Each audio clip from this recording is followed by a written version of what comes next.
That Worlds May Live by Nelson S. Bond. Not only the solar system was involved in this war, but the entire universe because of an old legendary secret, the mystery of Gog and Magog. Chapter 1. Return from Luna. A voice roared. All clear. Lower away. The great ship rocked and quivered as its jet rockets flared, forming a solid, cushioning pillar on which the speaker lowered itself to the land cradle on Long Island spaceport. Tub, Muttered Flick Muldoon, and made a hasty grab for a case of equipment slithering across the deck. Gary Lane snapped. Careful, Flick. Which was not like Lane. It was not his nature to be brusque. But now his voice, like his manner, was strained and unnatural. His eyes were tense as he glanced at his wrist chronometer. He sighed relievedly as the wallowing motion of the space cruiser ended in a final, weary, convulsive heave. Blue uniformed attendants, luggage laden, rushed by the pair of young scientists. Commands clacked with metallic authority from the brazen throats of deck audiophones. Locks wheezed asthmatically, and the warm, sweet fragrance of earth air flooded through a nearby port. Flick drew a deep, contented breath. Home again. oh boy. Linen suits instead of those damn bulgers. Sandals instead of lead boots. Breathable air instead of oxygen. And Reminded Gary grimly. A job of work to be done. let's get going. His precious portfolio securely gripped in a bronzed fist, he strode to the gangway, stood there blinking momentarily in the pleasant sunlight of Earth. Then a warm hand was on his shoulder, and a friendly voice greeted him. The voice of his superior, Dr. Wade Bryan. Welcome home, Gary. Have a good trip. Got lots of good shots, I hope. I got Said Gary. plenty. Dr. Bryant, we must go to the observatory at once. If I'm not greatly mistaken, our expedition discovered something which will tear to bits every previous cosmological theory known to science. Wait till. He stopped abruptly, silenced by the unexpected presence of a white-haired, cherubic little stranger beside his senior. I don't believe I've had the pleasure.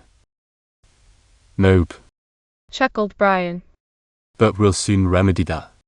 Professor Andrews, permit me to introduce my brilliant and indispensable young aide, Dr. Gary Lane. Gary, you've heard of Dr. Andrews, of course. Of course. Replied Gary respectfully. How do you do, sir? But his mood had changed. His eagerness was gone, he seemed almost to wish to avoid further discussion. Bryan sensed this. He looked puzzled. Well, Gary? Go on. You were saying. Later. Said Gary briefly. He stared absently over the older man's shoulder. Your car here. Flick Muldoon snorted. Car. We need a truck. Hey Doc, look at me. The human Derek.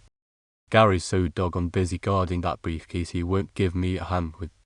His eyes rolled in mock horror of the pyramid of equipment heaped about him. Doctor, Bryan laughed. You'll survive, Flick, I fear. Yes, the car's right over here. If you're ready now. He led the way. They had moved but a few paces from the cradles when someone stepped beside Gary, murmured a polite. Shall I take your portfolio, Dr. Lane? And started to relieve young Lane of it. Gary started violently, jerked his hand loose. Let go, damn you. He blazed. Then his eyes widened, and a flush surged upward to copper his already tanned cheeks. Oh Vi. I beg your pardon, miss. I had no idea. I mean. For he was staring squarely into the most hurt, most baffled, yet with almost beautiful mist blue eyes he had ever seen. And the eyes were but one facet of this girl's gem-like perfection. She was incredible, as all dreams sprung to life are incredible. But surely such smooth-leaning copper hair, such lips and teeth and well, everything about her, could exist nowhere other than in a dream. But if she were a vision, she was not his alone. For Dr. Bryan spoke apologetically. Gary, this is Miss Powell, a new addition to our staff. She's to be your personal aide. Nora. Dr. Lane? I'm sure. Said the girl icily. It will be a great pleasure to work with Dr. Lane. She turned to Muldoon. If I can help you with your instruments. Flick stared at her goggle-eyed. Help sugar. You just stand there and look at me, that's help enough. For you I could lift mountains. He proceeded to prove it, stumbling forward under a pack mule load. In Dr. Bryant's office at the observatory, the grey-haired chief technician turned once more to his young assistant. And now, Gary, I think you have kept us in suspense long enough. I'm bursting with curiosity, and I am sure Dr. Andrews must be too. He strutted all the way from Eurasia to hear your report on our first lunar transit expedition. Tell us the great surprise you hinted at. Gary hesitated, eyeing the foreigner uncertainly. I'm not quite sure, sir. Perhaps, Suggested Dr. Andrews. there is something the young man would prefer to tell you in private. Dr. Bryant shook his head impatiently. Of course not, Dr. Andrews. Come, Gary. We aren't diplomats, that we should keep secrets from one another. We are all brother scientists. The Foundation has asked Dr. Andrews to help tabulate the results of your findings. He is an outstanding authority on cosmic radiation. I know. Said Gary. Sorry, Doctor. Afraid I'm a bit jittery. No offense meant. The cherubic Eurasian nodded. He spoke with a hint of an accent. And none taken, my boy. And now, Gary glanced around the room swiftly. To be frank, he himself could not explain his secretive impulse. He knew he bore a vital message, one so important that it must never lightly be revealed, but in this snub group all were friends and allies. And he could not face the dread facts alone. He drew a deep breath, groped in his portfolio, and drew forth a packet of photographic prints. As you all know, He said, our expedition went to Luna to take pictures of the recent New Zealand transit. It is unnecessary to point out to you the desirability of the moon as an observational site. Its lack of atmosphere, cloudless skies, absence of dust particles offer ideal conditions for astronomical photography. we had hoped on this expedition to finally solve the mystery of the sun's corona. Sir Arnold Gregg came near a solution when, in 2016, he determined identity between the solar corona and Earth's heaviside layer. But his deduction needed verification. And Dr. Andrews leaned forward intently. were you successful? You learned he was right. Gary's voice deepened, assuming a tonal quality akin to awe. I don't know. I have never studied the photographs to see. For my first glimpse of the developed films reveals something else. Something so great, so completely illogical, yet so tremendously important that. He paused. But wait. I'm going too fast. Before I continue, I should tell you that we attached to our telelens a cinematic spectroscope, the better to ascertain what change of elements was taking place within the corona. By this spectroscope may be determined the elements of sighted objects also. Their speed, Agreed Dr. Bryant. in relation to Earth. But I don't see, You will. Promised the young man tensely. at the moment of transit when our cameras were focused directly on Sol, chance treated us to a phenomenon which might not happen again for untold ages. A comet from the far depths of extragalactic space moved within the vision of our lenses. We got a complete photographic and spectroscopic record of it. Blank stares met his eager pronouncement. Dr. Boris Andrews looked curious. Bryant stroked his jaw, witting. Nur Powell laughed, her laughter a musical shout of scorn. How terribly interesting, Dr. Lane. I'm afraid you didn't film a very amusing stereotype though. A film without a plot or a hero. Gary glared at her irately. an interesting, eh? He growled. A plotless story. Very well, see for yourself. Here. And he tossed on the desk before his conference a set of prints. Bryant, Andrews, and the girl moved forward to look at them. Gary and Flick glanced at one another, wondering if their associates would read into the pictures that which they had seen and, seeing, scarcely dared believe. For a long moment there was silence. Then the small visiting scientist raised his head. He said, This is a very interesting series of exposures, my young friend. But what a shame your camera moved. Gary laughed triumphantly. That's just it, Doctor. The camera did not move an inch. The motion in that comet is the very thing I've been talking about. He bent over the pictures, jabbing an excited finger at a faint white speck in the upper corner.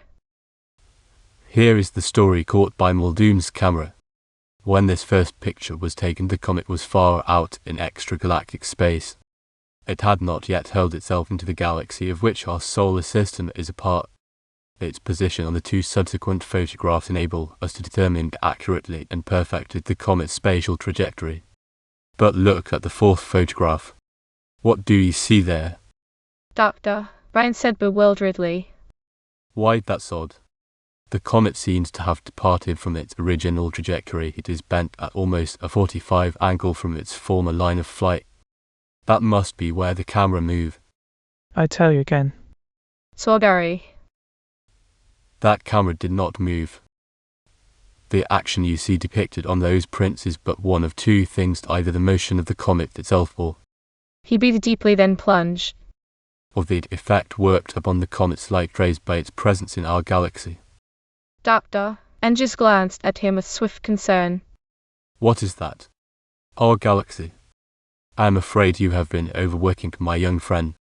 Just a moment, Doctor. I have further proof. The younger man's hands dug into his portfolio. Dr. Bryant, let me ask you a question. If you were asked to declare the most baffling of all astronomical puzzles, what would you select? Why, white, I suppose the redshift, Gary. Exactly.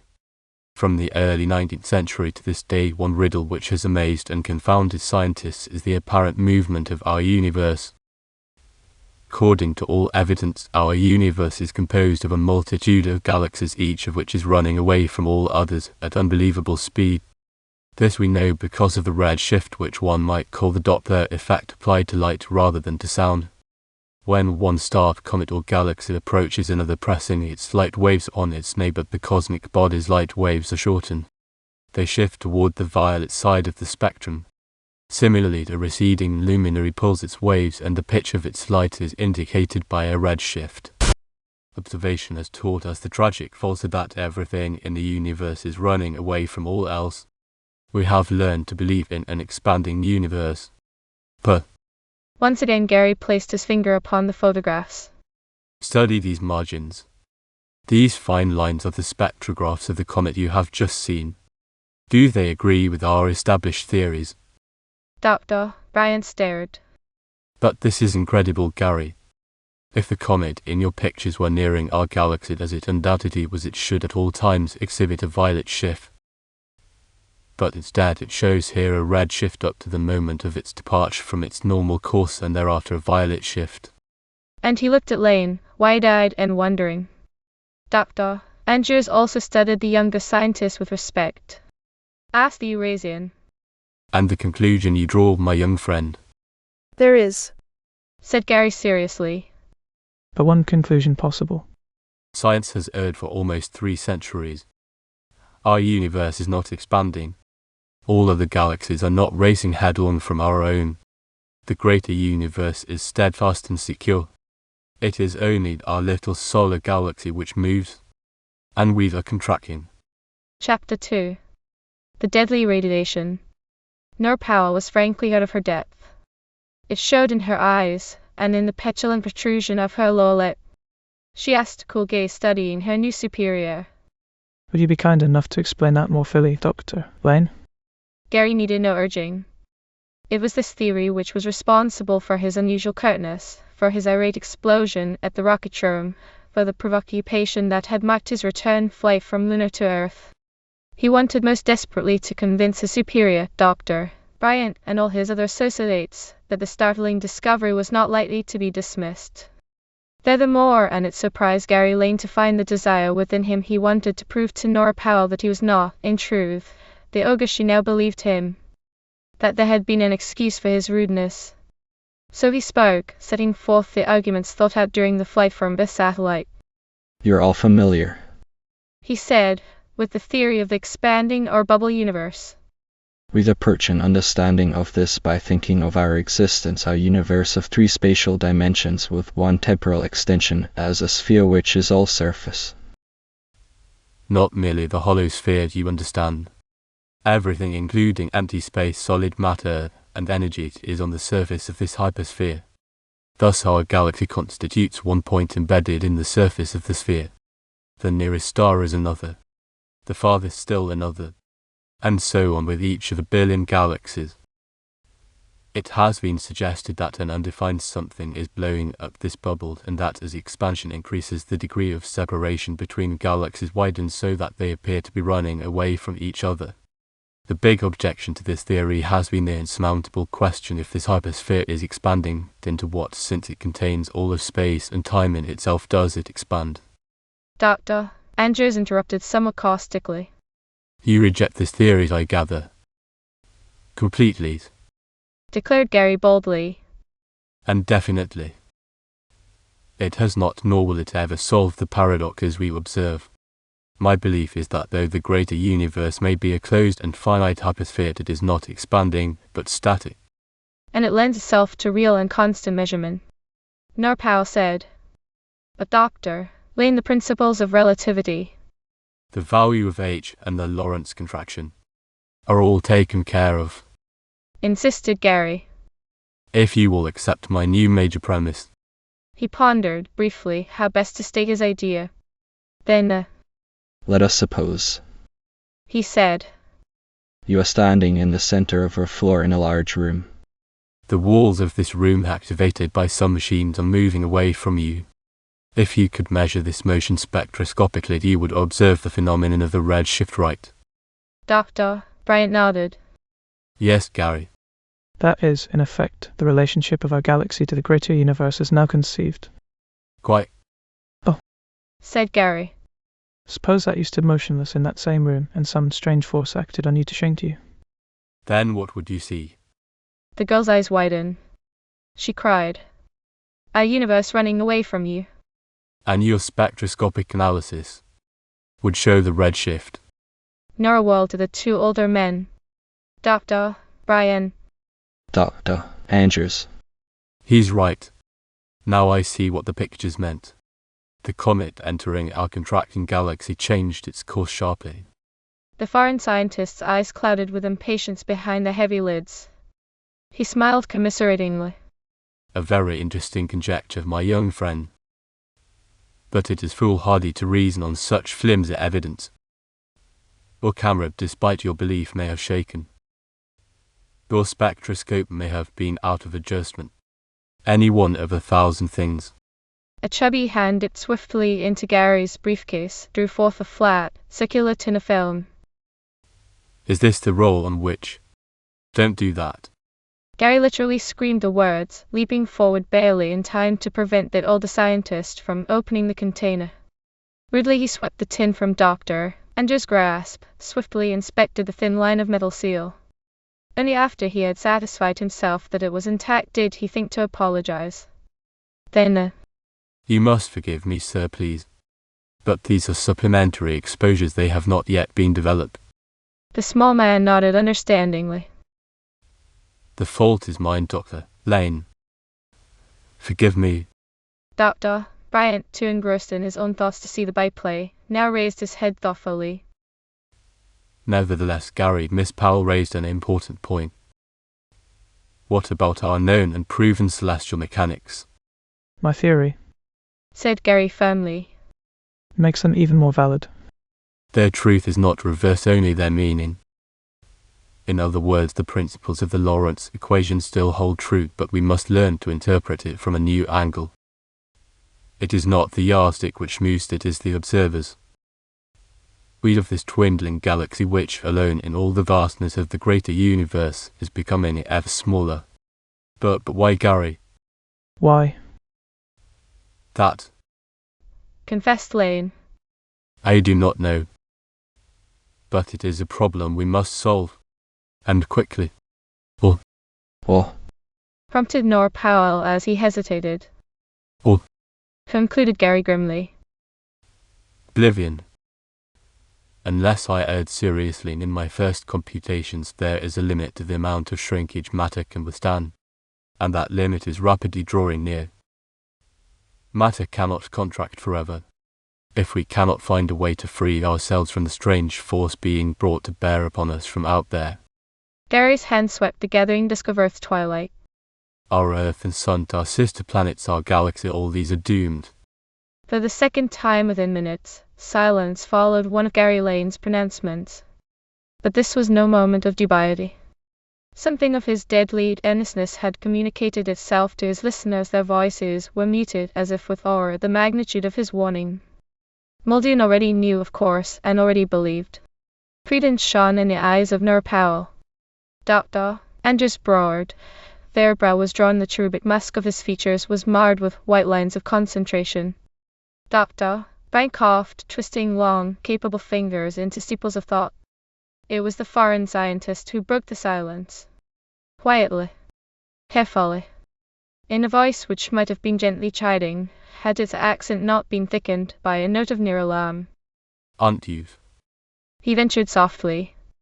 Aren't you being just a little bit melodramatic, Dr. Lane? After all, this is only a hypothesis. A very new and, if you will forgive me, most implausible conjecture. New. Agreed Gary almost harshly. But not implausible, Doctor. We know, don't we, Flick? The camera expert nodded. We know, and we have further proof. Those rolls of film offer half of it, simple mathematics supplies the rest. Flick, suppose you get to work on those exposures right away. We'll show them. OK, Gary, said Muldoon. I'll get at it immediately. Excuse me, folks. Doctor, Andrews said. Please no. Don't do this just to convince me, gentlemen. I did not mean to imply doubt. I am skeptical, yes, what man of science would not be?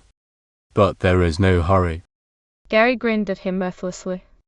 That's where you're wrong, Doctor. There is a need for haste. Every day is precious, perhaps every hour, every minute. We're not doing this merely to dispel your doubts. We're doing it because it has to be done, and as swiftly as humanly possible. The sooner mankind realizes its peril, the sooner we can take measures to do something. How long will it take you, Flick? At least 3 hours. Maybe 4. All right. Get going. Meanwhile, if you'll permit me, Dr. Bryant, I'd like to duck into my office. There must be a lot of accumulated correspondence to run through. Miss Powell, if you'll be kind enough to come with me. Yes, Dr. Lane, Andrews said. Office, yes. I have not been near my own desk all morning. Perhaps I too should spend a little time with my papers. So, gentlemen. But Doctor, Brian caught his arm. Oh no, you don't, my friend. Lane and Muldoon need a few hours' privacy, but I'm much too excited to let everyone get away from me. Let's go to my rooms. I must discuss this matter with someone. That's it then. Nodded Gary. We'll meet in the projection room at, let's see, 5 p.m. That's okay with everyone. So long then. Flick, careful with those shots. Muldoon glared at him aggrievedly. You're telling me? He retorted. Listen, pal, to me, they're fresh-laid eggs, and I'm the mama hen. Thus the meeting disbanded. At 4:30, Gary Lane spoke last. Yours truly. Into his stereo, snapped the switch which sent the machine into operation as a transcriber rose and yawned vigorously. That, he said. is that. Thank goodness. I don't know how I would have ever finished up without your help, Miss Powell. Nur Powell said. I'm glad I was of some assistance, Dr. Lane. Some assistance. Grinned Gary. You were the whole works. I wouldn't have known how to answer half those letters if you hadn't been here to advise me. Say, by the way. He glanced at her quizzically. Am I forgiven yet? I mean about that business down at the Rocketdrome. Nur Powell met his gaze briefly, flushed and turned away. I had forgotten all about it, Doctor, she said. No, that approved Gary. Is something to really be thankful for. Well, it's almost time for our appointment. Let's go down and see how Flick's making out. Thus it was that Gary Lane and the girl were a full half-hour earlier in reaching the projection room than had been agreed. On such small hinges is the gateway of fortune hung. But had they been 10 minutes, perhaps a single moment later, the great adventure which was to befall them might have ended ere it began. Laughing Flick Muldoon might never have laughed again, and the precious evidence which she and Gary had brought back from Luna might never have been viewed by his understanding eyes. For when young Dr. Lane pushed open the projection room door, it was to peer into a chamber not brilliantly alight, as he had expected, but one staging draped in darkness. Even so, he was not at first alarmed. Flick's prints must surely be ready by now, but it was quite possible the cameraman was testing his equipment. Gary called cheerfully. Hey Flick. Why the blackout? Oh, cue to come and say. What's wrong? Because his only answer was a deep, choking groan. And even as the girl behind him mouthed an incoherent cry of warning, Gary got that illumination he had asked for, but in an unwanted way. The darkness was suddenly, fiercely stabbed with a livid flare, an undulating streamer of light from the opposite end of the room. A crackling, hissing oak, a finger of light which seemed to burn with an inward malevolence of its own. And with this dirty glare struck matter, walls and drapes, woodwork and plastic, metal instruments and decorative vines, all with a dreadful sort of impotent homogeneity burst into sudden and spontaneous flame. By the light of the burning furniture, Gary glimpsed a dim, uncertain figure huddled in the doorway opposite, and from the hands of this unknown arsonist leaped the living flame. Gary Lane could claim no heroism for what he did. His actions were too impulsive, too instinctive, to be considered real bravery. It never occurred to him that his enemy was armed where he was not, nor that the light streamer devouring all else in the room could just as easily strip his flesh from his bones like tinfoil over a candle flame. All he knew was that somewhere in this room, Flick Muldoon lay hurt, perhaps dead. And that documents on which depended the future of all mankind were being imperiled by a mysterious assailant. Soundlessly, but with the speed of a striking panther, he hurled himself across the room. In the unreal torn black his body could have been, at best, but a dimly glimpsed bulk. The lethal flame did not turn in his direction, scorching him instantly out of existence. And then his shoulders met steady flesh with a solid impact. The stranger grunted meatily and staggered backward. Gary's hands groped, clawing for the flame weapon. Felt his fingers burn on superheated metal. For the barest fraction of a second. Then the enemy regained his feet. Gary sensed, rather than saw, the arm uplifting as many voices raised in sudden clamor, and the sound of running footsteps echoed from the corridor he had quitted. He was aware of Nur Powell's cry. Dr. Lane, look out. Oh, Gary. Then a spinning well descended with brutal force upon his temple. The gloom split asunder into myriad welling galaxies of fire, and he sank senseless to the floor. Better now, said a voice from far, far away. I think he can hear me. Gary, my boy. Are you all right? Gary lifted his head and groaned, opened his eyes to find himself looking up into the kindly face of Dr. Brian. Beside the old astronomer, her mist blue eyes wide with fear and something else Gary Lane was too dazed to decipher, stood Nora Powell, while beside her, cherubic cheeks gray with inarticulate outrage, was the small foreign physicist. Recollection flooded back on Gary. Swiveling his head, he discovered that the flames which threatened the room had been extinguished. But how about? Flick. He muttered, struggling to rise. Flick. Is he? Oh, cue, chum. Growled Flick Muldoon, coming from behind him. The fibre busted meat laid me out colder than a Laplander's kiss, but you got a worse smack than I did. I'm okay. And are the films? Asked Gary fearfully. Safe. Chuckled Muldoon. As a pork pie at a Mohammedan's picnic. I went down yet, but I went down with them clutched to my manly bosom. Our murderous friend, whoever he was, would have needed a can opener to get them out of my hands. Me's I've got instincts, I have. Gary was on his feet, now, and staring about him. A little unsteadily, true, but gathering strength with every moment. He said, Then you didn't get a look at him? Who, me? I hadn't got eyes in the back of my head, pal. How about you know Miss Powell? Gary caught himself just in time. reddening as he did so. Though his mind was intent on the problem now confronting them, some hidden portion found time to be astonished that his tongue should so trick him. I saw him no better than you did. Perhaps not even as well. When you charged him, I ran into the corridor and screamed for help. And a good thing too. Appended Dr. Bryant. The whole observatory might have come up in flames had help not come immediately. Gary, that weapon, whatever it was, is the most destructive force ever unleashed by man. It burns right through anything. Wood, metal, plastic. I can see that. Scowled Gary. He bit his lip, an unwelcome suspicion forcing itself into his mind as he stared at the other member of their little party. What puzzles me is where did he come from? The arsonist, I mean. How many people are in this observatory beside ourselves? Why scores, Gary? The laboratory men and the observers upstairs, the students below. It was they who helped us fight the fire, you know. Yes. Gary turned suddenly to Dr. Andrews. Doctor, where were you when this fire was started? Andrews blinked to Gary mildly. Me, my friend. Wide with Dr. Bryant in his studies, of course. But why?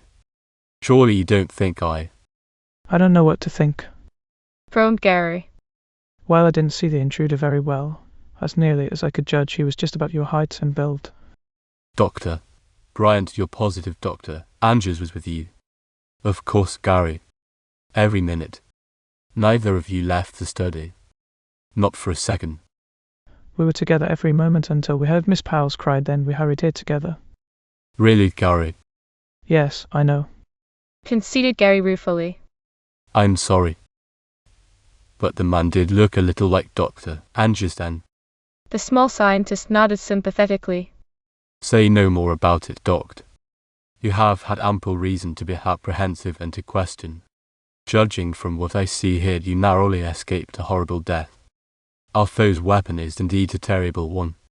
As a physicist, I cannot understand how anything can create spontaneous combustion in such non-flammable substances as metal and plastic. No. Grunted Gary. Well, I can. Look here. He stepped to the wall upon which the ray had played most fiercely, bent and rose, sifting through his fingers a palm full of tiny granules. Here's your answer. And it ties in exactly with what we were talking about earlier this afternoon. Condensation of matter. See those granules? They are all that remain of a space 5 feet wide by 6 feet high. Their matter has been condensed by that hellish ray. The liberation of their excess bulk in the form of pure energy was what caused them to burst into flame. There's your answer, and good Lord. He stopped, stricken by the thought which had leaped into his brain. A thought at once so terrible and incredible that he could scarce believe it. But it must be true. It was the only way this phantasmagoria made any kind of sense. Blind. I've been blind. Now I see it all. What, Gary? Demanded Flick. What do you see? This blaster wall contracted into a handful of pebbles, Said Gary bleakly. A galaxy contracting to a grim and certain death. They are both part of one and the same plot. A plot by someone or something to destroy mankind. It is not simply a blind, unreasoning force which is speeding the destruction of our solar system. It is a deliberate doom to which we are being driven. The weapon used here this afternoon is a miniature replica of that which flicked. What did the arsonist's weapon look like? Did you see it? Flick shook his head. Sorry, Gary. I drew a blank. I don't remember a thing. But Nur Powell, who had stared to an instrument panel near the crumbled wall, gasped suddenly. I didn't see the weapon either, Gary. She cried. But here is evidence of what it did. Look at this Geiger counter. It has gone completely mad. It has registered more than 1,000 direct hits within the past half hour. What? Exclaimed Dr. Brian. 1,000 direct hits. That's impossible. Geiger counters register only the impact of cosmic rays, and the periodicity of these rays is as steadfast and invariable as... But Gary Lane silenced him with a great cry. Now I know I'm right. The Geiger counter proves it. The weapon used by our enemy shoots cosmic radiation. Chapter 3. That world may live. Silence, like the brooding hush of impending doom, fell over the chamber as the significance of his words drove home. For a breathless moment all speech seemed to falter in abeyance, then every voice raised as one. Cosmic rays. Gasped Dr. Brian. A weapon which shoots gamma radiation. Echoed the Cherubicurasian Dr. Andrews. Fantastic. Muldoon and the girl said as a single person. Gary, you can't really believe? I must believe. Corrected Gary, what my eyes tell me. There's only one conceivable explanation. As our chief here pointed out, the periodicity of gamma-ray bombardment is one of the few invariables known to man. Its constancy matches the monotonous regularity with which uranium transmutes to lead. Scientists have traveled all over the world. East, west, north, south. But in every latitude and climate their Geiger counters measure the same tempo of cosmic ray bombardment. They have delved into the deepest mine pits miles below ground, descended in bathyspheres to the ocean's floor and detected no change. They have climbed the highest mountains, traversed space to our neighboring planets. Yet everywhere the rate of bombardment remains the same. But here, in this tiny room where for an instant a Geiger counter was bathed in the backrush of a strange new all-devouring flame, that instrument has registered the impact of 1,000 direct hits. The conclusion is obvious. That radiation must have been a concentrated discharge of cosmic rays. Dr. Brian passed a hand through his white hair. What you say is truth, Gary. And it is certainly logical. Still, it is not so much the logic of our young friend's deductions I question, interrupted the other older scientist, as the fantastic corollaries which necessarily follow his premise. To admit his rightness is to concede that somewhere someone for some unfathomable reason designs the deliberate destruction of Earth, said Nur Powell. Not only of Earth, but of all the planets which circle our sun. For as Gary has said, all these are bombarded too by cosmic rays. Gary, there must be some mistake. There must be some freak coincidence. Lane's eyes narrowed. That's just what it cannot be. The coincidence is too striking. Consider. For thousands of years men lived in blissful ignorance of the fact that they and their world were daily being bombarded by rays which science now has reason to believe are lethal. During the past few hundred years men have been aware of this radiation, but unable to do anything about it. They can neither analyze it, duplicate it in their laboratories, nor indeed determine its exact nature. But, and his voice tightened, but 2 days ago, for the first time, a clue was found as to the possible nature of these rays. Pictures were taken which may pave the way toward an understanding of this ancient mystery. And then what happened was a sheer coincidence that almost immediately Flick Muldoon, who hasn't an enemy in the world, should be murderously assaulted here in the heart of his own bailiwick. And that an attempt should be made to destroy this incriminating evidence. No. That coincidence is too great for me to swallow. It only strengthens my belief that it is not simply blind nature which is responsible for the doom to which our galaxy is being driven. Muldoon was an easygoing man. In the tightest spots his carefree nature was wont to assert itself in jibe and cheerful banter. But now his laughter-crinkled eyes were wide with awe and wonderment. He made a vague, sweeping gesture. You mean, Gary, that That Something or someone? Gary nodded. That is what I'm forced to believe. That they, whoever they are and wherever they may exist, are making a deliberate effort to destroy us. But, interpolated the ever-cautious Dr. Andrews, you cannot be sure of these things, my young friend. You cannot prove them. Not now, no. But by the gods, I'm going to try. Going to. Dr. Bright looked at his young assistant, startled. Going to try, Gary. What do you mean? Lane spoke slowly, putting into words for the first time the idea which had been growing within him ever since he and Muldoon had, upon Lunar, chanced upon their amazing discovery. I mean, I'm going out there, as Flick put it, in search of them, and of that weapon which is slowly but surely bringing death to our civilization. I'm going to leave Earth in this galaxy and hunt in the dark depths of the beyond for the reason conspiring against us. Oh, but now wait a minute, Gary, said his friend and constant companion. I'm your buddy. I'll string along with you on almost anything. But this is going a little too far. Talking of leaving the galaxy. Good Lord, man, you must be out of your mind. Oh, have you forgotten how to count? The fastest spaceship ever built travels at a rate of only about 7,000 miles per minute. And the nearest star, Proxima Centauri, is about 4 light years away.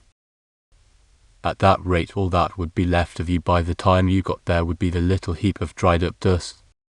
Lane smiled thinly. Don't worry about that. We'll be alive when we get there. What?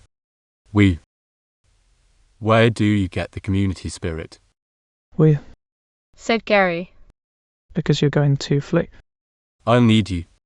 And any of the others who want to come along.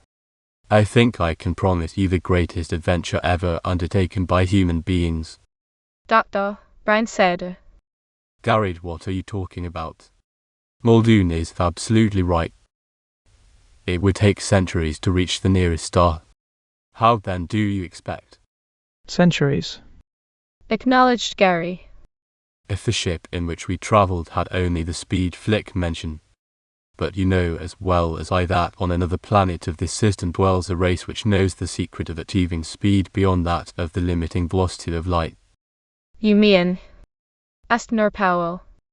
The Jovians? That's right. But they won't tell. It's their most cherished military secret. And with the entire solar system in the state of nervous unrest it has been in for years. They must tell. It is to their benefit as well as ours. We will go to them and explain the enormity of the disaster which threatens our solar system. They are not creatures quite like ourselves, true, but they are intelligent beings. And they desire extinction no more than we. When they have learned the awful truth, I think they will lend us their secret. Professor Andrews laughed mirthlessly.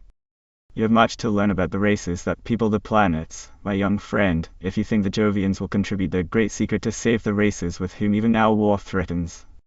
They will not be the only contributors. Each of the major planets will contribute its share to this adventure.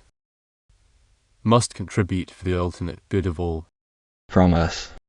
Gary ticked the requisites off on his fingers as he spoke.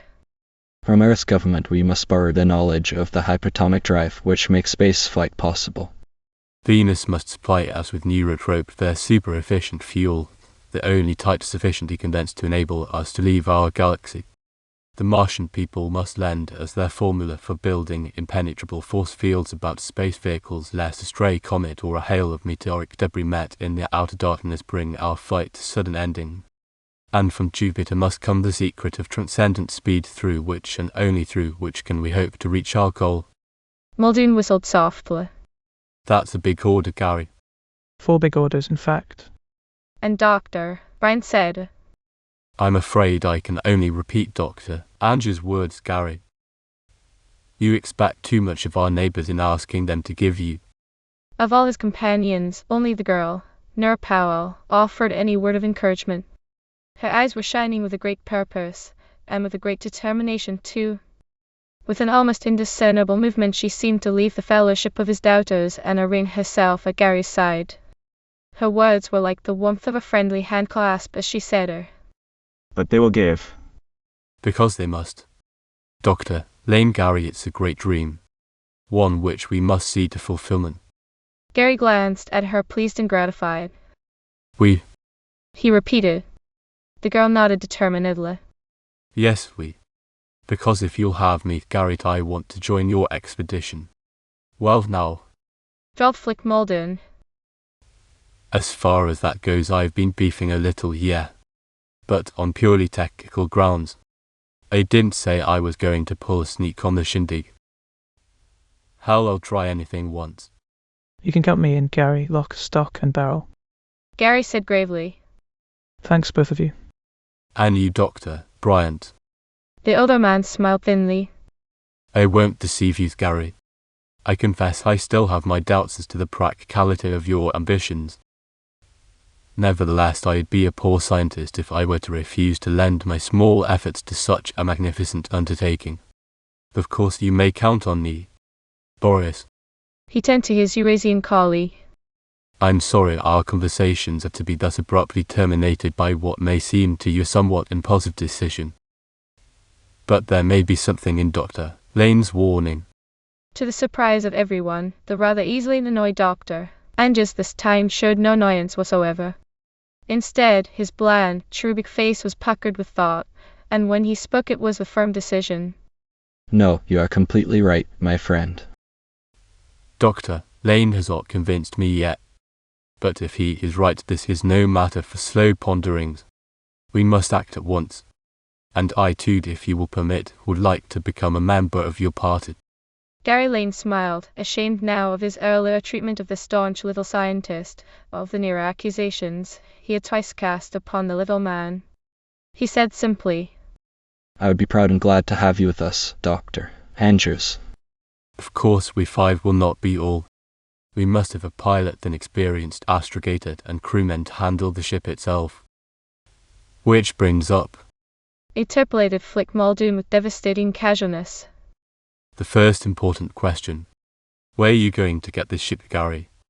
And how are you going to talk the kingpins of our planet into giving you what you want? Gary smiled. Obviously, we must go to Geneva and present our argument to the members of the World Council. But, and his eyes took on a shining akin to that in the eyes of his feminine and first-spoken comrade.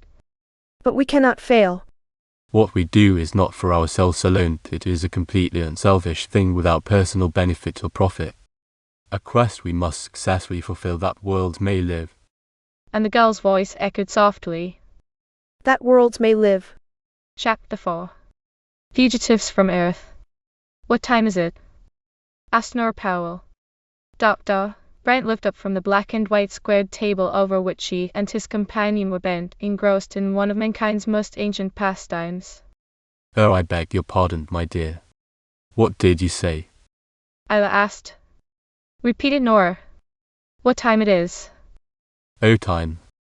Almost 4 o'clock. Time. Growled Flick Muldoon, from the other end of the balcony. He was getting back. Gary, you mean?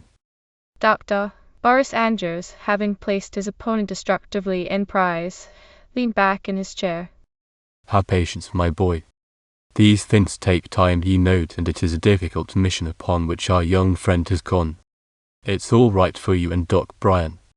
You've got a chess game to occupy your minds. Me's I got little pink and green memes running up and down my corpuscles. I'm going to take a walk. Want to come along, Nora? Nora Powell said. No thanks, Flick. I'll wait here for him. Then, as the restless young cameraman stalked from the piazza and the two greybeards returned to the game, she wandered disconsolately to the far end of the balcony, for perhaps the dozenth time in the hour gazed out over the most heartbreaking beauty of the scene before and below her. The eyrie from which she looked was a modest but charming pension in Geneva, a rustic famed for its beautiful surroundings and delightful old-world charm. To the south lay the valley of the Arve, beyond this the grey and barren rock of the Petit Salve rose like a wall, it in turn overtopped by the distant, imperial slopes of Mont Blanc. The sky was the bright and unbelievable blue of mountain country. From the vale below echoed the mellow lilt of a shepherd's yodeling.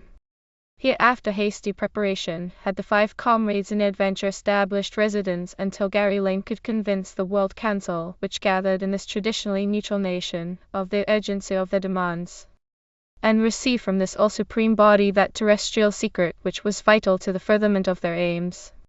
Here had they cooled their heels for very nearly a fortnight, while Gary wormed and forced and argued his way through hordes of underlings to finally reach the ear of those councillors who alone could grant his request. Such an interview had finally been achieved, and today was the fateful appointment. Alone, a few short hours ago, Lane had set forth to the council hall, laden with Muldoon's photographs, his own and Dr. Bryan's mathematical analyses, and all other documents necessary to prove his claims. Now his companions, placidly or nervously as their individual natures determined, awaited his return. As to what sort of exhibition she herself was making, Nora Powell could not say. If she was not so openly impatient as Flick Muldoon, neither was she complacently attentive like the two other scientists. She was, she thought with sudden whimsy, much like one of those ancient volcanic peaks so gloriously sharp-limbed on the horizon before her surfacely cool, but inwardly and secretly aflame with constrained eruptive fires which might at any moment burst their bonds. The afternoon was pleasantly cool, but standing there alone on the balcony her cheeks were suddenly warm to the touch as she caught herself wondering what would be Gary Lane's reaction were he to realize how startlingly accurate was this analogy. During these last weeks, their past differences forgotten, she and the young physicist had fallen into a pleasant and easy camaraderie. Formalities had been swept away in the urgency of the moment, and on everything they worked together like lifelong friends. But that, thought Nora with a thin stirring of rebelliousness, was just the trouble. That which within her had developed toward Gary Lane could not so easily be dismissed with a loose and meaningless term. Friendship. It was something else, something deeper, stronger, more tremulously chaotic, like the subdued inner strivings of those pleasantly placid mountains. Did he, she wondered with a strained and baffled curiosity, feel that too? Or was he always too much the scientist to be just a plain man looking upon her, seeing her, not as a friend, but as a woman? The sound of crisp, firm footsteps spelled an end to her thinking. She whirled to the doorway. Gary. You're back. Then her heart chilled within her, the look on his face. Never had she seen Gary Lane like this. His features were hard as if they had been cast in a mold, then frozen. His lips were whitely set, his eyes twin glittering flints of anger. Yes, He said harshly. I'm back. It's all over. We're done. Finish. Washed up. Doctor. Bryant rose from his chair swiftly. What do you mean, Gary? The council didn't. Oh, didn't they? Lane's bark was a mirthless shout of laughter. They turned me down cold. Said our conclusions were erroneous. My theory a fantastic figment of the imagination. The fools. The everlasting damned fools. Don't they realize they are condemning a universe to oblivion? Doctor. Andrews patted the younger man's shoulder soothingly, his bright cherubic face soberly consoling. I'm sorry, my boy, but I warn you it would be difficult. Men see no farther than the ends of their noses. Maybe not. Grated Gary. But they hear. Oh God, how they hear. That's what killed our chances. Somehow or other they got a rumor of what was in the wind. They had been warned in advance of who I was and what I wanted. When I started explaining, showing my photographs, they just sat back and smirked at me with that yes, we know all about it. Isn't it a pity that one so young should be deranged? Look on their smug, complacent faces. Heard of it? Cried Nora. But how could they have heard of it? Lane shook his head doggedly. That's what I've been asking myself ever since I left the council hall. To the best of my knowledge, not a living soul knows our secret except us five. And reminded Dr. Andrews. One other. The marauder in the observatory. Lane was silent for a moment. Then he nodded. That's right. I had almost forgotten. Their ambassador. It's his diabolic hand again. It must be. Lord, if we had only caught him that day. If we only had some idea who he was. The door opened again and Flick Muldoon burst in jubilantly. Great howling snakes, folks, look who I found wandering around down on the streets like a roaming comet. That old star-shooting son of a gun himself. Oh golly, Gary. You're back. What, they say, pal? Do we get the ship? Is everything set? Not set. Erected Gary. Settled. And told them what he had told the others. Muldoon's ruddy face fell. Well, I'll be damned. He whispered.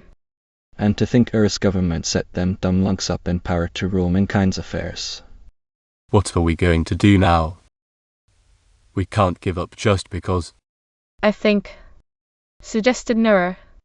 The first thing you'd better do, Flick, is introduce your friend. This must all seem rather mysterious and awkward to him. Oh my golly. Gulped Flick. I almost forgot. I'm sorry, Hugh. Doc, you remember Hugh Warren, don't you? Warren. Doctor. Bryant's gaze turned querulously toward the tall, fair, smiling young man in the doorway.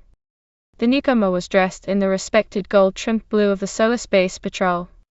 His even features were tanned to a cinnamon hue by long exposure to the raw and shielded radiations of the void. The old scientist's eyes lighted with belated recognition. Not young Hugh Warren, who used to study celestial astrogation at the observatory. The spaceman grinned, stepping forward to wring the older man's hand with phalange-crushing enthusiasm. The same Dr. Bryant. He chuckled. I've never forgotten this courses in silly ass. Most fun I've ever had. And I've had plenty since that. Ooh. He made the rounds, ending beside Gary Lane, about whose shoulders he threw an arm in warm, masculine affection. Lord, it's good to see you Earth lovers again. You haven't changed a bit, Gary. You look a little more sober and settled down. But then, they tell me marriage does that to a guy. Marriage. Echoed Lane blankly. Why, yes. Isn't this young lady? No. This is Miss Powell, my assistant. And the gentleman beside Dr. Bryant is Dr. Boris Andrews. Dr. Andrews, Lieutenant Warren. Dr. Andrews said politely. It is always a pleasure to meet friends of my friends. But hasn't Dr. Lane made a small mistake? If my poor eyesight does not deceive me, your markings are not those of a space lieutenant. Warren grinned. That's right. Surprised folks. The council up and made me a captain on account of me, and my boys were lucky enough to salvage a smashed liner out of the bog. That's why I'm here in Geneva, waiting to take command of my new ship, the sweetest, smoothest little whipper-dipper of a cruiser you ever laid eyes on. Boy, is it ever a honey. All the latest equipment. Cruiser, said Lane bitterly. They've got lots of cruisers for routine work, but they won't even spare one old broken-down jalopy for. Hugh Warren looked puzzled. For what? What's the gripe, chum? You look like you just found a bug in a raspberry. It's worse than that, said Gary. And he told Warren the whole story briefly, beginning with the lunar expedition and ending with a recital of his recent interview. As Lane spoke, the young spaceman's smile faded slowly, the laughter-born crinkles in the corners of his eyes disappeared. And Nora Powell, watching this transition, realized that beneath the surface vivacity of this newcomer there lay a core steel, flame-hardened in the crucible of action. When Gary finished, Warren did not speak.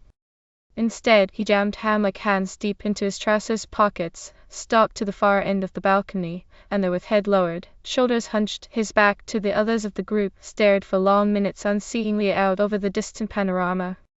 At length he turned, his eyes gravely querulous. Gary. You sure of what you've been telling me? I only wish, said Gary bitterly, there was some possibility of error. What do you say, Dr. Bryant? There is only one thing to say. Gary is right, completely right. We have seen the pictures, checked and rechecked our calculations 100 times. There is no doubt but that the time approaches, and it all too soon, when Earth's sun and its entire swarm of tributary planets will exceed the critical dwindling point and flame into sudden oblivion. And in knowing these things, the council wouldn't give you a ship, Gary. They just laughed at me. Said the whole theory was ridiculous. Lord, said Captain Hugh Warren. What fools we models be. Of course, Gary, I can see their point. To a certain extent. It does sound mad, your idea of visiting 3 only half-friendly planets and asking each of them to open-handedly donate its most cherished military secret. But it's the only way. His hands came from his pockets in a swift, decisive motion. Yes, it's the only way. How soon can you be ready to leave?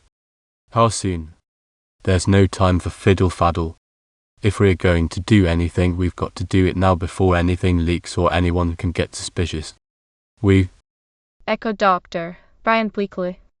Of course. Hugh Warren brushed the older man's dubiety aside with brusque and characteristic impatience. You don't think I'm going to stand on the sidelines and let this adventure romp along without me, do you?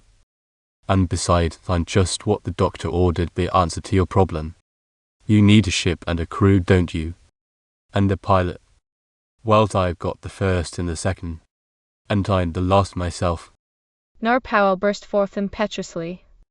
But Captain Warren, we can't let you do that. You're a military man. You'd be court-martialed on charges of desertion. If Grunted Warren. they caught us. Yes. But I'm not figuring on anybody catching the Liberty. She's the sweetest little ether pusher that ever came off a cradle. And as for court-martial, He shrugged. We'll worry about that if and when we get back. According to Gary, if something isn't done and done quick, there won't be any court-martials to try traitors. And He grinned. I'd rather be a dead felon than a live loyalist. Thus, in a manner far different from that which the comrades had planned, was the matter arranged. Swiftly, but as inconspicuously as possible, the conspirators made their preparations, gathered their belongings together, and transported them to the Geneva Rocketdrome, which, fortunately, lay directly adjacent to the private cradle field of the Solar Space Patrol headquarters. Amidst the hullabaloo and confusion of this place, it was a simple matter for Captain Hugh Warren to delegate 2 members of his crew to slip to the larger drome and there, unnoticed in the bedlam of blasting explosions, milling throngs, and tearful goodbyes, move the pile of luggage from one drome to the other. By nightfall the exchange had been completed. The plan was in readiness. There came to the pension a small, knelt figure bearing a mountainous bundle. This, when unwrapped, proved to be sufficient of the familiar sky-blue SSB uniform clothing to disguise every member of the party. The bearer, a man who identified himself as Hawkins, Sir Irby Hawkins, steward o' the blinking Liberty, that's me, sir. privily transmitted Captain Warren's instructions as to entering the SSB Rocketdrome. Just walk on past the sentry without saying nothing, folks. He advised. I'll give the password for the crew of us. Acting like you had maybe a drop too many might be a bit of an help, but it don't matter much. The sentries will be expecting us and won't think a thing of it. Expecting us. Repeated Nora. 5 strangers, including a woman? Irby Hawkins grinned impishly. Begging your pardon, miss, but when you get them voluminous blues wrapped about your own pretty self, meaning no impertinence, to take a sharp-eyed sentry to tell whether you was male or female, old or young. And there's no call for them to be suspicious. Captain, he give 5 men all night leave, he did, and told them not to bother coming back. But he reported to the captain of the guards that he was expecting 5 of his crew to report back to headquarters at 11 o'clock. That's the hour when we'll enter the gates. Gary said soberly. We understand, Hawkins. AC Captain Warren has already told you what we are planning to do. And Hawkins replied with quiet dignity. He didn't tell me nothing, sir, not a blinking word. And if I does have my suspicions, well, what matter? Captain Warren's our skipper, sir. What he decides is good enough for me and the rest of the crew. So at 11 o'clock that night, as the long black spires of the circling mountains rose to merge with the thicker black of a clouded, moonless sky, 5 slightly tipsy fitters lurched with shambling feet to the sacrosanct portal of the Solar Space Patrol Rocketdrome. As Hawkins had promised, they passed the gate unchallenged, the little purser volunteering the password for all of them. And as they left the gate behind, young Dr. Lane breathed a deep sigh of relief. The one hazardous point of their effort now lay behind them. 500 yards away lay the ship upon whose flaming jets they soon would thrust voidward on a quest of magnificent daring. The gate crashed to behind them, and the sentry's amused drawl advised. All right, lads, hop along back to your ship and sweep it off before your skipper finds out. Wait a minute. What's the matter there? His voice lifted in sharp query, and beside Gary, Nora Powell gasped in swift alarm. Her right hand sought and gripped his arm in a clutch of panic fright. For, awkwardly, in the darkness, one of their party had slipped and fallen. And as he sprawled on the rough, uneven ground, he cried in a loud and decidedly unsail-like voice. Oh, goodness gracious. How perfectly stupid of me. It was the rotund little scientist, Dr. Andrews. Chapter 5. En route to Venus. A codless gripped Lane's heart, his breath caught in his throat. In a moment the sentry's flashlight would dart its questing beam upon the group. Their shoddy disguise could brook no such probing revelation. He guessed right. A sudden shaft of silver split the darkness dazzlingly, revealing the round, stunned face of Dr. Andrews lifted in woebegone chagrin. And the sentry cried again. Sace, hold on. What does this mean? It was no time for considered action. Lane did what must be done, and did it swiftly. In a single, swooping motion he whirled, raced, dove for the sentry's legs. Both men went down in a flurry of tingling limbs. Arms strained to escape Gary's vise-like grip that the marksman's hand might find its weapon. But if strength and armed superiority was the sentry's, the element of surprise favored Gary. Before the patrolman could reach his weapon, before even his startled wits advised him to lift his voice in a cry of warning, Lane's arm lifted once. Twice. The spaceman sighed and slumbered. Gary leaped to his feet, lashing a cry of command out over the now swiftly wakening rocketron. Take his other arm there, Hawkins. We'll carry him. There, that's it. Now to the ship, folks, quickly. There's not a second to lose. And with the aid of the little steward he swept Andrews to his feet, half lifted, half bore him to the entrance port of the Liberty, now shining like a white rectangular beacon in the darkness before them. An instant later, all five were within the craft. The airlock closed behind them, and Captain Hugh Warren was rasping swift commands over the audiphone system. Lift Graves. Throw all thrust at 5Gs immediately. No time to warm hypos. Give her the gun. Hurry. For God's sake.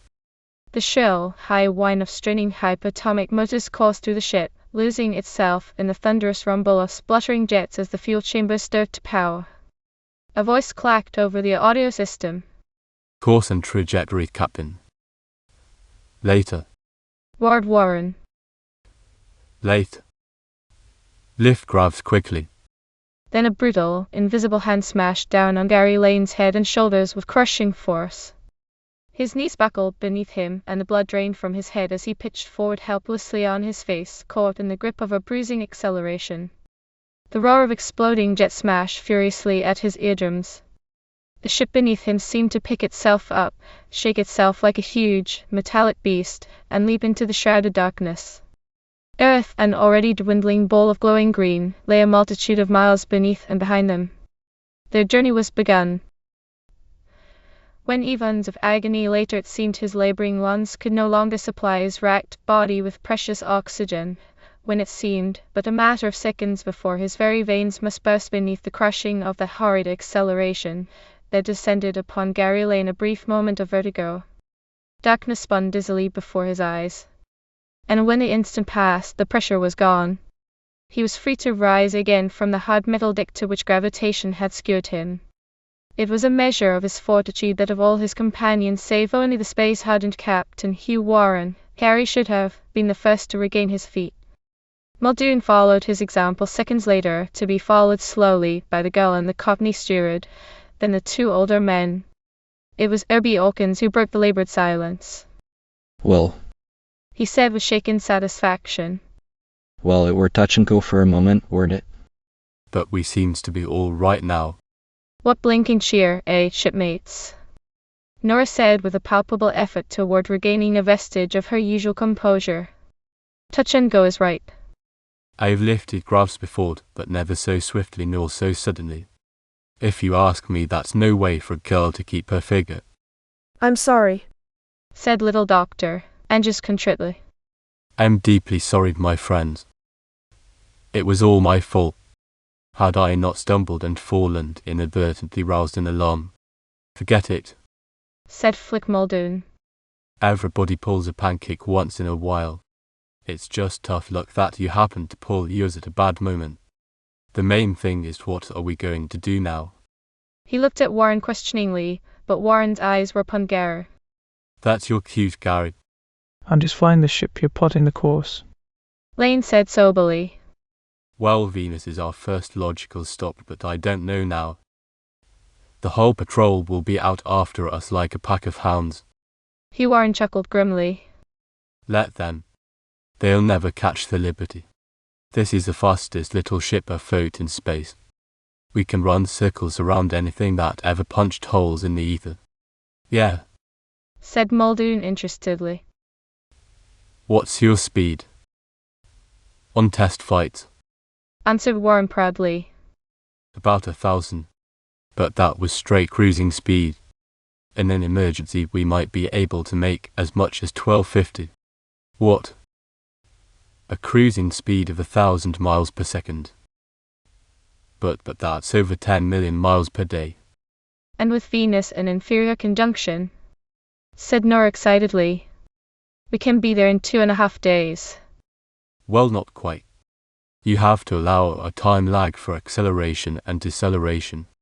But Captain Warren grinned happily. 3 days should do the trick. Not bad, eh, Gary? Gary Lane said dazedly. Not bad. Missed it. When they start giving medals for understatement, you ought to get one as big as the United Nations Victory Tower. Why, the universal record for an Earth-Venus flight is almost a day longer than that. 3 days. Supplied Warren. 18 hours 23.5 minutes. Which same so-called record we're going to bust 6 ways to hell and gone on this little shuttle. Only, he admitted ruefully. A new record won't count, seeing as how it's unofficial as hell. well, Venus it is. I'll be leaving you then to chart the course and trajectory. Hawkins, show our guests to their quarters. We'll meet later in the lounge. And he vanished bridgeward. So set the Liberty forth upon the first leg of its argosy. The next 3 days sped swiftly.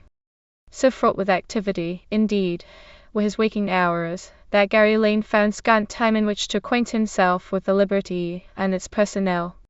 One thing he learned from his space commander friend that there were, in addition to himself and his companions, 15 souls aboard the craft. Of these, 3 were patrol officers, Hugh Warren himself, his mate, Lieutenant Angus MacDonald, and the chief engineer, a lean taciturn man named Sebald. 2 more were subalterns, Bud Howard, the assistant engineer, and Tommy Edwards, the ship's sparks. The enlisted men included Herbie Hawkins, the steward, Tony, potentate of the galley, 4 able-bodied spacemen, and 4 blasters of the jet chamber crew. We're short. Hugh Warren pointed out. 5 men. The 5 as whom you masqueraded when you came aboard. 2 of these were spacemen. We can spare them. Another 2 were blasters. We can get by without them too, though it means longer shifts and harder work for the remaining 4. But the other one. He shook his head. We're really going to need him. He was Fred Hartness, my first mate. A good spaceman with a keen mind for figures and a swift, intuitive ability at handling a ship in an emergency. If we run into any snags, we're going to wish he was along. Then why did you let him go? Asked Gary. Warren grinned a tight, lopsided grin. For the same reason I gave the other 4 leave. Because I knew I'd never be able to convince him I was doing the right thing. He was strong on discipline. He would have wanted no part of this escapade. That was something which had been troubling Dr. Gary Lane. He said thoughtfully. And you, Hugh? You're not sorry that I cast my lot in with yours. Made your cause mine. No. Warren shook his head decidedly. Decidedly not. I'm sorry I had to, on the surface at least, play traitor to the uniform I wear. But under the circumstances I believe I did the proper thing. This little emblem.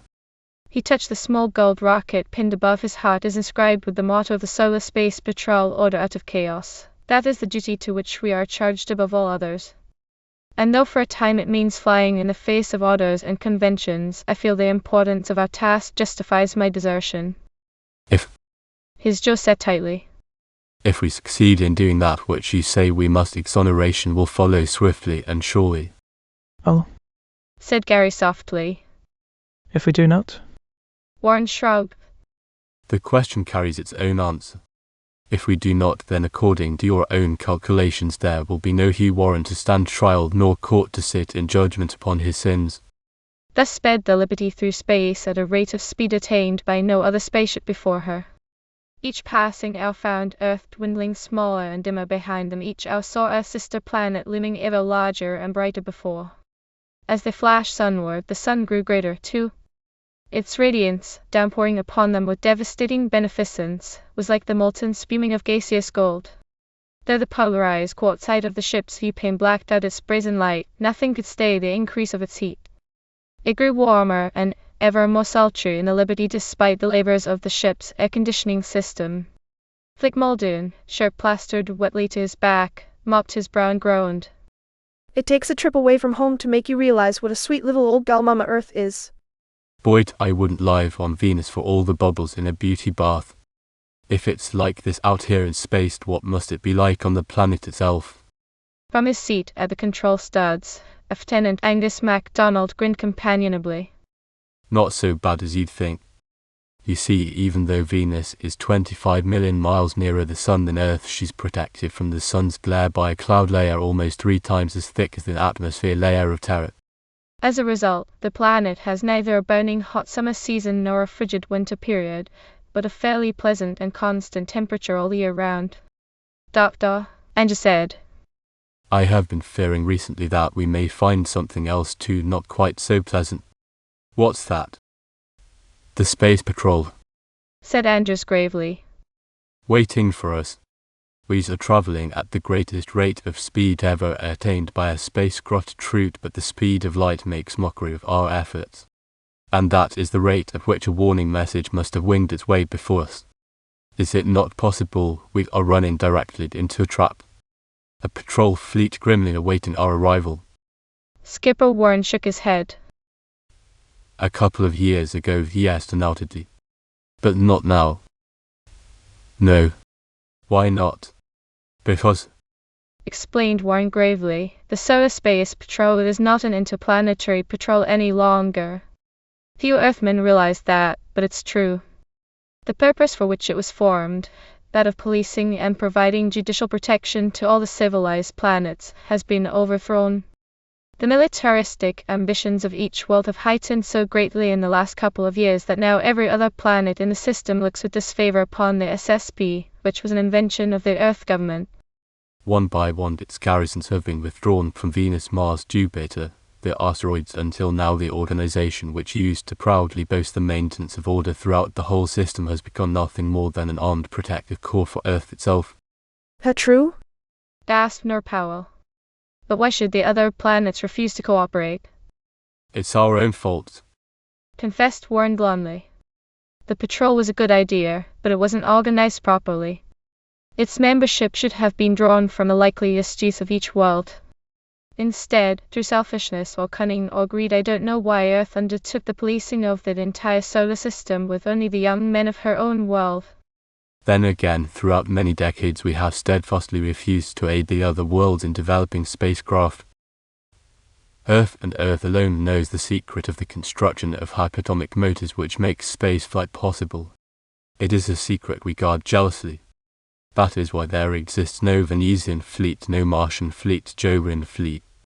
Only an Earth fleet which, and perhaps with reason, the denizens of all the other planets fear as an aggressive force. Earth too has the only merchant fleet. And while it is no doubt true that the planets profit somewhat by the exchange of commerce our merchantmen make possible, it is into Earth's coffers pours the wealth of the universe. Why, that's true, said Dr. Brian. I had never realized it before, but that is undoubtedly responsible for the known disaffection between Earth and the outlying planets. But Captain Warren, the common people of Earth don't realize this. They, like myself, are too busy with small details of their private lives to wonder more than casually about such things. It never occurred to me to wonder at the lack of other interplanetary merchantmen. I suppose I always took it for granted that we of Earth were doing our solar neighbors a great favor by regulating interplanetary commerce. Now I can see. He paused, his eyebrows knit in thought. Then, but something must certainly be done about this situation. What can we do? Right now? Replied Warren gravely. Nothing. We have a more important task confronting us. But if and when this other affair is successfully cleared up, something should be finally done to create a new world order truly based on the principle of equal rights, with liberty and justice for all. Muldoon said cautiously. But wait a minute. There's a bug in that reasoning somewhere. You say the other planets haven't learned the secret of the hyperatomic motor. Well, ships crash, don't they? And ships can be captured.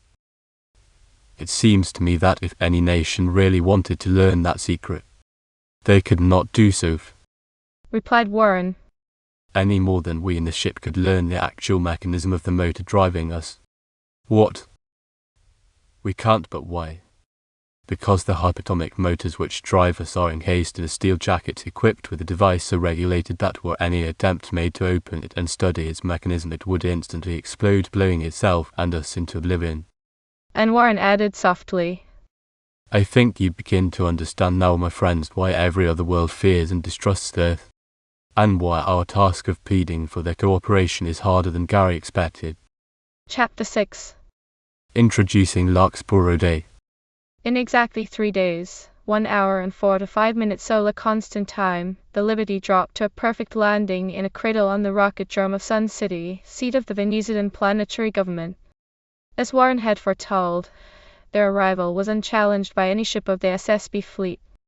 Sole occupants of the rocketdrome's cradles were lumbering freighters and sleek merchantmen emblazoned with the emblem of Earth's merchant marine.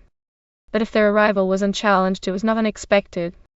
A host of ebony-skinned Venusians gathered about their ship instantly. As soon as the party emerged from the lock, a delegation moved forward to greet them. With but a few words of preamble, they were whisked away to the Venusian Council Hall. There, serving as spokesman for the group, Gary Lane launched earnestly upon an explanation of the mission which had brought them hither. It was a strikingly different group of beings whom Gary now spoke to than those to whom he had addressed his plea on Earth 3 short days ago. The Venusians were human.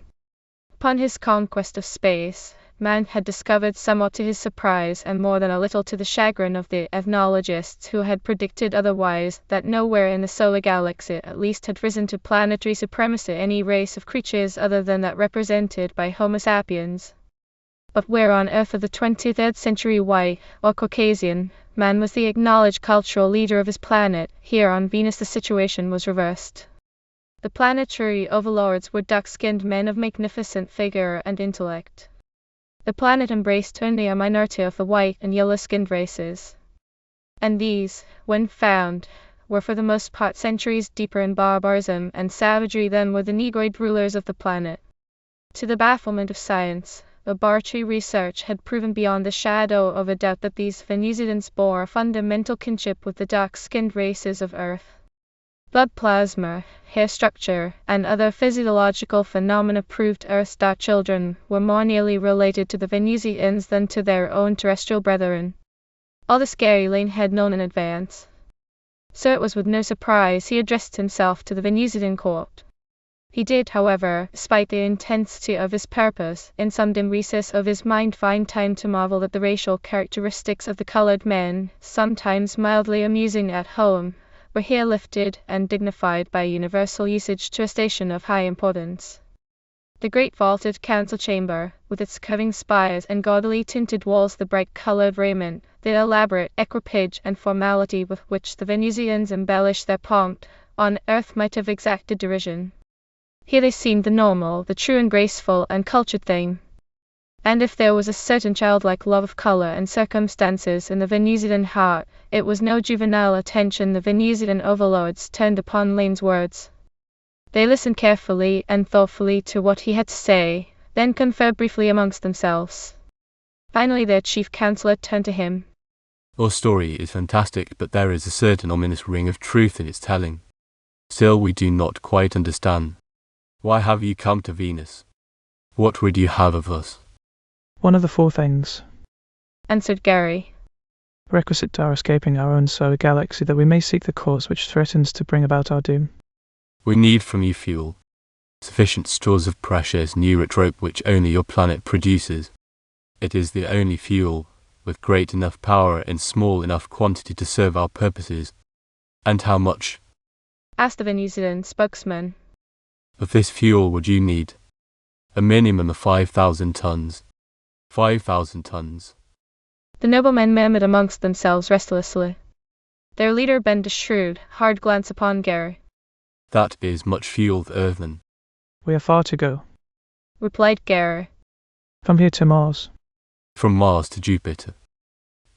Then outward beyond this universe itself. 5,000 tons of neurotrope is barely enough for our needs. It is also enough, reminded the other, to fuel the whole of your Earth fleet for a trip to Venus. Yes, acknowledged Gary. I suppose that's true. But this is a relatively short trip, whereas... Then he stopped suddenly, the implication of the other's words striking him. But surely you can't think. Our relationship with your planet, said the chief counselor slowly, has not always been pleasant. We have small reason to place great faith in your words and promises, none whatsoever to turn over to you a supplying of the only important military weapon we possess. Unless, of course... Gary grasped the straw eagerly. Yes. Unless you would be willing to show your good faith by disclosing to us in return an earthly secret vital to our defense. But... faltered Gary. I know no such secret. I think you do. You came here in a spacecraft. It contains the secret we want. The knowledge of the hyperatomic motor which drives it. Gary's heart sank. He turned to Hugh Warren. Tell them, Hugh, what you told us on the trip here. Warren did so. The counselors were courteous but unmoved. Their chief merely shrugged as he made reply. The situation is even worse than I thought. Earth's government is so jealous of its military secrets that it does not entrust them even to the patrolmen who fight in its cause. No gentleman, I am afraid. It was the girl, Nora Powell, who interrupted him. Excellency, she cried, springing forward. You can't do this. You can't risk the very existence of a dozen worlds for the sake of a selfish principle. You can't turn us away like this. Don't you realize what these men have dared already? Disgrace and death at the hands of their compatriots unless our mission succeeds. We are exiles, fugitives from Earth, fighting alone and single-handed to protect Earth and all souls of the children from... The Chancellor said, yes, we have heard the news by ultra-wave radio of your melodramatic escape from Earth. Surely, my dear young lady, you do not think we are taken in by such a ruse. It is an exquisitely imaginative tale. But we find it scarcely credible that 5 learned scientists and a crew of solar patrolmen should steal a ship against the will of Earth's government. It is more likely, much more likely, that your world, in order to gain a sufficient supply of our vital fuel, has planned this little drama. Why? Burst out Flick Muldoon indignantly. That's nonsense. Begging your pardon, Excellency, but that idea is as crazy as hell. We did this on our own hook in order to. But Gary stopped him before the irate cameraman's outspoken indignation should only worsen their plight.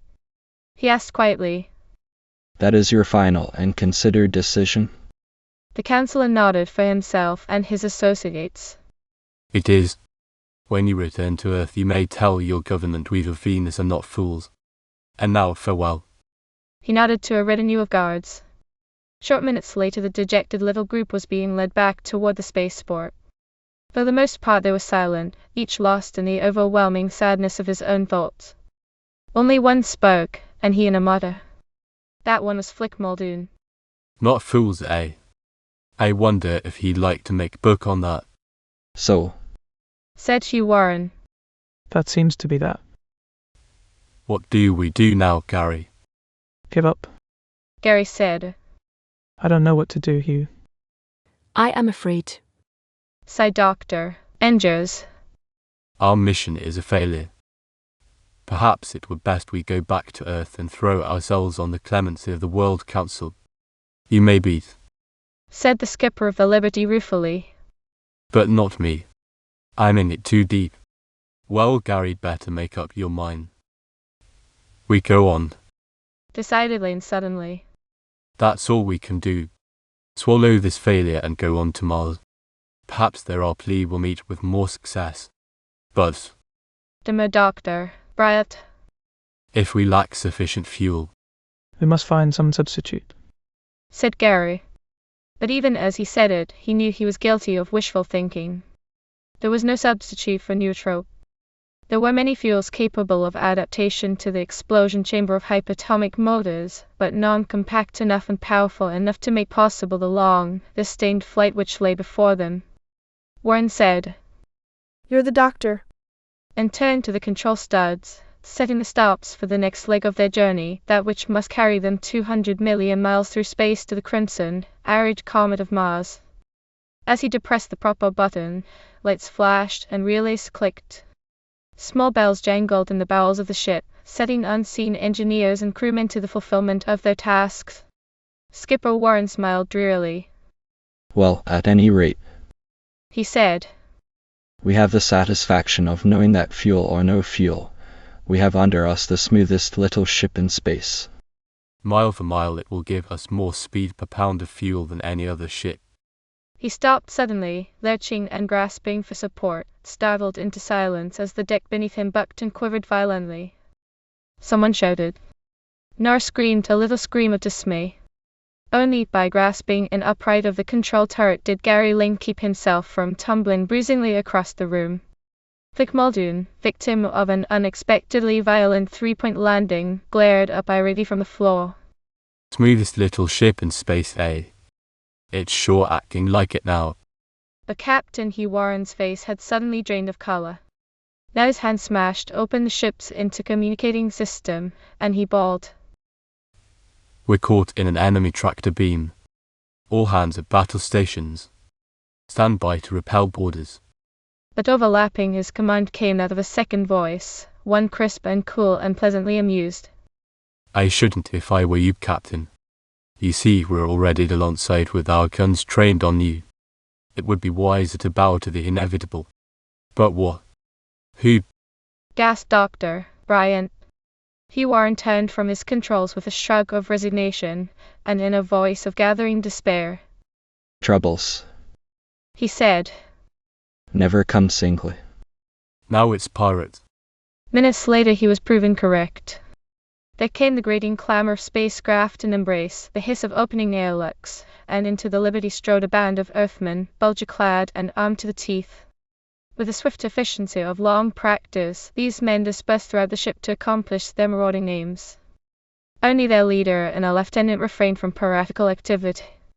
These came to the bridge of the Liberty, and there with an ease and calmness Gary Lane found amazing under the circumstances, addressed themselves to the skipper of the invaded vessel. Greetings, Captain. No hard feelings, I hope. If you'll just toss your sidearms over into the corner there, that's better. No reason we shouldn't enjoy a pleasant little chat until my men have completed their mission. Mission? Grated Warren savagely. What mission? Damn your rascally hides, we're no merchantmen. This is a cruiser of the Solar Space Patrol. The corset chieftain chuckled pleasantly. Why, yes, Captain. So we notice. That's our mission. I thought it would be a good joke to stop you just to see if we could, you know. And as a matter of proof, in case anyone should ever contest our claim, I've asked my men to remove the insignia from the uniforms of each of your crew. Sorry to seem impolite, Captain, but if you wouldn't mind tossing me your epaulets. Just as a little souvenir, you know. Hugh Warren's face, which had been apoplectic with rage, now froze in slack-jawed wonder. J-joke. He stammered. Just to see if you could. Souvenir. There's only one pirate in space crazy enough to do a thing like this. You must be. The marauder smiled amiably. Well, now. He drawled. That's right flattering of you, Captain. Allow me to introduce myself. My name is O'Day. Larkspur O'Day. Chapter 7. Moon of Madness. And he pushed back the quartz-height helmet of his bulger, exposing the whitest smile, the handsomest face, the laughingest pair of eyes, all topped by the most unruly mop of cinnamon hair Gary Lane had ever seen. A buccaneer the man might be, but he could equally well have been an artist's model for a gay and laughing cavalier of the 17th century. Lac-O'Day, Gasped Nor Powell. She knew the name, as did all Earthmen and women with a spark of romantic imagination in their systems. Lac-O'Day was a privateer whose exploits were so remarkable as to be almost legendary. Though a tremendous price was offered for his apprehension by the harassed merchantmen of Earth's fleet, there were few but had a sneaking admiration for this gallant and quixotic young champion of derring-do, who, alone in this late day of ultra-civilization, carried on the traditions of an earlier Robin Hood or Dick Turpin. Though no rare cargo of precious gems or valuable ores was safe from the attentions of Lac O'Day, it was not only such things which tempted his forays. When the traitorous rebel government of the tiny planetoid Ceres had fled its orb with a ransom of priceless gems ravaged from the imperial coffers, he it was who had apprehended the traitors, delivered upon them a swift and merciless punishment, then sent to Ceres' beauteous princess Alicia a gorgeous crown encrusted with the finest of the stolen gems, retaining only as his fee for services rendered those jewels which found no place in the coronet. He it also was who, when as government dared not openly accuse that brilliantly ruthless business tycoon, Jeremiah Draven, of establishing slave colonies on Earth's lunar outpost, whisked the trillionaire scoundrel from his private space yacht, held him incommunicado until a court, declaring him legally dead, broke up his financial empire, then returned him to Earth horribly and ineradicably branded across the brow with a cicatrix which theologians identified as the biblical mark of Cain. And it was Lac O'Day who, for a whim, had stopped on its maiden voyage the Ost's greatest luxury liner ever built by man, for the sole purpose of stealing one kiss from the ripe, bewildered lips of the newly crowned Miss Universe. This, then, was the nature of their attack. And though Gary Lane knew the man to be a thief, daredevil, and desperado, he could not help but like him at first sight. Nor was even Captain Hugh Warren, who should have been furious, more than mildly amused at this latest prank of the Void's piratical playboy. He chuckled and stripped off the gold braid emblems for which O'Day asked, tossed them toward the privateer. Here you are. He laughed. And welcome. I'm afraid I have no right to wear them any more anyway. At least that's what my commander would say. O'Day glanced at him curiously. What? Say, wait a minute. This isn't the Liberty. We're not the ones I heard about on the radio. The ones who stole a brand new cruiser and... He paused, then rocked with infectious laughter. Whatever strain had existed on the Liberty's bridge disappeared as all joined him in his mirth. When finally the redhead had regained his composure, he picked up the fallen epaulets, returned them to Warren with a courtly bow. My apologies, Captain. I'm afraid I cannot take these. It appears we're both in the same boat figuratively as well as literally speaking. And after all, there is honor amongst thieves, you know. But tell me. All I have heard is the World Council's side of the story. I'm sure the whole truth must be interesting. Tell me about it. So they told him the entire tale. Of Lane's discovery, the attack in the observatory, the World Council's refusal to grant a ship, and the subsequent theft of the Liberty. Of their recent adventure on Venus. As Gary spoke, the laughter faded from the corsair's lips and eyes. A new seriousness gathered about the corners of his mouth and anger tightened his lean, eye figure. He interrupted, frowning. Just a moment. These calculations of yours, you're sure they're right? If mathematics is a pure science, yes. And the Venusian government, you say it refused to give you the fuel you need. That's right, said Gary glumly. And without it, I'm afraid. He shrugged. But Lac O'Day turned sharply to his lieutenant. In his voice was a note which the others had not heard before. It proved beyond need of demonstration why laughing Lac O'Day could command a hard-bitten crew as his. Call the men, Mark. Get them aboard the Black Star and place every hand at battle stations. Open the gun ports. Not short range, the troposphere rotors. Prepare for immediate action. If those damn fools... He spun to Warren angrily. Captain, may I request the use of your radio man and signal turret for a short time? Why yes. Faltered Warren. Good. Then we'll teach those idiots to sacrifice an entire system to their own selfish greed. What are you going to do? Demanded Gary. O'Day laughed, a single explosive bark in which was little mirth. Do. White, I'm going to get you that fuel you need, of course. The Venusian Council knows me of old, and they know what the Black Star's guns can do. I'm going to call them now and tell them that unless they load your fuel bins to the last millimeter, I'll blast Sun Sitter off the face of their stinking planet. Come along if you want. And he headed for the radio turret. What happened after that was anticlimax. The effect of Locke O'Day's little speech to the Venusian Council was a measure of his greatness. He talked and they listened. They demurred, and he raised his voice a note. They complained, and that note became a warning note. They entered a half-hearted refusal, and he stopped asking and started telling them what they must do. Or else. They capitulated, servilely. A short time later the Liberty was once again nestling in a Sun City cradle, this time gorging its belly with the 5,000 tons of neutrope for which Gary had unsuccessfully pleaded. The only difference between this arrangement and the one Lane had suggested was that the Venusians were not paid cash on the line for the vital fuel. That was Locke O'Day's idea. Not a damn cent, he said. Serves them right for being so stingy with it before. This will teach them a lesson. And he grinned. If your conscience bothers you, you can pay them when we come back, if our trip is successful. We, said Nor Powell. A trip? Locke O'Day grinned at her happily. Why, sure. He drawled. You don't think I'd let an expedition like this get away without me being aboard, do you? That's my fee for helping out in a pinch. You don't mind, do you, if I join the party? Lane said. Mind. We're tickled to death to have you. And he really meant it. So set the Liberty forth upon the second leg of its quest. Nor was it now a halting leg upon which they limped, for their bins were filled to the brim. We'd enough fuel, as Flick Muldoon put it, to drive us from here to Hades and back, with layovers at Aruhan and Shangri-La.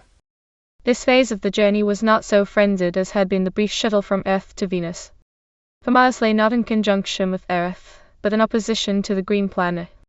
The course bore them sunward from Venus, inside the orbit of Mercury, then outward again 200 million miles to where slow Mars, pursuing its inexorable course, should meet them in celestial rendezvous. Thus the first week of their 20-day voyage was a far from pleasant experience. Nearing Venus they had experienced a sample of Sol's heat-dealing abilities. Now, as they flashed yet farther sunward, Gary Lane and his companions realized that this had been indeed but a tiny taste of what was to come. Hour by hour the temperature within the Liberty rose as flaming radiation lashed at the cruiser's hull with scourges of flame. It scarcely mattered that the refrigerating unit strained and labored like a floundering titan. The metal walls were unbearable to touch, and cold drinks were but a sop to bodies which oozed perspiration from every pore like desert parched sponges. Nor did it matter that the air-conditioning system functioned perfectly. Its vents and fans had no cool air with which to bathe their bodies. From its spouts gushed blasts of withering heat, scarcely less endurable than the thickly stagnant air of unventilated corridors. One by one the travelers shed layers of useless clothing. At the point of nearest proximity to Sol, the men on duty labored in sweat-soaked shorts, while those off duty and Nur Powell for modesty's sake sought the sanctuary of strict relaxation in their private quarters. To Gary Lane's and space-trained eye it appeared that save for this raw discomfort the period passed without incident. Once, to be true, there was a time when it seemed they would never swing out past and away from the sky-filling crimson globe which is Earth's sun. And once there came a breathless moment when it seemed the Liberty choked and throbbed in mid-flight, shuddered violently, then plowed along her course. But he was not spaceman enough to read meaning into these episodes. It was not until much later, when they had recrossed the mercurial orbit and already the scorching heat was a fading memory, that Captain Hugh Warren told him how near they had come to disaster. Nip and tuck there for a while, he confessed. Just as we reached perigee. Even at our rate of speed I didn't think we were going to make it for a minute. And we might not have either if it hadn't been for O'Day. What are you talking about? Demanded Lane. Warren grinned. Heard of sunbaths, haven't you? Well, all of us nearly took one. Only not in the sun's rays but in Old Sol itself. Remember that time day before yesterday when the ship stalled for a minute, then trembled and went on? Yes. I thought something had gone wrong with the motors. It did, grunted Warren. Solar rays locked them. Hysteresis, you know. If O'Day hadn't jumped to those controls and done something, God knows what Sol's gravitation might have pulled us in and then. Boy! I'm telling you, I'm glad he's along on this trip. Frankly, I don't know whether I could have pulled us out of it myself. Gary said. And I'm glad I didn't know about it until it was all over. It is all over. We're in good shape now. Yes, though I'm afraid the jets may be a bit warped from the beating they took. Not enough to cause us any trouble, I guess, but we'll have to have them fixed up when we get to Mars. And that should be over at least another 10 days. Might as well relax and enjoy yourself. Speaking of which, Warren's tone altered suddenly. there's something I'd like to mention. I hardly know how to say it, but Gary stared at him puzzledly. well, go ahead. It's about Nora. Miss Powell. I mean, I never quite understood the setup between you two. I don't want to poach on a friend's preserves, but in this instance, Gary said slowly. why I have no strings on Nora, if that's what you mean, Hugh. We're friends, but there's no understanding between you. No, Warren laughed relievedly. Well, in that case, you wouldn't have any objection if I, sort of showed her around a little. maybe pointing out meanwhile that a certain Hugh Warren isn't a bad sort of guy. No, Said Gary even more slowly. no, of course not Hugh. You have every right in the world to do so. It was all very open and above board. Nora was a fine girl and Gary admired her greatly. He was a great guy and an old friend.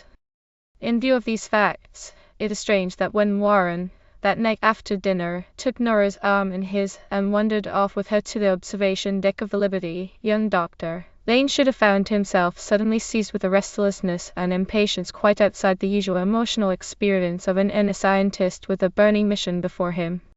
So the long hours rolled by, becoming days, and the slow days passed until at length the sun lay far behind them, a dwindling ochre glow in the black of space. And before them, increasingly larger with each hour flight, lay a huge crimson sphere, scored with a multitude of crisscross stars, about which endlessly circled a pair of hurtling satellites. The planet Mars. Toward that they flashed at constant driving speed, filled with a gathering impatience now that the second stage of their quest was so near completion. Only 3 men seemed in any way perturbed by the approaching nearness of the red planet. They, significantly enough, were the 3 trained spacemen upon whom evolved the duty of guiding the Liberty from orb to orb. Flick Muldoon, who, mechanically inclined, had shown intense interest in the technique of space flight throughout the journey, was surprised, on that day when finally their destination loomed directly before them, to note a growing apprehension in the eyes and actions of the 3 astrogators. O'Day was in the pilot's seat, his fingers poised and ready above the innumerable bent studs. Of him Flick asked, What's up, Lark? You're as fidgety as a yogi on a cactus mattress. O'Day dismissed the query with a swift, impatient shake of the head. Not now, Flicked, if you don't mind. I'm busy. Muldoon transferred his questioning to Warren. Busy? What's all the fuss about? All we've got to do is slide into Mars and make a landing, isn't it? But Warren, too, showed no inclination to talk. He said to the man at the controls, Coordinates look good, Ode. Both moons are on this side. Of course, that may or may not mean anything. You never can tell. What is this? Demanded the now completely baffled Muldoon of this only remaining space officer. You guys act like you're expecting trouble. What's the matter?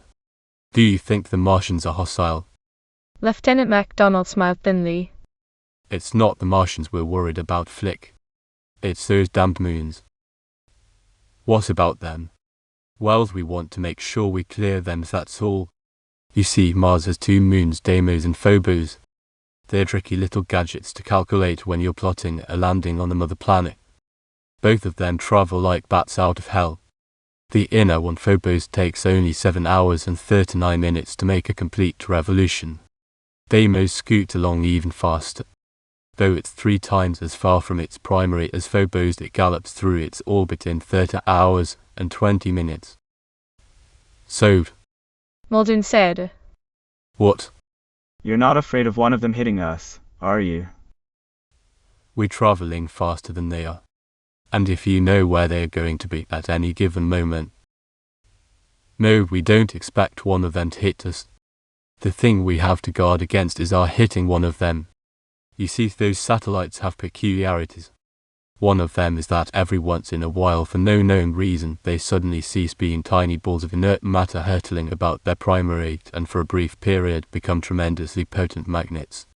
Technicians have been studying the problem for a long time, but so far haven't discovered the solution. All we know is that the oddity exists.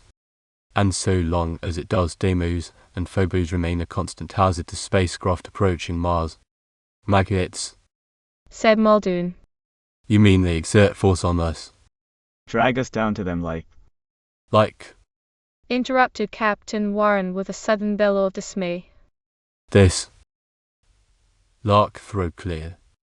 For in the split of a second a change had marred the smooth, even flight of the Liberty. There came upon Muldoon a swift and sickening sensation of increased weight. Despite himself he lurched and tumbled forward to his knees, whether the ship's nose had spun dizzily off course, and that the cruiser itself was streaking at increased speed in a direction unplotted by the pilot. Then everything happened at once. Great beads of perspiration springing from his brow, Loch O'Day began pounding his controls like a master organist playing the keyboard of a delicate instrument. Captain Warren leaped to the audiophone, barked sharp commands to the men in the engine room below. And over the intercommunicating system MacDonald was crying hurried instructions to crew and passengers alike. Go to emergency quarters immediately. Hammock yourselves for crash landing. Crash landing. Gasped Muldoon. Here. Warren grasped his arm, threw him into one of the well-padded percussion chairs of the control turret. Lock your safety belt and relax. Everything's going to be all right. I hope. He turned questioning eyes to Loch O'Day. The one-time privateer took time from his labors for an encouraging grunt. I think so. We're hooked, but I think I can bounce her down on a slant. Hold tight, everybody.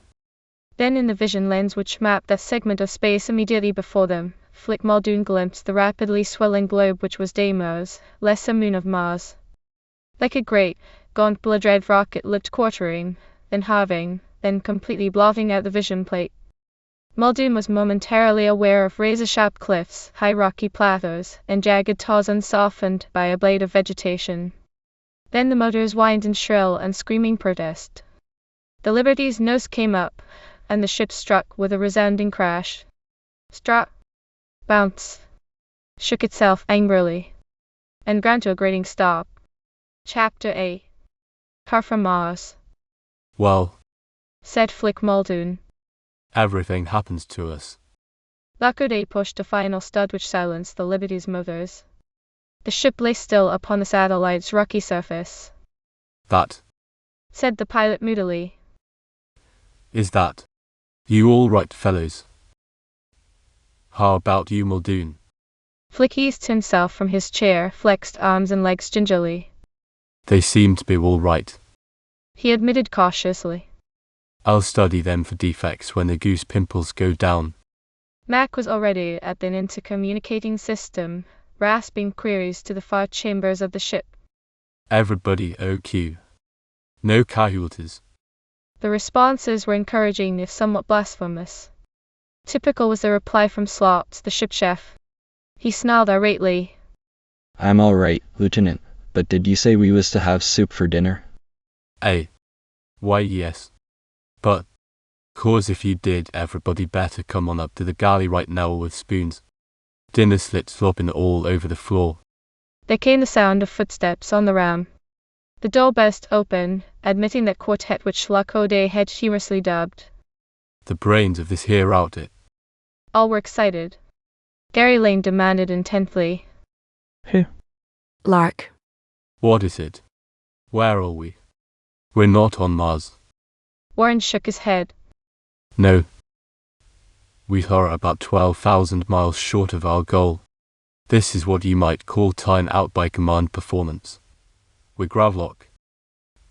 Have you tried to make her respond, Luck? O'Day had again been jiggling the activating studs. Now he said. Yet, but it's no go. Just our luck. We've blundered into one of Deimos' unpredictable magnetic periods. We're frozen tighter than a pollywog in a Plutonian puddle. How long demanded Muldoon. does this here magnetic grab operate? Doctor, Bryant answered for the navigators. That, Muldoon, is as unpredictable as the phenomenon itself. Sometimes these periods last but a few hours, at other times they are sustained for months. I'm afraid we must just resign ourselves to remaining here as long as need be. Which being the case, drawled Larkode, rising and stretching nonchalantly. I might as well take a stroll outside and make sure we didn't split any seams when we pancake. Come along, Hugh. He lifted down a brace of fabricoid bulgers from their racks on the control room wall. But before he and the skipper had time to don the airtight suits, there came an interruption not so alarming as unexpected. From the starboard airlock athwart the ship came the rasp of an entrance buzzer, then the wheeze of escaping air as someone or something outside employed the opening apparatus. For a moment the companions stared at each other in bewilderment, then, as one, they turned and dashed toward the portal. They arrived just as the inner door of the lock opened, admitting two bulger-clad figures. The taller of these stepped forward with hands outstretched in gesture of peaceful intent, and a quiet, pleasant voice said, Greeting, friends. We bid you welcome to our tiny refuge. Then the bulger helm was thrown back, and they were gazing upon the slant-eyed, ivory-skinned countenance of a native Martian. Now again the ex-pirate, Larkode, proved himself a valuable adjunct to the party. He moved to confront the newcomers, conducting the amenities of greeting as only one with a knowledge of Martian custom and tradition could. Welcome, O brother of the ancient world. He said politely. Your presence is like water to a sun-parched tongue. We are honored by your visit. Never a word of surprise or astonishment. Never a query as to whence came the two interlopers. And though the old Martian's impassive face moved not a muscle, it was apparent he was pleased to find amongst this group one who respected the formalities of his people. He bowed in turn, and with a politeness surpassing that of O'Day breathed. You are most kind. The mongrel barks unbidden at the courteous man's gate. The bright sun also rises without warning, answered O'Day gallantly, kindling fresh life in flagging souls. Will your lordship deign to brighten our humble vessel with his presence? The Martian bowed, and without further word he and his companion followed the others to the recreation room. There, when all were settled comfortably, the visitor reopened the conversation. To the relief of all the Earthmen he did so in a manner at once pleasant and abrupt. I am John, Captain. It was to O'Day he spoke, for the pirate chieftain, like Warren, affected the insignia of a space captain by your acceptance and usage of our Martian rites of greeting. But proud as I am of our ancient customs, I must confess that when urgency presses, our formalities consume too much time. Let us, therefore, speak in the manner of your people, and as you Earthmen so aptly put it, get down to business. You note, of course, you have landed on the planetoid Chushan, that which Earthmen call Deimos. I trust your craft was not damaged in the landing. O'Day said. I think not, sir. We were about to investigate when you arrived, but I think I brought the Liberty down without any trouble. That is good. And now, if you please, just what is your purpose in approaching Mars? Lark said dubiously. Well, sir, that's quite a long story. I'd like my friend here to explain it. He knows the facts better than I. Meanwhile, Pat, your companion. He nodded to the second and somewhat slighter Martian who so far had not removed his helmet. Might make himself more comfortable. The old Martian permitted himself a faint smile. He murmured, Though your ship is on Martian soil, it is a part of Earth. And it is written, the wise traveler eats of native bread, so I suppose it will do no harm. He turned and spoke swift, rippling sentences to his associate. After a moment's hesitation, the other vested himself of his headpiece. Himself. It was no male Martian who stood shyly smiling at the assembled Earthmen, but a girl. Her long, almond-shaped eyes were sloe black and lustrous, modestly concealed beneath lowered lids which rested like velvet fringes upon soft cheeks of palest amber sheen. Her hair was black and glossy, gathered up from a shapely neck and piled high upon her head in an elaborate but striking coiffure. Looking at her, Gary Lane was stricken with admiration for the gentle charm and beauty of Martian women. She was, he thought swiftly, the most beautiful creature he had ever seen, well, the second most beautiful, anyway. His betraying eyes sought reassurance with a glance at Nora Powell, and when his gaze met hers he colored faintly. Flick Muldoon, a dependable barometer of feminine pulchritude, gulped audibly and might have whistled his admiration had not Hugh Warren, jabbing him severely in the ribs, jolted the pucker from his lips.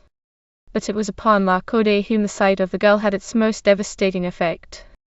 The handsome corsair's eyes widened in frank admiration, a spark lighted within their moss-brown depths, and his lips parted. Young doctor, Lane began his tale. Well, you see, sir, the Martian said. My name is Kang Sao. And this is my daughter Penenhai. The Earthmen introduced themselves swiftly. Then again Gary embarked on the telling of his oft-told tale. Here in this quiet room, on one of the solar system's tiniest satellites, he found his most attentive audience. The old Martian listened gravely, attentively. When he had finished, King Sao said, I find this a strange, but not incredible narrative, Dr. Lane. You mentioned proof mathematical computations. Might I see those proofs? And when some time later he lifted his eyes from the perusal of the other world scientist's calculations. There is no doubt, he said, but that everything you have said is completely and horribly true. One question, however, you have left unanswered. Why did you come to Mars?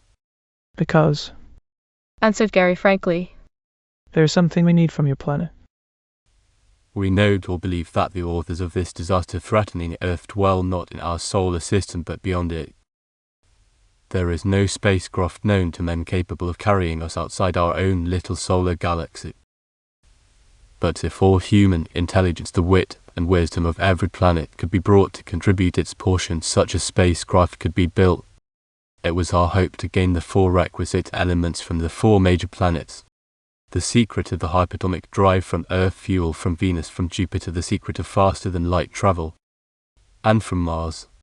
From Mars, said Gary slowly, a vital gift. Your most cherished defensive military secret. The power shield. Yes, we know you have it, sir. We know it because I am ashamed to say you have been forced on several occasions to employ it against Earth space vessels. Your science has discovered some form of force field which is impregnable against the onslaught of every known weapon. Our heaviest shells, our heat beams, needle rays, and road blasts alike are harmlessly diverted by the magnificent barrier your people have invented. With such a shield must the Liberty be equipped if she is to dare a long and arduous trip through space to a hostile bourne. Not only is the entire journey made in peril of collision with rogue asteroids, bits of cosmic debris, and the like, but when we reach our destination we will need protection against any conceivable weapon our enemy may bring against us. Therefore that for which we ask is a vital prerequisite to the safety and success of our journey.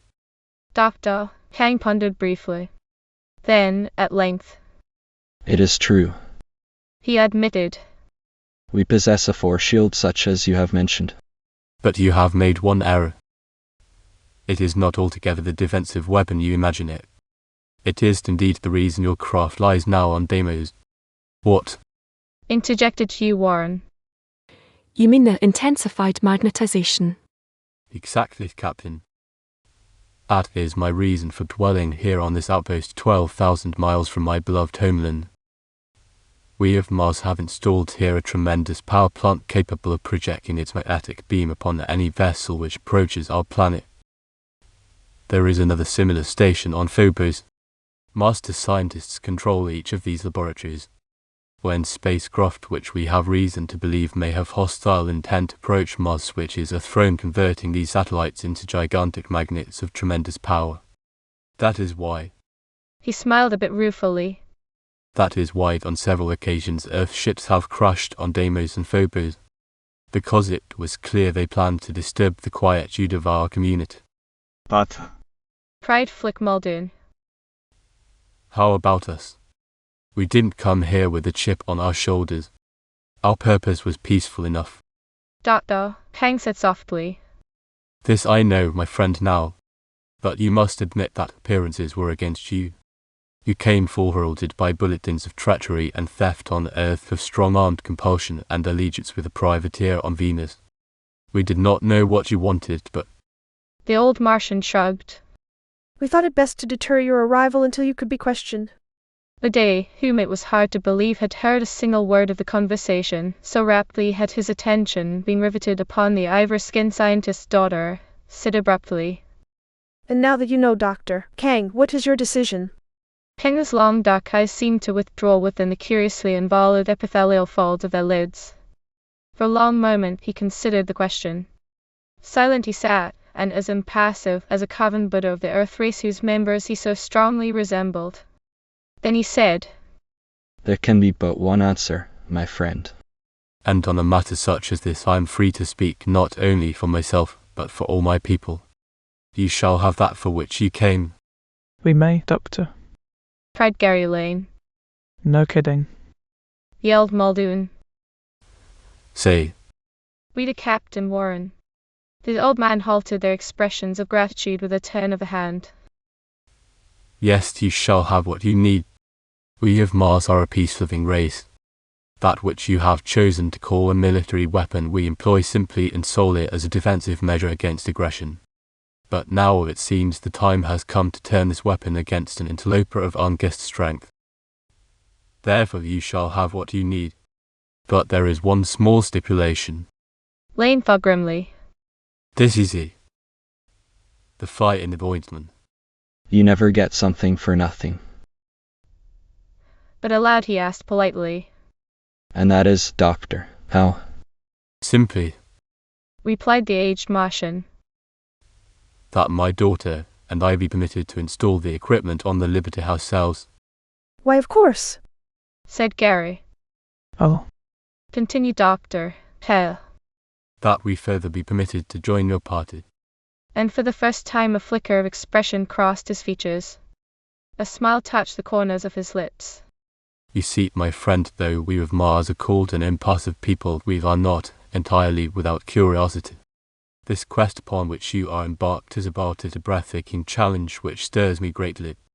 I am an old man, but I am not unlearned. It is possible that my knowledge may prove of some value. Doctor, Brand said. Please, Doctor. Kang. Not another word. We should be not only happy but proud to welcome you to our party. Lacote stood restlessly.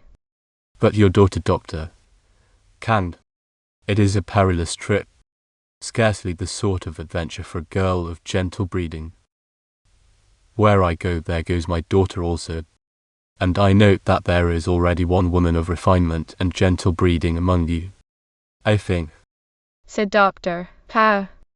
I think it is not utterly unreasonable to expect my daughter will find herself surrounded by champions more than willing to assure her comfort and happiness. And this time it was a full smile he turned upon the suddenly embarrassed Lacote. Gary Lane chuckled too. It appeared that the supposedly depassive Martian did not lack, among other things, a delightful sense of humor. Chapter 9. Speed limit 186,000 mph. Thus it was arranged. Dr. Kang Tsao and his daughter, beautiful Kang Pen and Hai, moved kit and equipment aboard the Liberty that very day. These events of the following week were days not so filled with adventure as with plain hard and dogged work. At Dr. Kang's own suggestion, the Liberty did not linger on Deimos until the installation of the new power shield should be complete. This discovery, Said the Martian scientist. Is remarkably simple.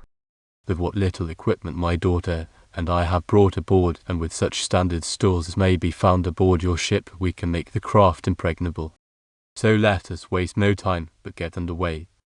We shall make the installation as we fly to Jupiter. And this they did, in plain sight of all the Liberty's staff and crew.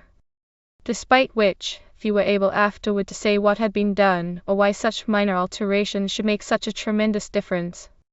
Old W. Sebold, chief engineer of the Liberty, openly acknowledged his inability to grasp the force field's method of operation. Come down here to the engine room, they did, the Martian man and his daughter. Fidgeted and fiddled around for a couple of hours without speaking nary a word to any of us except maybe a polite Taoji Ido. Gee bye, And when they left, what had they did? Hooked up a little hunk of wire here and a condenser there, and a thingamajigger somewhere else, none of which looks like it ought to do nothing. Lieutenant MacDonald made much the same plane. They opened the control banks and threw a few shunts across the relays. Then they ran one cable to the hypo. But so far as I can see it, what they did shouldn't make any great difference in the operation of the ship. He stared at Gary dubiously. You don't think the old man's giving us the runaround, do you? Pretending to put out when really all he's doing is stealing the secret of Earth's hub atomic. Lac O'Day, from the neighboring plot desk, looked up, glowering darkly. Max, He advised. If I thought you really meant that, I'd come over there and push your face so far down your throat you'd have a tapeworm's view of your own stomach. anybody who cracks about Doctor can. Also cracks. Grinned Gary. About Kane's charming daughter, Pen and I. Which Lark doesn't allow. But no, Mac, I'm sure you're mistaken. As soon as we reach the asteroid belt, Dr. Kang has promised us proof that the force shield has been installed and is in operation. With this assurance, everyone had to be content. Until 10 days out from Mars, the Liberty hove within range of that tremendous swarm of shuttling bodies which comprises the Bog, spaceman's term for the belt of myriad asteroids ranging in size from tiny granules of rock to life-sustaining mountains of matter larger than many satellites. It was when they reached this point that Dr. Kang offered his promised proof. As the leaders of the party gathered within the Liberty's control turret, he said, And now, for those of you who have not had the opportunity of seeing the Martian force shield operate, a little demonstration may be heartening. Who's at the controls? O'Day. Good. Lux Puff, my friend. You see that asteroid moving within our vision range to loft and starboard? O'Day, fingers flickering incessantly over the keyboard as the ship wove its way through the treacherous belt, nodded tightly. I see it. He grunted. And I'm getting out of its way now. If that thing ever plowed into us, the Liberty would be one small blob of crumpled metal floating through space. On the contrary, said Dr. Kang smoothly, you will make no attempt to avoid the planet void. You will set a course directly for it. Directly. Blah. Yes. If you will be so kind. Then Dr. Kang stepped to the board and depressed the single black stud he had installed on the instrument panel. Steer directly for that rock at the greatest speed you can achieve. O'Day essayed a grin that didn't quite gel. But with the eyes of Pen and high upon him, he had no intention of showing the white feather. He merely shrugged. You're calling signals. He muttered, and did as the old Martian directed. With the irrevocably cast young doctor, Lane could sympathize completely with the Liberty's pilot. He, too, felt qualms of misgiving as the cruiser bore down at flashing speed upon a chunk of rock large enough to shatter the ship into billions of tortured rivets. Nor was it pleasant to stare into the viewpane, watching that lethal asteroid loom ever larger and more deadly, now like a grey, grim, gaunt and fearsome stony beast, its gaping cannons yawned like fangs bared to destroy them. Nearer and nearer flashed the Liberty. Lane's heart missed a beat. Then another. Then started pounding with an excitement which moistened the palms of his hands and dried his lips. He cast a nervous glance at Dr. Ha! But the aged Martian's features were expressionless. Vic Muldoon was frankly apprehensive, and Nora Powell, standing next to Warren across the room, moved closer to the sturdy space captain as though to eke from his presence some breath of reassurance. Nearer and yet nearer. And now they were almost upon the cosmic juggernaut. At the rate at which they were traveling, if something were not done now immediately, it would be but a matter of instants before. Gary was not surprised to hear a cry rip from the group of board watchers. Only a certain pride had prevented him from being the one to cry aloud. But it was little Dr. Andrews' cherubic face grey who broke forth. O'Day, turn away. It's a failure. We're going to crash. Look out. But in that moment came a sudden, shuddering twist. Not hard, not damaging, not shocking, but a sensation as though the Liberty had plowed headlong into a mass of sponge rubber. The nose of the ship flew up, the dreadful vision in the viewplane swung suddenly out of sight, and a moment later the rock which had threatened certain death to all aboard lay far behind. Doctor, Kang smiled. You see, my friends, But I said wonderingly. it shunted us, bounced us up and around it, away from it, as if we were a rubber ball. Exactly, Said the Martian. our ship is encased in a sphere of electrical force through which no matter can penetrate. A yielding barrier which absorbs the shock of collision. The bog holds no more perils for us, my friends. You may, if you wish, lock your controls and pursue a set course to our destination. Well, Said Flick Muldoon. well, I'll be damned. The bog lay a trifle more than 120 million miles from Mars. Great Jupiter swung in its gigantic orbit a full 225 million farther beyond. Thus a journey of more than 3 Earth-weeks duration lay before the space questers. Merchantmen will want to speak of this as a dreary, tedious journey, but those aboard the Liberty did not find it so. They had much with which to occupy their every waking hour. The one thing, as the final stage of their adventure beckoned closer, it seemed to definitely decide a problem up to now left dangling. That of determining into exactly which quadrant of space should they direct their flight when, and if they were successful in gaining from the Jovian Council the fourth of their needful loans. Proxima Centauri. Said Dr. Boris Andrews. That is, of course, the goal toward which we must set our course. Gary said dubiously. I'm not so sure. The studies of Millikan and the later research of Marquardt and Thomson Blaine would seem to indicate that cosmic rays emanate not from that sector of space but rather from the neighborhood of Sirius. But, Persisted the small Eurasian. our main desire is to escape this galaxy. And certainly Proxima Centauri is our closest neighbor. Closest, yes. But by going toward it we travel in the opposite direction to that which I think we should go. No, Sirius is the star we must seek. There, if anywhere, lies the answer to our problem. Flick Muldoon stared from one to the other of the two wrangling scientists, his honest face wreathed in bewilderment. Am I nuts? He demanded. Or have you two come completely off base? Or talking about Proxima Centauri and Sirius like they were weekend excursions?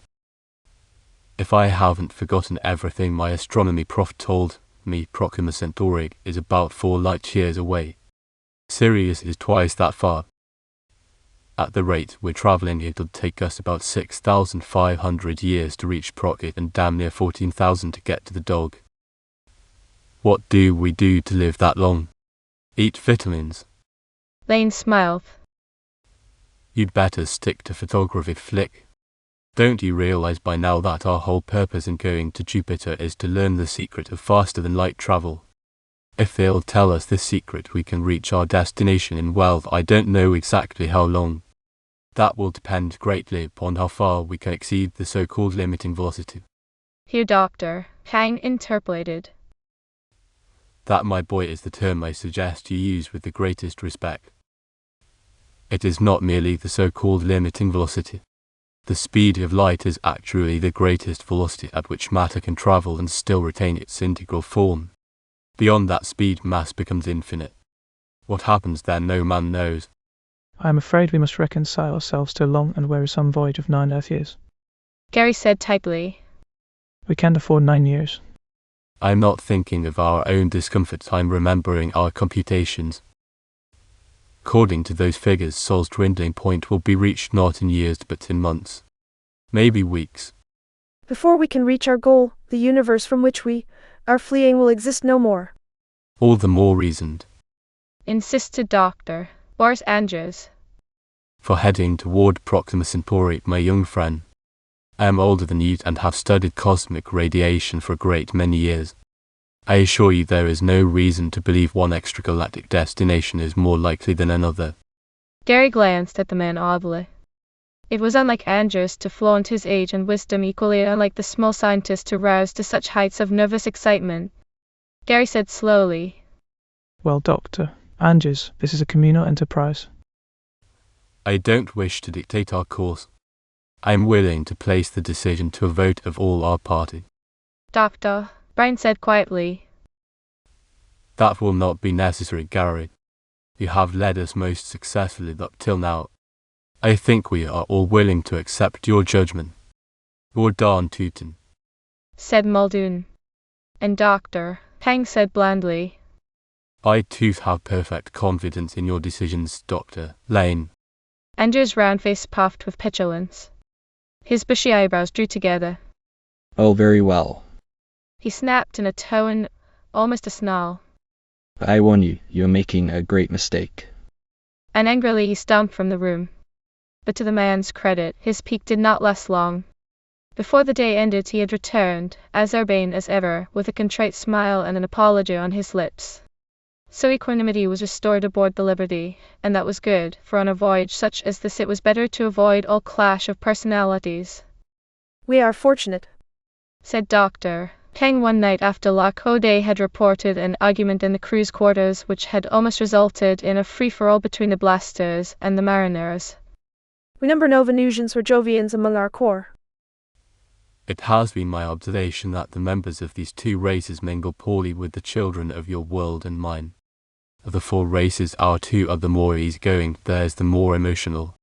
Perhaps the early history of your Earth might have been less bloody had not your continent embraced such a diversity of planetary colonists. Hugh Warren stared. Colonists? Are you trying to tell us, Dr. Kang, that the races of Earthmankind aren't indigenous to Earth? The ivory-tinted one's eyebrows lifted slightly. But of course they are not, Captain. Surely you didn't believe, or did you? But how unreasonable to think that one small planet would breed more than a single species. You of the white-skinned race are the only true race of Earth. We are. Why, surely. Just as all the true children of Venus are dark-skinned and we of Mars amber flesh. Oh, there is a certain fundamental root stock common to us all, I suppose. But any medical man can assure you our differences lie not only in the colour of our skins. Our races show many physiological variations. Blood plasma, hair structure, distribution of sinews, skeletal articulation. Nor Powell asked. Then the yellow races of Earth, the Chinese, Eskimos, Amerindians were originally natives of your planet. Dr. Kang nodded. Just as the ebony-hued natives of your Africa came originally from Venus, yes. On my planet are small colonies of white and black-skinned humans, and on Venus are aboriginal tribes of yellow and white-skinned men. It seems an inexorable law of nature that on every globe the native tribe should rise to supremacy, while the secondary group should achieve to lesser culture. Gary said.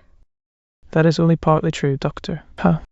All Martian colonists on our Earth, or at least those who colonized the country known as China, have ever been a great and cultured people.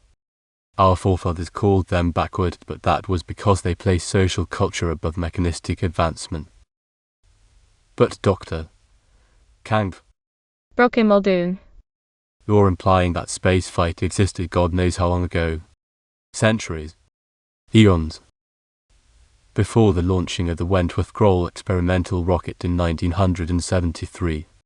Dr. Kang nodded. And that is true. Spaceflight did exist countless centuries ago. It was achieved and perfected by a race now vanished. A race which persists today only in vestigial form. You will meet some of its members a few weeks hence. The Jovians. Demanded Gary. You mean the Jovians once had a great civilization and visited all the worlds? From way out there in their far orbit? Not exactly. But from their former planet. Former. Yes. The one through whose shattered remnants we have but recently passed. Uday said dazedly. The asteroid belt. That's right. Science does believe it once comprised a planet. It was destroyed mysteriously, some say by a gigantic tug-of-war waged between Jupiter and the Sun, others say by internal explosion millennia before civilization came to Earth. But his brows drew together thoughtfully. But the Jovians are a blue-skinned race, Dr. Kang. Quite so. Agreed Kang. And as such they are bespoken in the legends of my people. And if I am not mistaken also in your ancient records. We should pity them, my friends.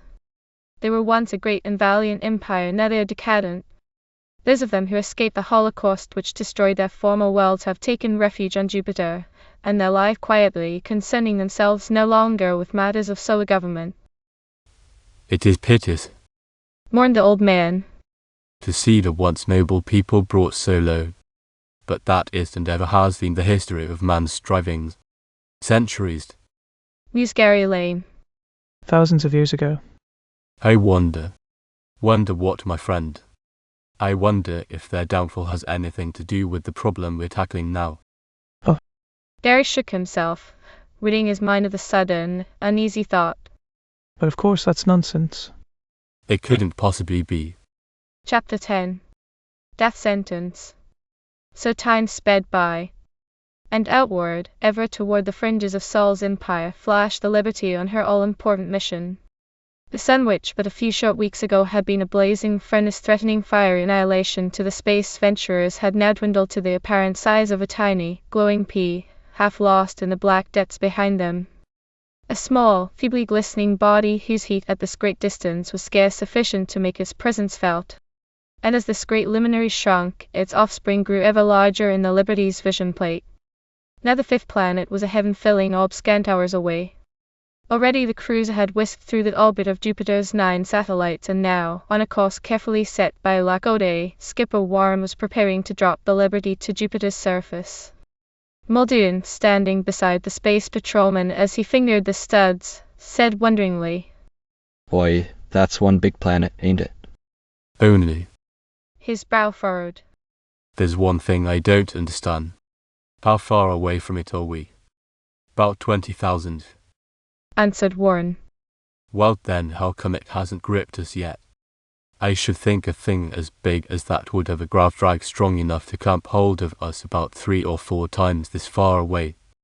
Warren chuckled. Appearances are deceiving, Flick. Don't let the apparent size of Jupiter fool you. Hull. What do you mean? Simply, Explained the pilot. that the true planet Jupiter is not much larger than Earth. What? But I can see for myself. What you see is Jupiter's tremendous atmosphere belt. For some reason never satisfactorily explained, Jupiter's gaseous protective envelope is more than 1,000 times deeper than that of any other planet. That's why Earth's astronomical instruments always show Jupiter's mass to be so tenuous with a specific gravity, in fact less than that of water. Jupiter is a gigantic cosmic faked, a huge bubble of semi-viscous atmosphere in the heart of which is embedded only a tiny normal-sized core of the more cohesive elements which go to make up a planet. Why the big quack? Said Muldoon indignantly. Then another thought struck him. But say if that's the case, it must be colder than Tophet on that planet. Those miles upon miles of cloud bank should completely blot out the sun. But they nodded. And so they do. But on the other hand, they completely blanket the cold of interstellar space. You'll find Jupiter a dark, murky planet, but one with a very pleasant and equitable climate. Well, He nodded to Warren as the vision plate before them was suddenly befilmed with writhing tendrils of moisture-laden atmosphere. we're diving into the cotton. From now on, it's blind flight. Coordinates OQ. OQ. Said Warren briefly, and concentrated on the task of dropping the Liberty through unfathomable miles of enswaddling cloud to the tiny core within. A short time later his efforts gained their recompense. The grey veil thinned, then parted, and once again the Liberty was scudding through clear atmosphere, sunless and damply grey, but not unpleasant. Above the virgin surface of a planet not unlike jungle-strewn Venus, great rivers sprawled through chains of rolling hills. The brown soil was resplendent with wild, brilliantly multicolored foliage. The rest was simple. Pangaea, capital city, lay at the north polar extremity of Jupiter. They had but to follow their compass to reach it. So in a space of time measurable by minutes the Liberty had attained and hovered over the fourth of the great world capitals that they had visited on their flight. A bustle of activity on the spaceport below greeted their arrival. They asked and were given clearance. Smoothly Hugh Warren dropped the whippet craft into the designated cradle. And as the hyperatomics spluttered into silence, the spacefarers prepared to leave their ship. A great throng was gathered at the Rocketrome. That was understandable, for of all the civilized planets, Jupiter was least visited by Earth's commissarmen, and it was a rare occasion indeed which saw a sleek cruiser of the Space Patrol dropping jets on the faraway world. That many of the assemblage were bearing arms was also evident to those aboard the Liberty, but Gary Lane found no cause for alarm in this fact. It was only natural that since suspicion and a degree of animosity existed amongst the governments of all the planets, the Jovians should come to meet their visitors prepared for any eventuality. On every planet so far his mission had been greeted with distrust. He did not expect it to be otherwise here.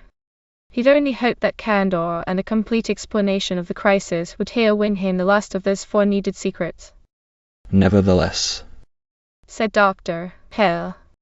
It is written the wise man treads the unknown path with drawn sword. It would be well for us to approach the Jovians as cautiously as they await our coming. Therefore, while you go out, I shall remain within the ship watching carefully. At the first sign of hostile movement, I shall depress the force shield button surrounding you and the Liberty with an impenetrable field. Good luck, my friends. And since, Added Dr. Andrews, it would not look well for the crew to remain aboard if we are to give an appearance of frankness and amity, I shall go to the engine room and there keep the hypers running for immediate departure, if such should be necessary. Thus it was arranged. And so, a few minutes later, young Dr. Lane headed a company numbering a score which clambered from the Liberty's airlock to the surface of the planet Jupiter. The space sailors and blasters, grateful for an opportunity to stretch their legs, came happily from the ship. But none, not even the skipper Hugh Warren himself, wore sidearms, so desirous was Gary of proving to the Jovians his goodwill. With calm assurance the venturers moved toward the azure-fleshed assembly awaiting them, taking care, however, not to step beyond that imaginary line which Dr. Heng had said was the limit of the force shield protection. Gary raised both arms aloft in the universal token of greeting. peace, men of Jupiter. He cried. We come from Earth in friendship and goodwill on a mission of vital importance, and we beg an audience with your leaders. He could not have dreamed what was to happen next. It happened too swiftly and too suddenly for any comprehension. The leader of the Jovians, a member if one could judge by the elaborateness of his trappings of the Supreme Council, flung high his arm in a sign which was anything but friendly. His voice rasped forth in strident command. It is they. The earthling traitors who would steal the fruits of our knowledge and destroy our noble culture. Seize them and hold them fast. In that instant the waiting throng coalesced into an angry mob, and as one man surged violently forward to seize their earthly visitors, there was but one thing for Gary Lane to do. He spun toward the ship, shouted, The force shield, Doctor. How? Turn it on. Then, with a sigh of assurance that they were safe from their attackers, to his comrades he said mournfully, Well, we might as well go back to the ship. They don't seem to believe us. Guess we'll have to talk to them by radio until we can make them understand. Then the shrill cry of Nur Powell brought his words to an abrupt end. The barrier, Gary. It's not working. Luck. They're breaking through. And Gary whirled again to see. In truth, there was no invisible shield to stay the advance of the onrushing Jovians. Already the vanguard of the blue-skinned warriors was rushing down upon his band, and already the startled Earthmen were preparing to combat this unexpected threat. They were, or had been, men of the Space Patrol. They had no intention of surrendering meekly to a force of an alien planet, no matter how outnumbered or armed. The voice of Herbie Hawkins cried in shrill dismay. Why the blue blighters? What scum? Let 'em arve it, boys. And though guns had been forbidden the landing party, other but still formidable weapons appeared miraculously in space-bronzed fists. Sheath knives and leaded knucks, a Martian kugler, and a Rosian trawl. In vain, Lane cried swift warning. No, lads. Don't fight. Let them take us if they must. Go peaceably. His words came too late. Already a Jovian had fallen beneath the thrust of a slashing blade. Another was gasping out his life in choking coils of the Martian kugler, while bubbling screams of horror bespoke the whirling path of the cross-shaped Rosian weapon. Then sheer weight of numbers overwhelmed the feeble defense. The Jovians smashed through the battling few, and their stronger weapons took hushed toll of those who had dared oppose them. Gary saw 2 Earth mariners go down, Robinson and Nielaski, parched to cinders by the lethal flame of the universally employed needle gun. He saw Bill Smikes, who had wielded the trowel, literally torn to pieces by the vengeful hands of blue-skinned foemen. And another fell, also one innocent of any attack. Chief Engineer Sebold, whose only crime had been attempting to hurry his men to safety. A ray gun caught him, burning his legs up from under him as if they'd been tinder. He toppled and fell forward, his grizzled old space-beaten face a mass of shock and incredulity. With a cry, Gary leaped to his side.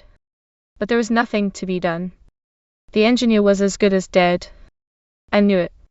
He twisted his writhing form to look up. His lips muttered thickly. The foreign doctor. The filthy, murdering beast. He sold us out. Then a whiteness drained his lips. And he was gone.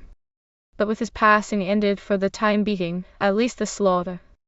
For now the Jovians had accomplished their end, had completely surrounded the Earth party, and held every member captive save those in the ship.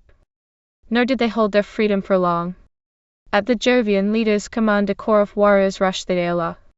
When they emerged a few minutes later they escorted with no gentleness Kang and Boris Anders. Anders' usually cherubic face was mottled with rage and scorn. As he was thrust into company with his comrades he pointed a quivering finger at Kang and screamed. The yellow devil. He never pressed the button. The shield was never activated.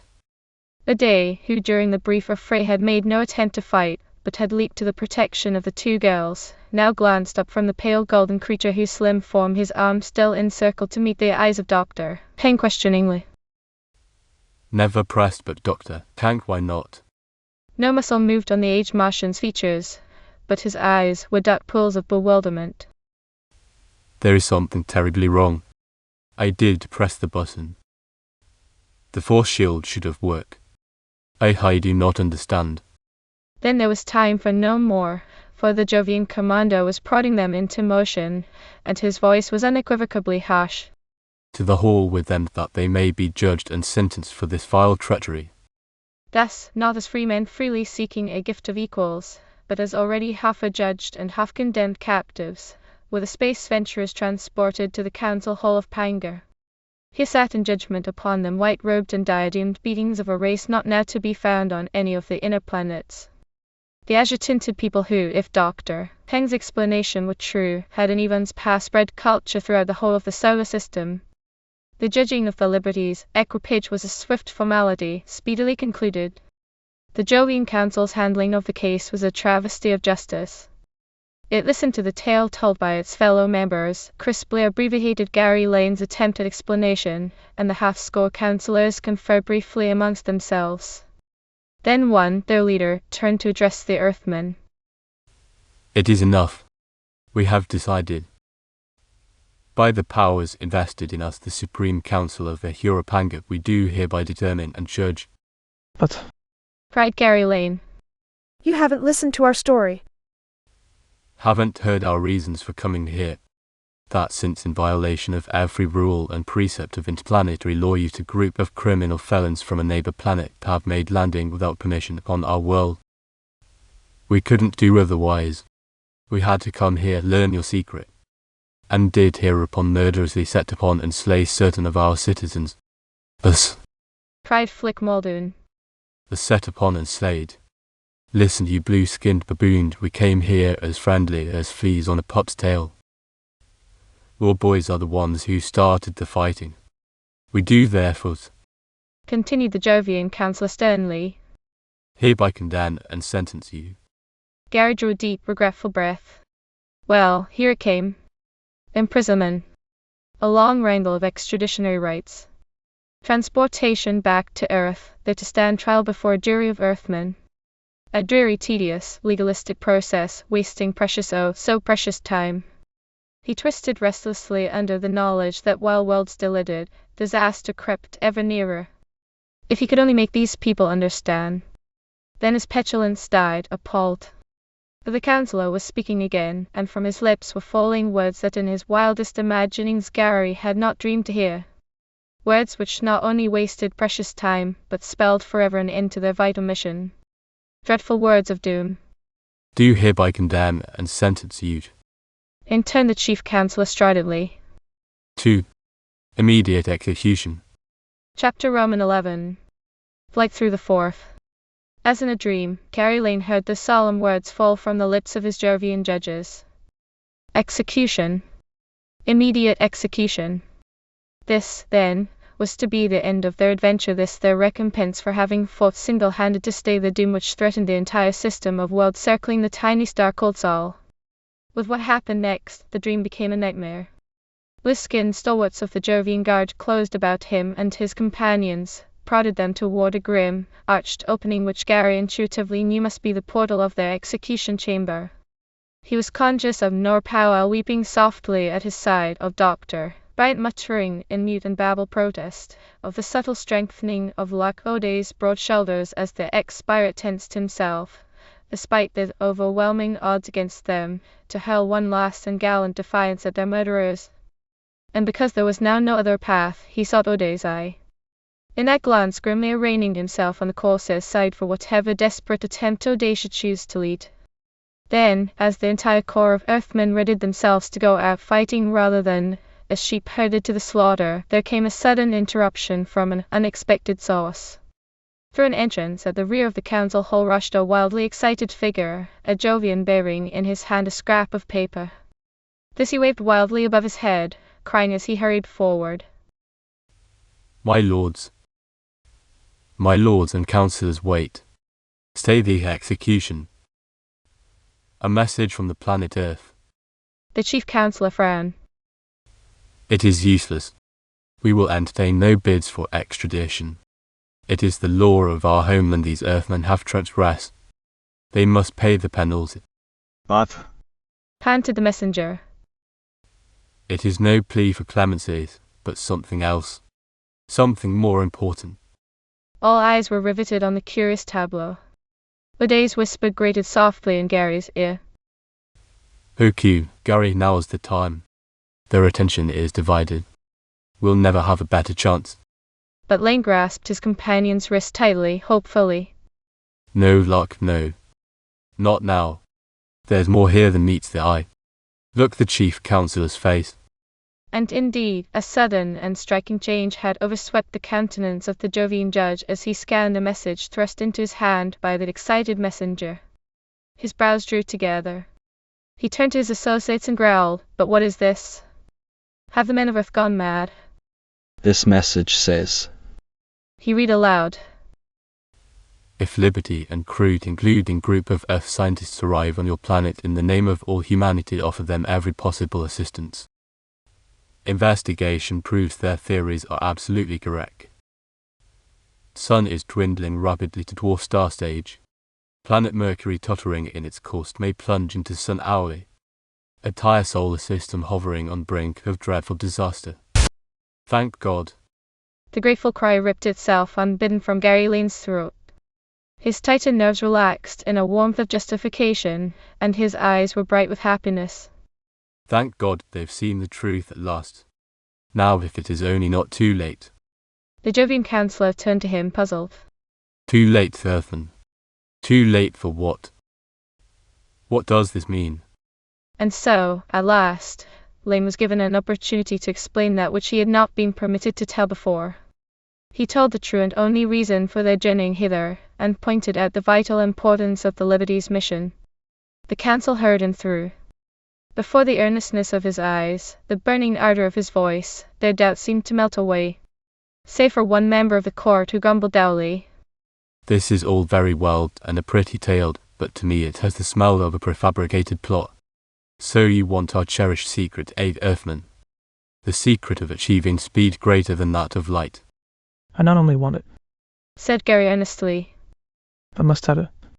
Time is growing perilously short. And how do we know that this message is not a trick of your Earth government to save your spine hides?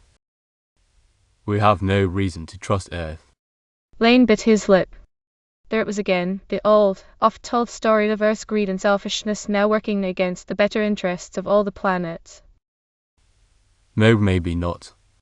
He acknowledged. "Oh, But Interrupted Flick Muldoon, always to be depended upon in an emergency for clear and logical reasoning. all our talk ain't worth a tinker's damn. The proof lies in the sky above us. Tell your astronomers to turn their scopes on Mercury. What's happening there should prove or disprove that radiogram's honesty. The chief counselor nodded judicially. The Earthman is right. The truth or falsity of this message is beyond Earth's power to dissemble. We shall see and judge for ourselves. You leaders of the Earth Party, come with us. Your crew shall remain here. He addressed his own warriors. Show them every comfort, but guard them well. For if this message turns out to be a hoax. He let his words dwindle into silence, but the silence was pregnant with meaning. Thus it was that the members of the Jovian Supreme Council and the arbiters of the Liberty's course convened presently within Panga's magnificent observatory. Here, Lord, they saw proof of the great and learned culture which was Jupiter's, for not even upon Earth nor sage Mars had ever been erected an edifice so complete and so impressive as this. The size of the reflecting telescope to which a hurriedly summoned chief astronomer led them was one to stagger their imagination. It was greater by half again than the monstrous tube constructed by Ken's people on the desert planet. So huge was it that the 200-inch scope, equal in size to the proud but primitive instrument used by Earthmen at Mount Palomar in the 20th century, was here employed simply as a spotter for the larger telescope. But that, Gary Lane knew, was as it must be, since Jupiter was so far removed from its primary. And that this instrument sighted, by infrared radiation, he also knew. In no other way could its vision pierce the murky pole of cloud banks enswaddling the planet. All these were but vagrant thoughts flickering through his brain as the gigantic tube was brought to bear upon the desired image. And then, as all took seats before a huge reflecting screen upon which the inward vision was projected, he gaped in wonderment to see the heart of their solar system brought so near that it seemed scarce more than a day's journey. Gigantic was the sun, its space felt of radiance a blinding sheen which covered almost half the screen before them. Large, too, and visible plainly to the naked eyes was the gleaming, innermost planet Mercury. When first Gary looked, Mercury seemed and acted in all ways natural. But then, a cry escaped his lips. Because, contrary to all sound common sense and experience, the glittering orb of Mercury could be actually seen to move. And that movement was not the steady, normal hurtling of a planet in steadfast course about its primary. Mercury was bobbing, weaving, twisting, shaking itself like a gigantic silver terrier tugging to break free of an invisible leash. For breathless minutes the assemblage watched the staggering spectacle being enacted before them. Then the Jovian Supreme Councillor spoke, his voice sincere in apology. Gentlemen of Earth, forgive us. We have wronged you. We could not comprehend the magnitude. But his words were interrupted by a hoarse cry bursting simultaneously from the throats of Jovians and Earthmen alike. Look! And turning once more to the screen, all witnessed the dreadful climax. The end of the planet Mercury. For how long a time it had been tugging at its cosmic bonds none knew, but suddenly a critical point of balance was reached. With a great, impulsive leap the tiny planet burst free of its solar gyves. Like a gleaming stone held from some gigantic catapult it flashed outward from its orbit, writhing, shimmering, shaking. Then its flight altered. For the space of a long-drawn, tremulous breath it seemed to hang motionless in the void, ungoverned by any gravitational force or power of natural law. Then the immutable order of nature asserted itself. The laws of mass and distance asserted their claim. Like a fluttering moth drawn irresistibly to a flame, the fleeting world fell backward into its luminary. Faster and faster it raced, now dropping plummet-like toward the blazing prominences of Sol. As it fell it was squeezed and hammered out of shape by the tremendous forces playing upon it. For a moment it lived like a lengthening sphere. Then a teardrop. Then the pear-shape split into an infinitude of crushed and shapeless fragments which streaked like falling pebbles into the beckoning heart of Sol. For the briefest instant a faintly brighter flame seemed to flicker upon Sol's surface as the parent sun hungrily swallowed its infant. Then, that was all. Muldoon turned away, shuddering. He said in a dull, dazed voice, There were men on that planet. Post mines, laboratories. Johnny Cosgrave, said Hugh Warren. He would have finished his 3 years of foreign service next month. He was going back to Earth to get married. Gary said tightly, what happened to Mercury will happen to all the planets if we are not successful. There is something equally horrible. As the sun dwindles, its weight per volume will increase, all the inner planets will be devoured, as was Mercury. You He turned to the Jovian counselor. Your planet may not suffer that fate. You are too far away. But the sun's heat will fail, and when that happens, cold will sweep down upon you. Such devastating cold as cannot be imagined. If your orbit widens, you may whirl away from the sun and be lost in the never-ending depths of space. The counselor said gravely. You need say no more, Irvin. I understand perfectly. We of Jupiter are sometimes hasty, but never fools. Say now, what do you need of us? How can we cooperate with you to stay this impending doom? Speed, said Lane. The knowledge of that which your race alone knows, the secret of achieving speed faster than that of light. The Jovian nodded gravely. You shall have it. The requisite apparatus shall be installed in your spaceship immediately. But you must help us. Tell us your destination that we may calculate the coordinates and bring you to your objective.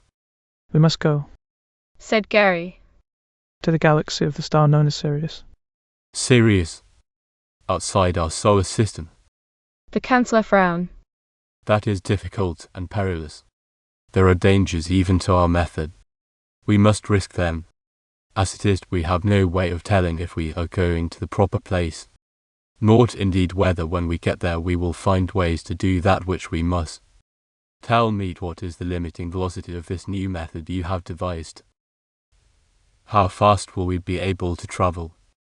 The Jovian smiled faintly. Upon that score, Earthman, you need have no apprehension. You will reach your destination in plenty of time if you reach there at all. Because, you see, there is no limiting velocity to our method. No limiting. None at all. Your translation from one spot to another will be practically instantaneous. Instantaneous. Cried Dr. Engers. But that is impossible. Only by warping space itself could an object be transferred instantaneously from one spot to another. And that, acknowledged the Jovian, is identically the principle upon which our secret is based. Our instruments do not enable an object to move at a speed greater than that of the limiting velocity of light. Such a thing is by definition and natural law quite impossible. Note the principle we employ is utterly different. The object itself does not move at all. It merely stands still, for a brief time cast into a state of infinite entropy. And then, asked Dr. Brian, space warps itself about the object, unfolding to place it in an entirely new set. Thus you see our speed-heightening device does not depend upon velocity at all, but on the unchangeable mechanics of space and time. It is, in brief, the method of flight through the fourth dimension. Chapter Roman 12. Betray. The West enemies make the staunchest allies. That altruism never proved itself more surely than to Gary Lane and his comrades in the ensuing days. Those same Jovians who, considering them enemies, had been swift to condemn them to death with but a travesty of trial now, allied to the cause, proved themselves most eager of aids. While technicians hastened to equip the Liberty with that secret device which would enable the ship to project itself through quadridimensional space to the ulterior universe, other craftsmen labored diligently to refurbish the ship, check its armaments, and render it in all ways completely shipshape for the journey to follow. Nor made the Jovians any effort to conceal that which was being done aboard the Liberty. They worked openly, their engineers offering painstaking explanations of the device's operation to those who cared to learn. And of course this number was great. Almost all the Liberty's personnel was eager to learn the secret of that novel flight method which was to henceforth govern their ship. As the sublime simplicity of the plan revealed itself, physicists and spacemen alike were awed. Not so much, said Captain Hugh Worm wonderingly. At the method itself as at the fact that nobody ever thought of it before. Why, when you hear it explained, it's like child's play. Dr. Brian smiled thinly. And is that not always true of great inventions? The wheel, the steam engine, the gasoline motor, the rocket drive, all these things seemed simple commonplaces to the civilizations which used them. But each was, to a former civilization which knew it not, a mystery at once profound and obscure. So it is with the Jovian fourth-dimensional drive. I venture to predict that in the future days, if that is to successfully accomplish our mission, it will become the standard method of space travel. Its advantages are obvious. instantaneous transfer of objects from one spot to another. Why, just think.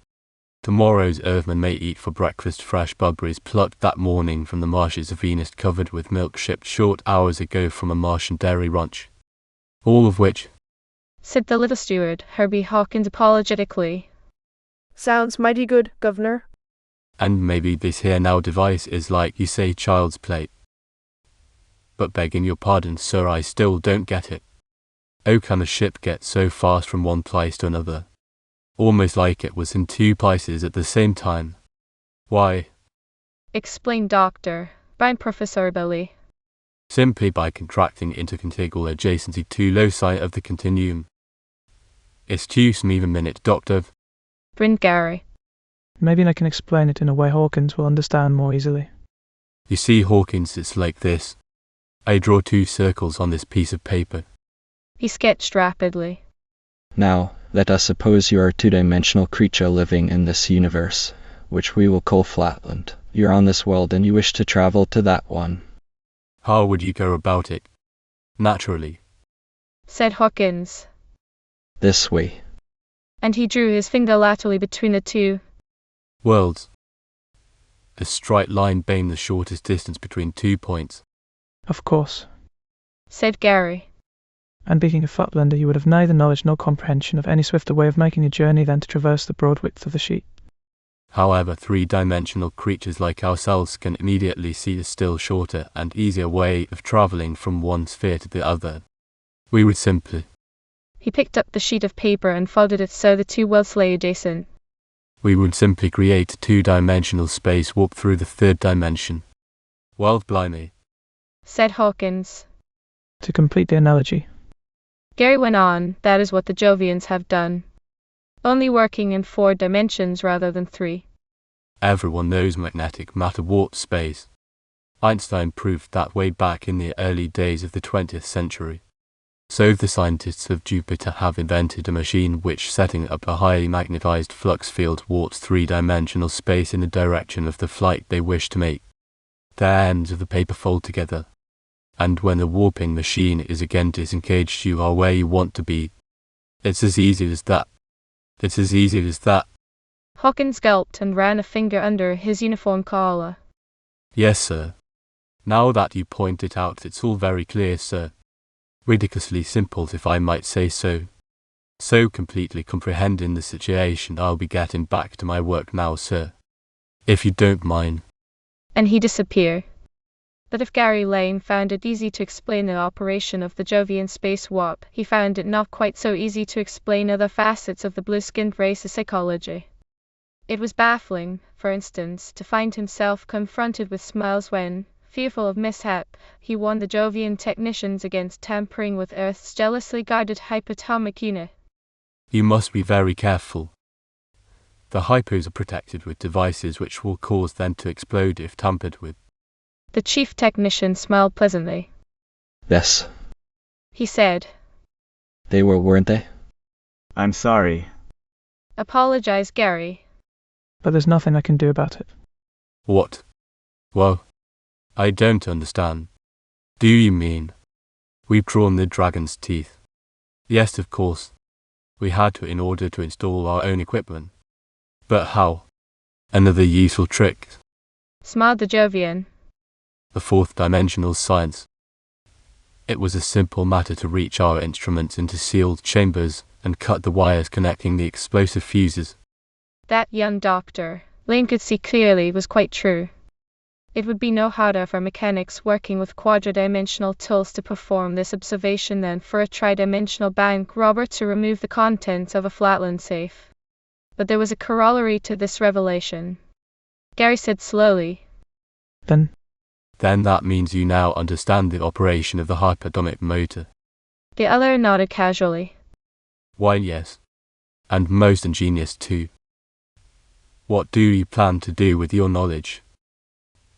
Why, said the Jovian frankly, I think it would be a very good idea to expose it openly to the races of every solar planet. Earth has held its monopoly on spaceflight long enough. I think, don't you, it's almost time all the worlds were given the right to free and competitive commerce. Gary grinned, a warm admiration for this people suffusing him. "Oh, I think he agreed.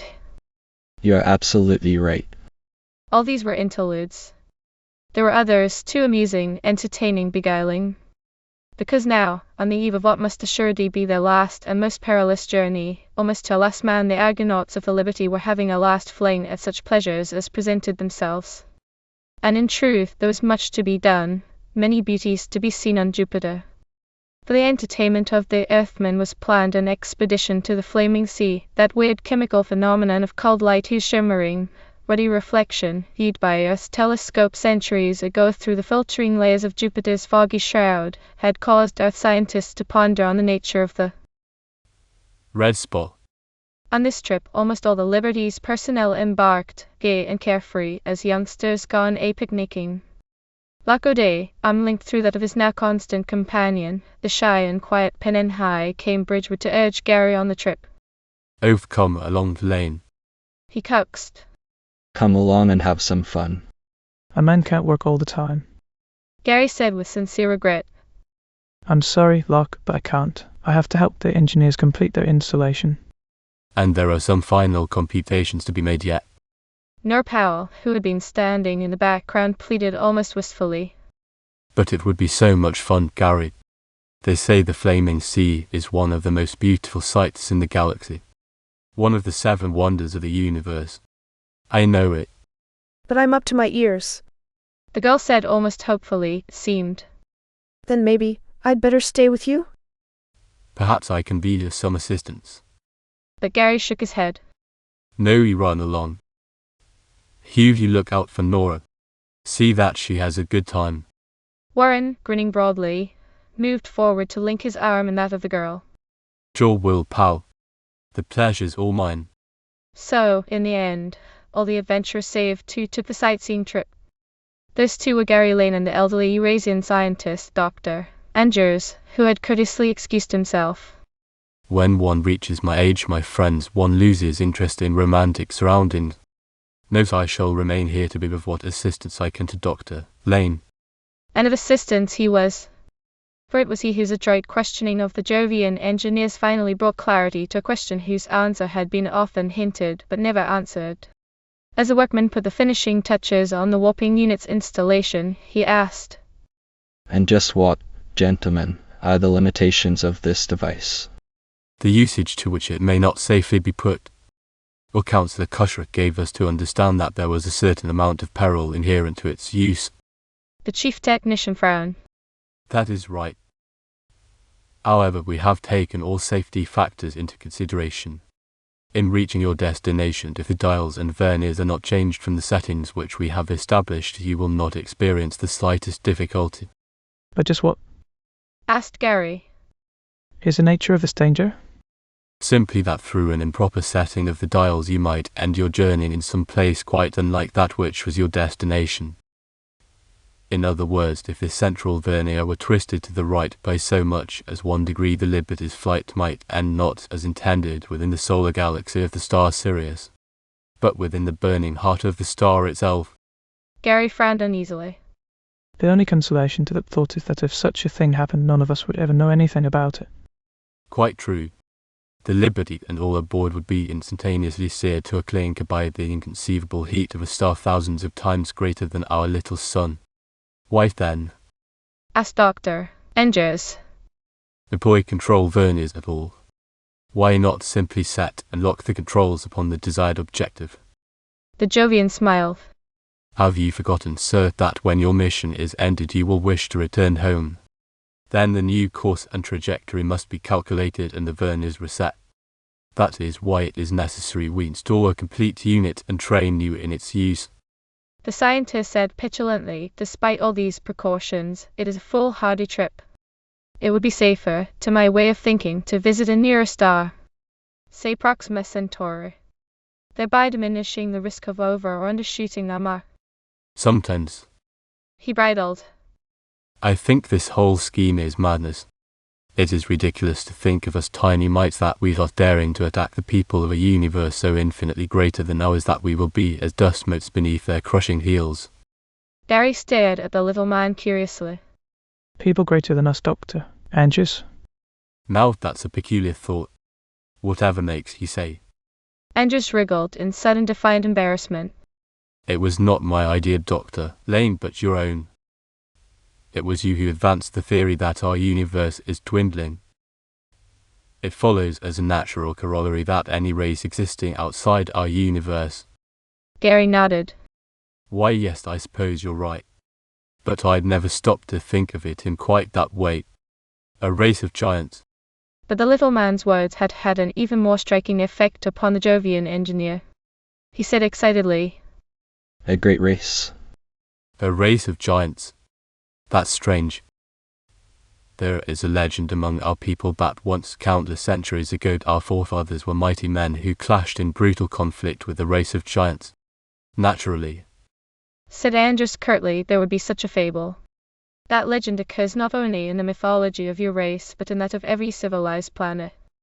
Earth's SciFi speaks of Gog and Magog, the giants who lived before men. The Venusian folk tales sing of an ancient battle of titans.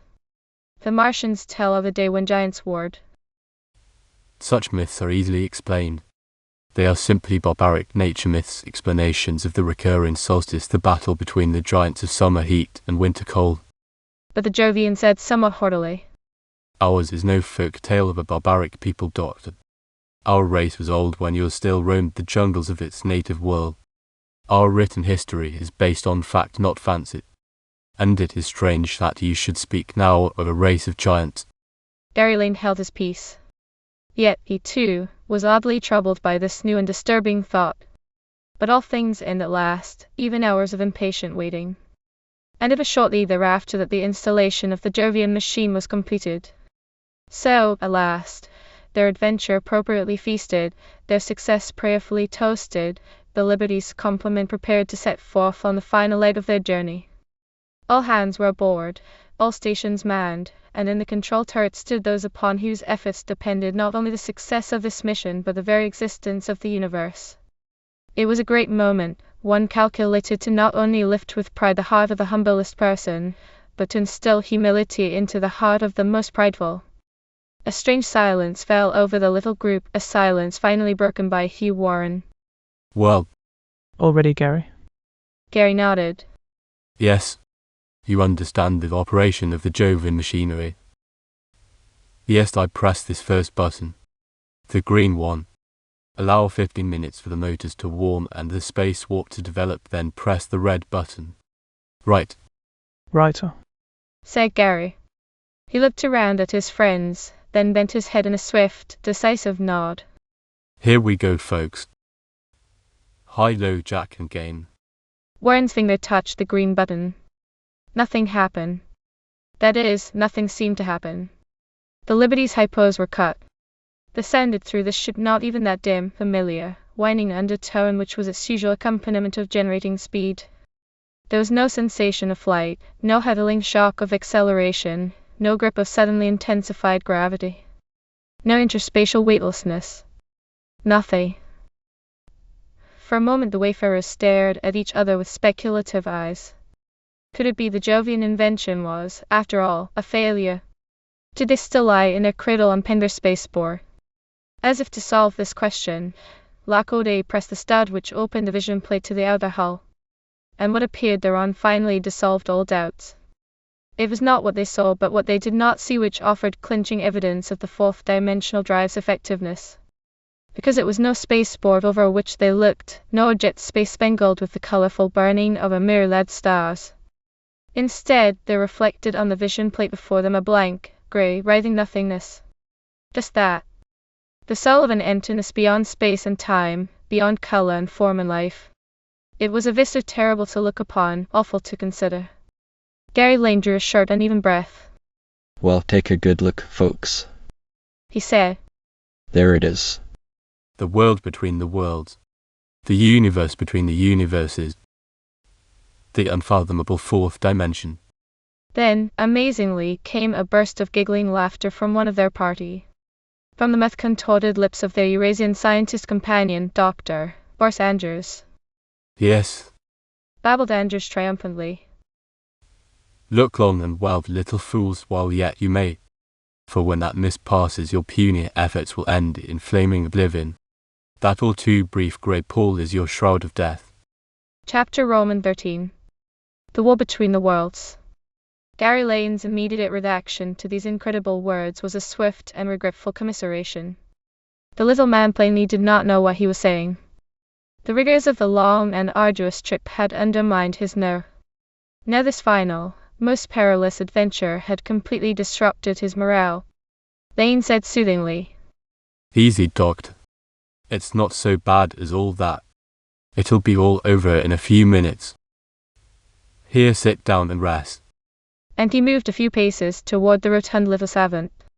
But Anders, moving even more swiftly, evaded him. He darted back, a hand dipping into one capacious pocket of his jacket, and when that hand emerged it gripped the hilt of an ugly Helmholtz ray pistol. With this Anders covered his stunned companions. Stand back, Lane. Another step and that's better. There was no true placidity on his features now. Nothing but pure unadulterated malevolence. No, my friends, I am not, as you think, unnerved or mad. I am in complete possession of my senses, and have been all along. Too much so to permit that you outcasts of Gog shall ever achieve your purpose. Boris, Cried Dr. Bryant. Whatever is the matter? Calm down, man, for God's sake. Gog, Spluttered Flick Muldoon. What do you mean, Gog? And Gary Lane, remembering it was wise to humor the deranged, said in as calm a voice as he could muster. No, Doctor. Anders, please. be calm. Rest a while. Rest. Ange's voice broke almost hysterically. Yes. Rest. That is good. When the red button is pressed, we will all rest eternally. What do you mean? Demanded Lark O'Day harshly. I mean it was an evil day for you, pirate, when you cast your lot with these two ambitious thwarters of destiny. For this journey is and has been since its beginning doomed to failure. I, the Credo Borisu Preconsul of Magog, have seen to that. Now it's Magog. Cried Muldoon. A minute ago it was Gog. What's all this double talk, Gog and Magog? Gog and Magog. The two names struck a familiar spark in Gary Lane's brain. The ancient legend of Erith, about which they had been talking only the other day. A folk tale of an elder age when giants walked the earth and strove mightily amongst themselves.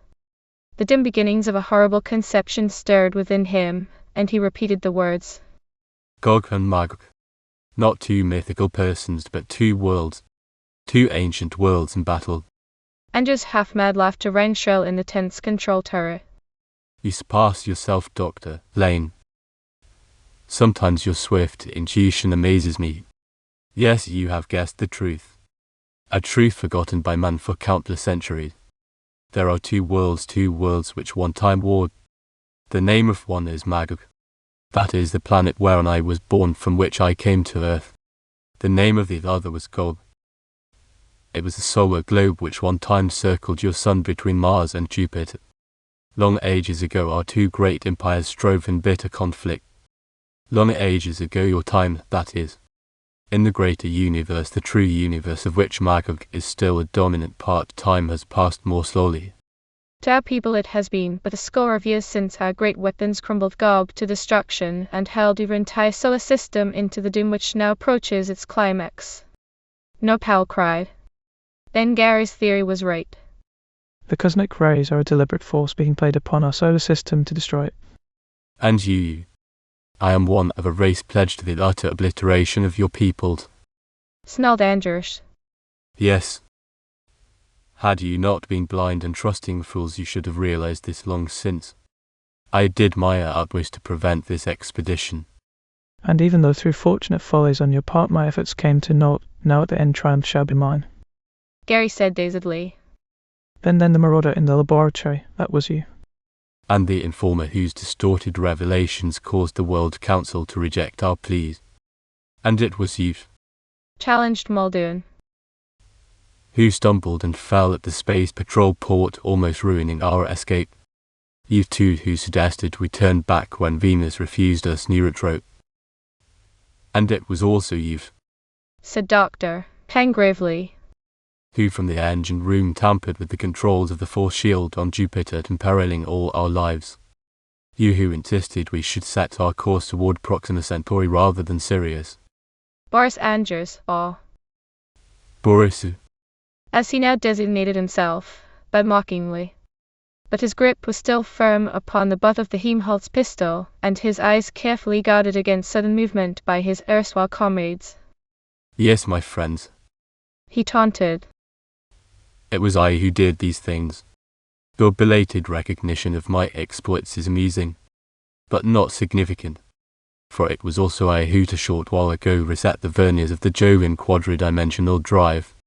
In a few short moments I shall press the red key which unfolds the space warp. When that happens, success will finally crown my efforts. For in this room I gathered the half-dozen Earthen capable of staying your solar system's destruction. With your passing dies the last hope of saving your universe. O'Day's eyes were narrowed slits. He rasped dryly. Haven't you forgotten something else, Dr. Andrews? You are one of our party. When that red stud is depressed, you will share our fate. The Magogian traitor asked proudly. Do you think, scavenger of the spaceways, that consideration would in any way alter my act? When I was assigned to espionage service in your universe, I knew and accepted the perils of my post. The death of one Magogian is a small price to pay for the complete and final destruction of your hated empire. And now, a smile of fanatic triumph touched his lips as he moved toward the bank studs. But Gary, staring beyond him, had been watching with a glimmer of hope the frantic gesturings of Captain Hugh Warren. While the Magogian spy boasted, Warren had been inching toward the Liberty's intercommunicating audio system. He was now but a few feet from the diaphragm over which his voice could be borne to every nook and cranny of the ship. His eyes pled desperately with Gary to stall the small Magogian a while longer. Gary answered with no sign, but with action. He cried.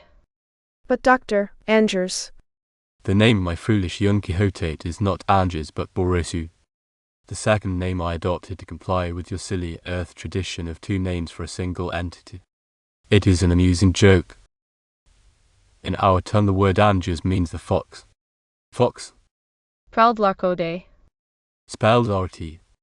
But tell me, Orisu, Persisted Gary. If we are to die, there can be no harm in our knowing now. Why do your people bear such fierce hatred for those of our universe?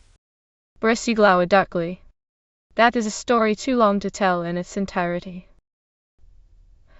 But a portion I will tell you that you may die realizing the implacable enmity of all Magogians. It is a story which goes back many years as we measure time in the true universe. Many millennia of your brief solar time. In true space once existed side by side two universes. That of our mother sun, which you call Sirius, and that of your parent star Sol. Life spawned on the planets of these two systems, human life evolved. Men similar to you and me grew in stature and wisdom, developed civilizations, cultures. All this was long ago. For ages untold each planet lived in ignorance of its neighbors. But some 200 years ago I measure chronology now in universal constant time, which is the only true measurement that race of azure tinted humans who peopled Sol's fifth planet. The predecessors of the Jovians. Yes, the Gogians they called themselves, for the name of their world was Gog.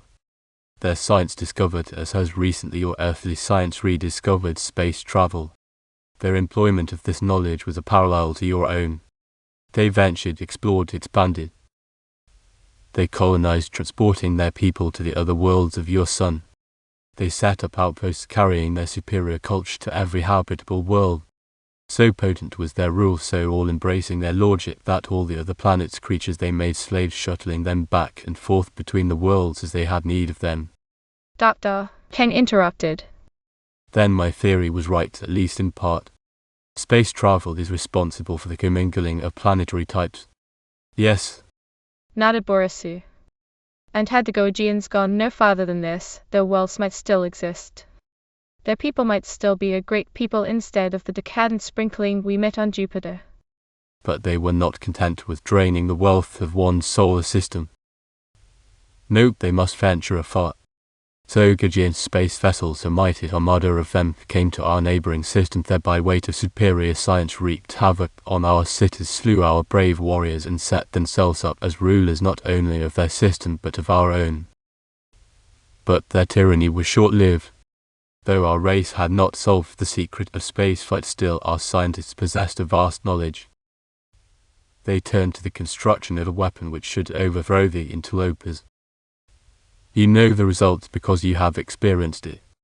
Our scientists discovered an all-penetrating ray with the power of contracting the molecules of anything upon which it was turned. In brief, a dwindling ray which projects what you Earthmen call gamma or cosmic rays. The hour for revolt was struck. Long was the warfare and bloody, but ultimately our people were triumphant. And in judicial council, when victory had been won, it was decided that never again would Gog be granted an opportunity to threaten cosmic peace with its lust for power. And since the only way to cure a disease is by ruthlessly crushing out its roots, the gigantic cosmic ray gun was built.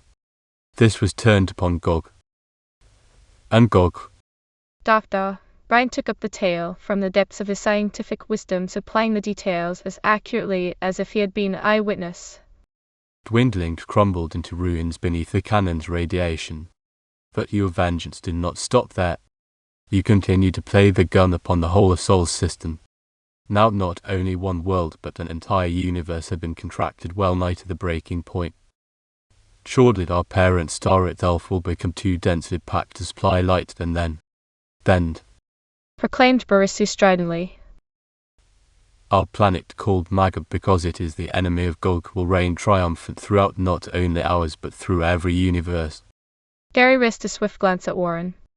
The skipper had not been idle. Moving a hair's breadth at a time, he had finally gained the wall. Now a single motion of his hand would snap open the switch. But Borisu, demanded Gary, are not your people satisfied? You have destroyed your real enemy. Must you take vengeance on the children of the other planets which never harmed you? On the descendants thousands of years removed of those with whom you once struggled? That, said Borisu, does not matter. Our vengeance will not be complete until the last despised Solarian is destroyed. Only then stop. I warned you. His ray pistol, willing to bear upon Warren, spat viciously. Its flame cracked across the turret to blast at the spot where Hugh but a moment before had stood. But its lethal tongue barely licked Warren's uniform. With a blinding movement, the captain had smashed open the audio key ball engine room. Hypos on quickly. Then no more, for a second flare of the pistol dropped him, choking, to the floor. Its searing blast kindled the surge of his uniform. Nora Powell screamed and impetuously lunged forward to beat at the bending cloth with bare hands. A familiar thin, high, winding shuddered through the ship, and from the engine room below came the voice of Bud Howard demanding, Why, Skipper? I thought you told us not to. Then the Magog creature wheeled, his face livid. Enough. He rasped. It will do you no good, Miss Powell, to extinguish that little burning. In a moment it and you and all of us will merge in a mightier flame. Magog's blazing star. He laughed madly as his fist smashed down upon the crimson stud. Chapter Roman 14. Escape. As Borisu's hand depressed the fateful button, a sort of sick paralysis seemed to fall upon almost everyone in the control turret. It was as though all realized that a moment hence, in one brief, blinding flame, would vanish all for which a lifetime of struggle had been spent. Joy and sorrow, happiness and care, hope, love, ambition. All these were to merge as one in the final erasing of life's futile slate.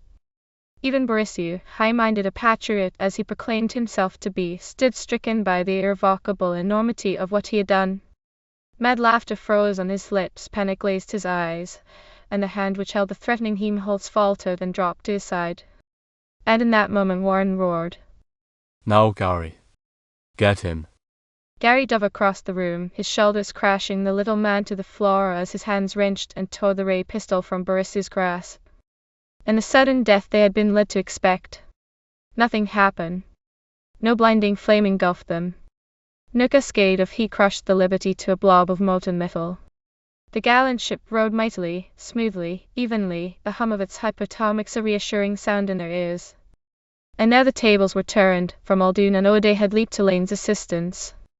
Already Flick had snatched the skittering pistol from the floor, while Luck's strong arms encircled the raging Magogian, locking him in a vise. Meanwhile Warren, lurching to his feet, had charged to the controls, glanced swiftly at the vision plate, made a few swift corrections in the course. Now he turned, grinning. Made it. He cried relievedly. I figured we might. Just in time, though. There's Sirius off the port bow. Too close for comfort. But, faltered Nora. What did you do, Hugh? I thought we were headed for certain death. Even the Jovians warned us that if the controls were tampered with. That's right. Admitted Warren cheerfully. But the Jovians were thinking only of their own drive. They didn't take all the factors into consideration. This slimy rascal. He jerked his head toward the impotently fuming Quisling locked in O'Day's arms reset the quadridimensional stops to plunge us into the heart of Sirius. And it would have worked too, had that been our only means of propulsion. But it occurred to me that if we could get the hypers working, adding the Liberty's normal acceleration to the space-twisting speed of the Jovian drive, we might put enough distance between ourselves and Sirius to save our necks. And he shrugged. It worked. That's all. Hugh, Said Gary. you're terrific. me? No, just plain lucky. I was only playing a hunch. But I figured we had everything to gain and nothing to lose. He's a violet. Snorted O'Day. A modest, shrinking violet. Stop playing coy, Skipper. That was one of the neatest bits of mental astrogation I've ever seen. Warren said uncomfortably. Comets to you, sailor. You could have done the same thing yourself. Sure. If I'd thought of it. Anyone who can handle a spaceship like you can. Then. Acknowledged Lark O'Day. My own backyard, our own little solar system. But when it comes to figuring intergalactic calculus with a quadridimensional drive as a factor. He shook his head admiringly. You're the boy for my money. Muldoon's fingers were itching on the butt of the Hemoltz. He glanced at the silent Borissu, then longingly at his weapon. When the Mutual Admiration Society adjourns, He said. what are we going to do with our lethal little pal?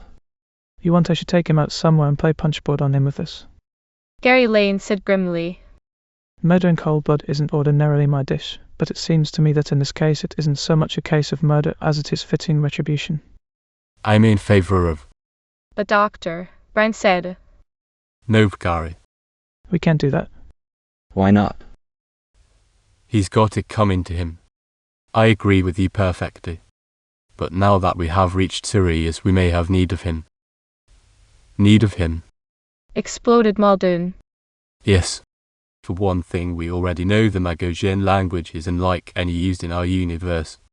We will have need of an interpreter. Another thing you must remember is that so long as we hold him unharmed aboard the Liberty, we hold as hostage one whom we know to be a person of importance among his own people. Lark O'Day said bluntly. I'm again it. I was raised in a hard school, I know. But one thing I learned long ago was that the best way to get rid of an enemy is get rid of him. And Dr. Pang too added quietly. It is not wise to spare an enemy like this one who has already attempted not once but many times to destroy us.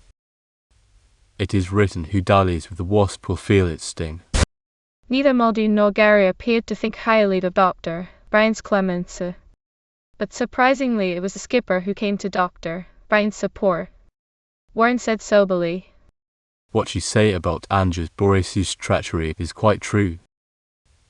Nevertheless, we have no right to pass judgment upon him. The thing to do is hold him in protective custody, take him back to Earth with us when we go, and there let him stand judgment before a properly constituted court. Law and order must be upheld. O'Day laughed curtly. There speaks the space patrolman. Once a cop, always a cop, aid Warren. Warren flushed. Maybe so. But that's the way I feel about it. And the one-time pirate shrugged. Okay, Skip. It's your ship. Save him it is. But he glared distastefully at the Magogian. It's a good thing for you, Buster, that we're aboard the Liberty and not the Black Star. So Barrissi was taken away and placed under lock and key in the Liberty's brig. And later the leaders of the expedition gathered once more in the control turret of the Liberty as Hugh Warren, with his instruments, struggled to set a true and proper course for the ship. It's baffling, he confessed ruefully after futile consultation with his azimuth chart and astrogation table. I can't seem to orient myself at all. There are no constant bodies to set a course by. Or rather, there are plenty of known bodies, but they don't look right. Nothing looks right. What do you mean? Why just that? Everything's cockeyed. Out of proportion. Here, see for yourself. Warren touched the stud which activated the vision plate. On the far lens screen was emerged that segment of space which lay before the Liberty. As one, the company's eyes opened wide at the curious picture which lay exposed to their views. Star-strewn heavens sprawled before them, yes, but no such spangled jet as might be seen from Earth or any of Earth's sister planets. There, stars were dim, small specks, faintly aglitter in unfathomable distance. Stars had diversity of size. This one was great, that other small. Stars clustered in recognizable patterns. Here a portion of the sky was filled with their tinsel sprinkling, elsewhere might be a patch of star-strewn midnight black. Thus the heavens as seen from Earth. But not so was space as seen from this vantage point. For, viewing their surroundings through the vision plate, it seemed as if they swam through a scene of radiant light where every star was a beacon, each planet a steadfast buoy of glowing color. And in this gleaming pattern was a regularity, an orthodoxy as painstaking as if some master craftsman had allocated each glowing sphere with precise care. Regularly discernible against the omnipresent backdrop of space were the solar galaxies, each a complete entity, aloof, removed from its fellows and confined to its own definite segment of space. Some galaxies were younger than others. One formed a whirlpool nebula. Another, giving birth to worlds, was a gleaming, egg-shaped blob of gold. Still other universes had achieved secure and permanent balance. But in certain things they were all alike. Each dominated its own sector of space without encroachment on a neighbor. And each parent star was very nearly equal in size to every other. It was, in short, the mathematician's dream, the perfect achievement of theoretical stellar mechanics. A universe balanced in absolute stasis, with each galaxy arranged in contrapuntal adjacence to each other. But this, said Flick Muldoon wildly. This can't be the Syrian system. This isn't any part of the universe we knew. Young Doctor, Lay nodded soberly. Yes, Flick, it is. This at last is the true universe. The real and constant universe we theorized might exist when first we took those photographs on Luna. We are looking as no man has looked for countless years upon the true bubble universe of which our solar system was once a part. Bah! Asked Nora. Our solar system now. Warren had been twisting the vision lens. Now he halted its periscopic movement at a space sector behind the Liberty. I think, he said dubiously, that may be the universe from which we came. Gary looked and nodded. Sharp against the dazzling brilliance of the true universe was a strange blot, a circular well, a cone-shaped funnel of blackness carven through the bright surroundings. And deep and far, where the end of this funnel faded into unfathomable distances, was a single, tiny pinprick of light glimmering faintly. Yes, he said. Must be it. That tiny star is Sol, the one diminishing unit in all the constant universe. And that funnel is the path of the cosmic rays, the cone through which Magog's ultrawave cannon is beaming its lethal radiation on our little system. God! Breathed Larkode. What a vengeance! What a punishment to meet on an innocent people! We must stop those scoundrels, Gary. If we only knew where to find them. We do. Gary pointed out. As Earth is the far end of the funnel, the planet from which the rays emanate must be Magog. Right as rains, declared Hugh Warren. And Gary, I've got it spotted now. It's that second planet over there's the blue one. Hello below there. Odd. He shouted into the audio. Accelerate the hypers to max. and tell the men to stand by for any emergency. We're approaching our destination. AX to max it is, sir. Came back the reply. And the whining sound of the hyperatomic motors heightened as the Liberty, its goal in sight, leaped through unworldly space like a bow-sped silver arrow. It was as they neared Magog that Gary Lane experienced a final qualm of misgiving. The memory stirred him.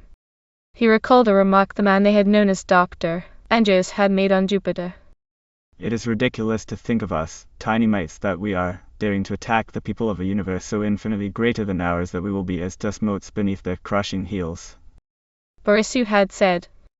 At that time he had still been pretending allegiance with his companions, which did not alter the fact that there might be truth to his claim. The Earthmen, born of a contracted planet, might be 100, 1,000 times smaller than the enemy whose homeland they were approaching. Appraising the size of Magog from this distance, Gary could not tell. Size is relative, and in this great outer universe there was no commensurable object by which the spacefarers might judge their own stature. But Dr. Penn disabused him of this thought the moment Gary ventured it. No, my friend. You need entertain no fears on that account. Just as the Magogian Borisov was similar in size to us on the Earth, so on Magog will our height correspond to that of the natives. But if we come from a planet which has been dwindling for untold years, that does not matter, my boy. You forget we are now in the real or static universe. Moreover, we came here through a space warp traveling with the speed which exceeds that of light. Elementary astrophysics will tell you that any object exceeding the speed of light attains infinite mass. Therefore, we may safely assume that during our period of translation from the inner to the outer universe, the Liberty and all of us aboard the ship expanded to a size comparable to this universe which now surrounds us. Expanded? Grunted Lacoday. But I don't feel any different. Naturally not. For you are as perfectly attuned to this greater universe as you were formerly to our own contracted solar system. But, demurred Gary. And as I mean, Borisov himself said. Dr. Penn smiled quietly. Borisov made several paradoxical remarks. He also showed an appalling lack of comprehension of the hyperatomic drive. Moreover, on several occasions he failed rather pitifully to accomplish a mission he had every opportunity of achieving. All of which leads me to believe, my friend, that his boasting to the contrary he's not so brilliant a genius as he believes himself, nor is his race so scientifically advanced as he considers it. In at least several respects we have already discovered their knowledge to be inferior to ours. Let us hope we can maintain our superiority and bring about the end we desire. By golly, that's right, muttered Muldoon. Borisov never struck me as being any mastermind. And he admitted his race didn't know the secret of spaceflight. Excuse me, interrupted Dr. How? At one time they did not. But they must know that secret now. Why? How else could Dr. Boris Andrews have reached Earth to serve as an espionage agent for his people? We are forced to assume this Magogian surveillance of the solar system is a regular thing, with new appointees assuming their duties periodically.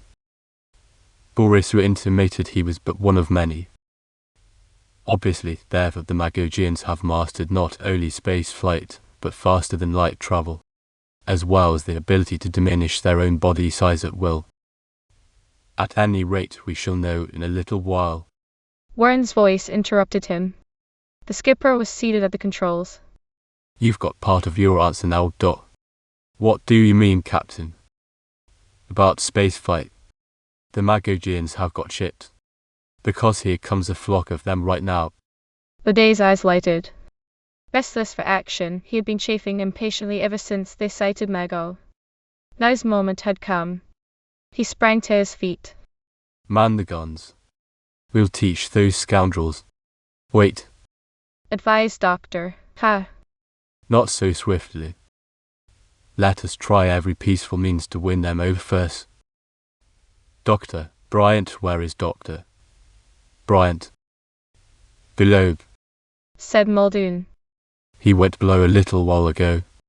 I don't think the old man feels so good. He looks sort of funny. Kind of a sick expression around his mouth. and his eyes were glazed like he was sort of dopey or something. Well, let us send for him. We will need his advice. And bring Borisov from his cell too. We must attempt to communicate with the Magogians by radio. We will need Borisov to interpret for us. Lieutenant MacDonald said. Yes, sir. Right away, sir. And hurried from the room. Warren, closely scanning the vision plate, muttered. 6. 8. A dozen of them. If they're friendly, all right. But if they're hostile? You have turned on the force shield? Asked Doctor. Huh. No, but I'll do it now. The skipper pushed the black button. That should take care of any tricks they try to pull. Say. His voice broke in a sudden exclamation of astonishment. Say, that's funny. Where did that come from? That. What? Demanded Gary. Why, it looked like a life skiff. Matter of fact, it looked like one of the Liberty's auxiliary craft. It just scooted across the vision plate for a minute, and then I'll try to pick it up again. Warren twisted the scanning device deftly, succeeded in centering it upon the foremost of the approaching Magogian spacecraft. He leaned forward, studying intently the scene revealed. By God, it is a life skiff. But what's it doing this far out in space? And where did it come from? He got his answer, but from an unexpected source. For suddenly the audio crackled into activity. The voice of Lieutenant MacDonald came to them from amidships. Captain Warren. Yes. Yes, what is it? It's Professor Bryant, sir. Bryant. What about him? He's lying in the brig. Unconscious. You mean Boris who attacked him? Seize the traitor. Bring him here immediately. MacDonald's voice was anguished. I can't, sir. That's what I'm trying to tell you. The cell door is open. One of our auxiliary craft has been stolen from its cradle, and Borisov has escaped. Chapter Roman 15. Life everlasting. The life skiff. Thundered she Warren. That was Borisov. He's escaped to his own fleet. And ruined. Groaned Muldoon. Everything. Now they know who we are, where we came from, and what we want. MacDonald spoke again from below. Dr. Bryant, sir, he's coming around. Shall I bring him up here? Ordered Lane. And for God's sake, hurry. The audio clicked off. Gary turned to his companions. Whatever we're going to do, we've got to do fast. Now they've got wind of our scheme, we may never accomplish it. And if we don't... He let the sentence dangle. But all knew as well as he what must follow if their mission failed. Minutes later, a dazed Dr. Bryant appeared in the turret that ported on the shoulder of the young space lieutenant. He shook his head in sorrowful reply to Gary's unspoken query. I don't know. I can't remember a thing. I was here in the turret with the rest of you. The next thing I knew, MacDonald was breaking an ammonia tube under my nostrils. All that happened between is blank. I told you he looked sick, said Muldoon. He looked sort of dopey. Like he was drugged all. Off. Burst forth Gary Lane with a sudden comprehension. Hypnotized. Doctor, could that have been it? Bryant stared at the younger man confusedly. Why, I don't know, Gary. It is possible. I remember now that months ago when Andrews first came to the observatory one evening we discussed hypnotism at great length. He claimed some small faculty along that line. I laughed and told him it was impossible for a mesmerist to gain control over a strong-minded person. Why he experimented with me as the subject. His efforts were a complete failure. Later he acknowledged as much and we never broached the subject again. You didn't have to. Grunted Lockwood. That experiment wasn't the failure you thought it, Doctor. On the contrary, it must have been a complete success. At that time, with your cooperation, Boris established a control over your brain, one which he has never relinquished. With my cooperation. But I concentrated upon rejecting his mental suggestions. That interrupted Dr. Kang gently. Is the explanation, my good friend. The word insane strong wills cannot be hypnotized. Research indicates that quite the opposite is true. It is only the strong-willed who make good hypnotic subjects. Never the dolts mourns the weak of brain. For in order to accept hypnotic influence one must be able to concentrate solely upon a single thought to the exclusion of all others. And only the highly intellectual have this power. I fear it is true you have been an unwitting partner to Borisov. I know you have. Cried Gary. There's been one thing which bothered me all along. It was not satisfactorily explained after Borisov admitted he was the one who attacked Muldoon in the observatory. You alibied him at that time, Doctor. You said you and he were together in your office. Had it not been for this, we should have discovered long ago who was the traitor in our midst. He moaned the aged scientist. Must have compelled me to say that. And this time he forced me to come below to open his prison cell and permit his escape. But what are we going to do? It's not what we're going to do. Fume Flick. But what we should have done. I told you we ought to have conked that. So it Flick. Suggested Gary. There's no use crying over spilt milk. Borisov skip. So we'll have to abandon that plan of approach. We must figure the next best thing. Skipper. Captain Warren. Again the intercommunicating system was alive. It's Sparks. Said Warren. Calling from the radio turret. Yes, Sparks. What is it? A tele-audio message coming in. Someone calling us by name. Borisov. Snarled O'Day. Pipe it down here, Sparks. Ordered the commander of the vessel. Throw it over the IC so we can all hear it. Very good, sir. There was a moment's hush, then an instant of metallic confusion. Then the incoming message was retransmitted from the radio room to the control turret. A voice was calling. Spaceship Liberty. Signaling the Liberty. Can you hear us? Warren glanced at his friend significantly. It is Borisov. He whispered. I know that soapy, accented voice in a million. He pressed the activating control of the turret transmitter and answered. Spaceship Liberty answering. Hugh Warrant, commanding officer speaking. Who are you? What do you want? Transmission cleared as the beam between the converging spacecraft strengthened. It was definitely Boris's voice addressing them. All recognized and tensed with anger to hear the vindictive mockery in his tone. What, Captain? But certainly you're clever enough to know without being told. We not only want but demand the immediate surrender of your ship.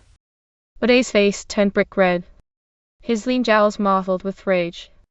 In stifled tones he choked. Surrender. That slimy rat. All right, Skipper. We know where we stand now. Let's unhinge the guns and give them. They are a dozen. Reminded MacDonald nervously. To our one. All right. So what? Blazed O'Day. Our weapons will more than match theirs. And we're protected by Dr. Kang's force shield. Come on. He took 3 quick strides toward the nearest gun embrasure, and was in the act of whipping the tarpaulin from the rotor port when Boris's voice sheared through again. That was a reformed courser's voice I heard, was it not? Well, Captain O'Day. He stressed the title with gentle irony. I suggest you think twice before opening hostilities. Having shared your comradeship, I am well aware as to the power of your weapon and the strength of the learned Dr.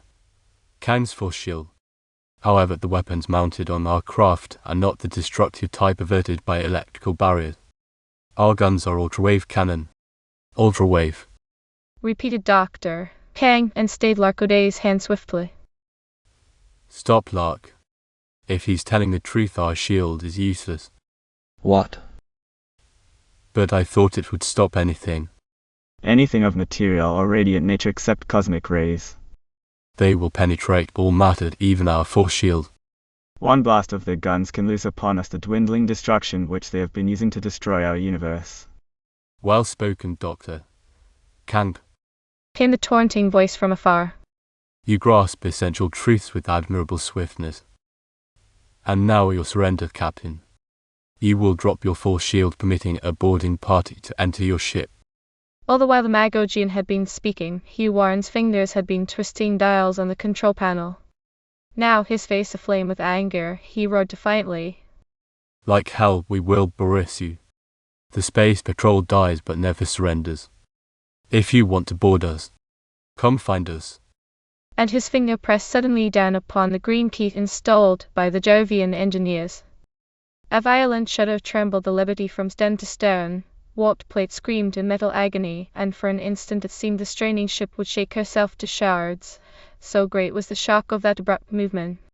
But even as lurching passengers tumbled headlong upon the middle deck, as contact broke abruptly between their ship and the Magodian fleet, Warren pressed a second stud, this time the red one.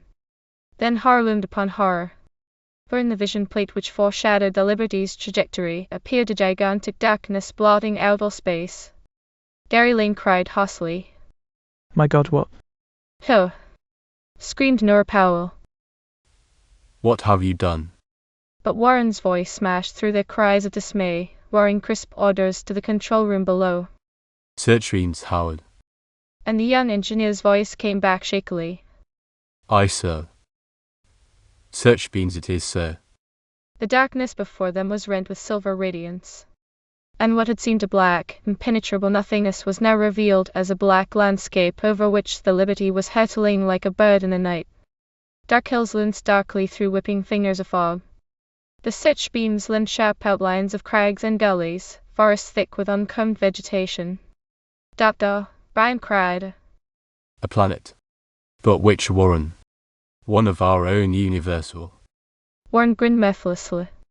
"Not on your life. The only place to lick an enemy is in his own backyard. Thank heavens, those Jovian engineers taught me how to use their tricky drive. I warped us clean around that space fleet into the night side of their home planet. The world you see beneath us is Magog itself." And now for our landing. His fingers flickered over the stars. The Liberty dropped slowly, smoothly, speed dwindling as Warren searched for a likely landing place and found it. A low plateau, cradled like a saucer between encircling hills. No lights gleamed there, no glare of hostile cities. There was only Stygian darkness and the interminable greenery of jungle. The Liberty, enveloped in its mad repulsing shield, struck once lightly and bounced dropped low. Warren released the shield that the ship might settle. Through the metal hull they could hear the crackling of timber as the great ship plowed its way through virgin forest land. Then the grating grind of metal against rock as the ship wallowed to a landing. And lay still. Hugh Warren cut controls. He turned to his friends, panting, his forehead damp with perspiration. But he forced a shaky laugh and... All right, folks. Turn in your tickets.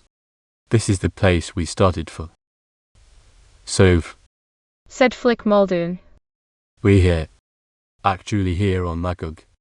We've been working and plotting and contriving, it seems like forever. And all of a sudden, when it seems like we're licked bingo, here we are. Flick's face had a curiously woebegone expression. I'm confused. No kidding, I'm up a tree. All this time, even though I knew where we were heading, I kept thinking subconsciously that we'd never make it. And now we're here, and I'm puzzled even worse. What are we going to do here? Doctor, Brian said. Well, I should say the first thing we must do is test the gravity in the atmosphere of Magog to make sure it's safe for us to venture outside. We won't have to worry about that, said Warren. I told you the Liberty had all the latest gadgets. The testing apparatus went into action automatically upon our landing.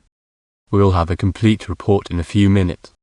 Then, said O'Day, the first thing we must do is find a good hiding place for the Liberty. Or if there isn't one, camouflage the ship immediately. It's night now, but with morning I've got an idea the Magogian fleet will be circling this planet looking for us. Borisu and his buddies aren't dummies. They'll know we used a quad drive to scoot, and they'll leave no stone unturned. Doctor, Ken interrupted quietly. I think that is another point on which you need have no apprehension. By the time morning comes we shall have either accomplished or failed in our mission. What? Gary Lane whistled. Aren't you a little optimistic, Doctor? We're going to work as swiftly as possible, yes. But getting our job done in a couple of hours is a bit too much to expect. Kang's ivory features framed a wisp of a smile. Have you forgotten Barissy's remarks concerning the time differential between our planets? Gary said testily. Not by a long sight. And it's been worrying me plenty. Barissy said Magog had been playing the cosmic ray cannon on our universe for only 20 years. Yet it is a scientifically recognized fact that the planet which existed between Mars and Jupiter in our system was destroyed no less than 40,000 Earth years ago. Isn't that so, Dr. Bryant? Quite true, Gary. Agreed the older scientist worriedly. Therefore, Pointed out Lane. every Magogian year is the equivalent of 2,000 Earth years. Every day on this planet the equivalent of 3 Earth years. And His breath caught in his throat. since our calculations prove that the critical dwindling point of Sol can be at most no more than 2 months away, we must fulfill our task here in a matter of Magogian hours or our universe will die. At his words the younger men in the turret sprang to their feet as one. Flick spoke for all when he cried. Then what are we waiting for? Let's get going. My God, we've got to move and move fast. Gently, gently. Chided Doctor. Ha. Again one of his red smiles touched his lips. Youth is impetuous. It is written the young man tests the balance of the sword, the elder sage admires its chaste engraving. Dr. Lane's discovery would be frightening if it were based on fact. But there is another way of viewing the matter.